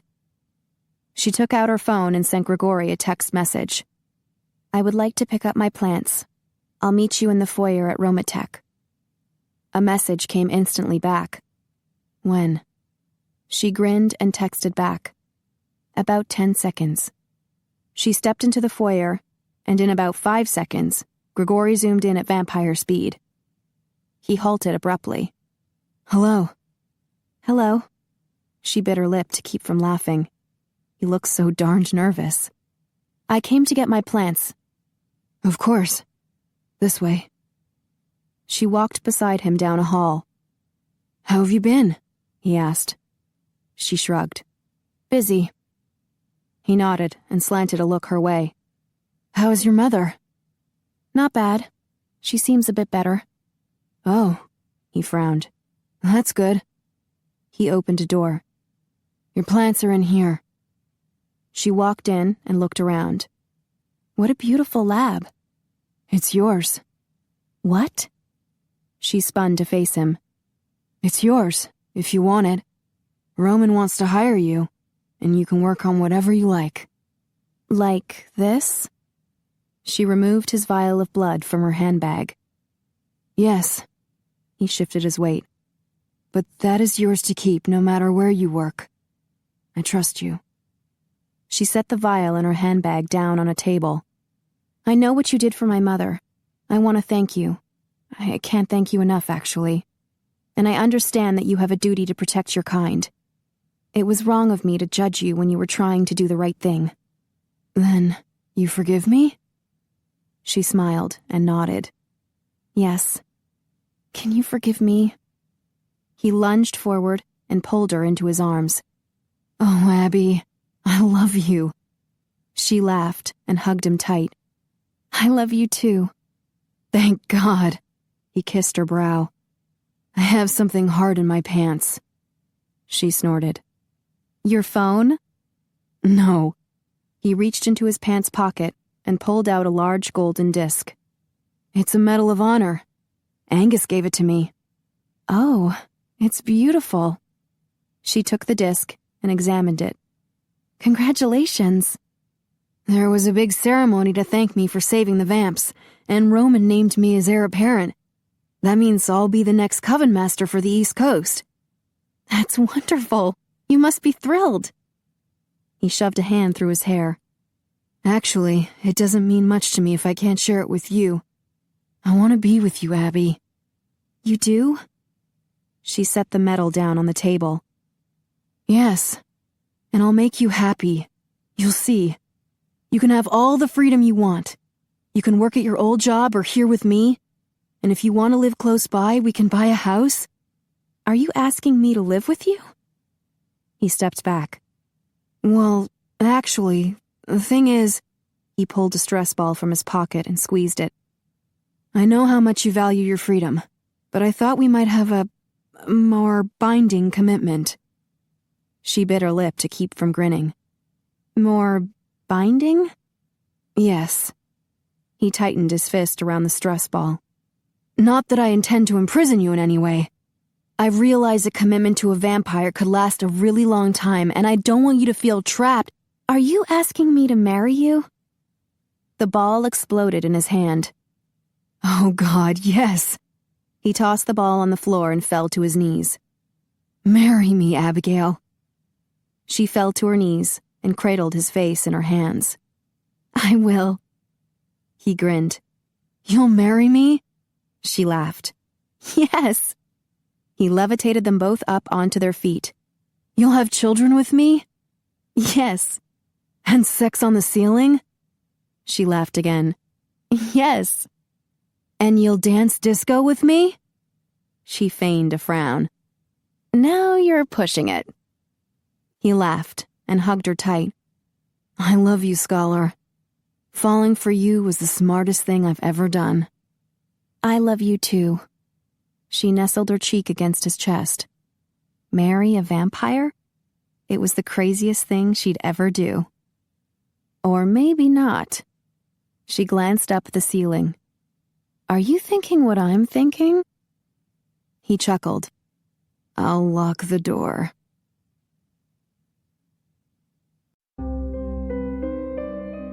This is a May Castle. We hope you have enjoyed this unabridged recording of Sexiest Vampire Alive by Carolyn Sparks. This program was produced and directed by Bob Dion. Executive producer, Karen Jakonski. Text copyright 2011 by Carolyn Sparks. Production copyright 2011 by HarperCollins Publishers. All rights reserved. Thank you for listening.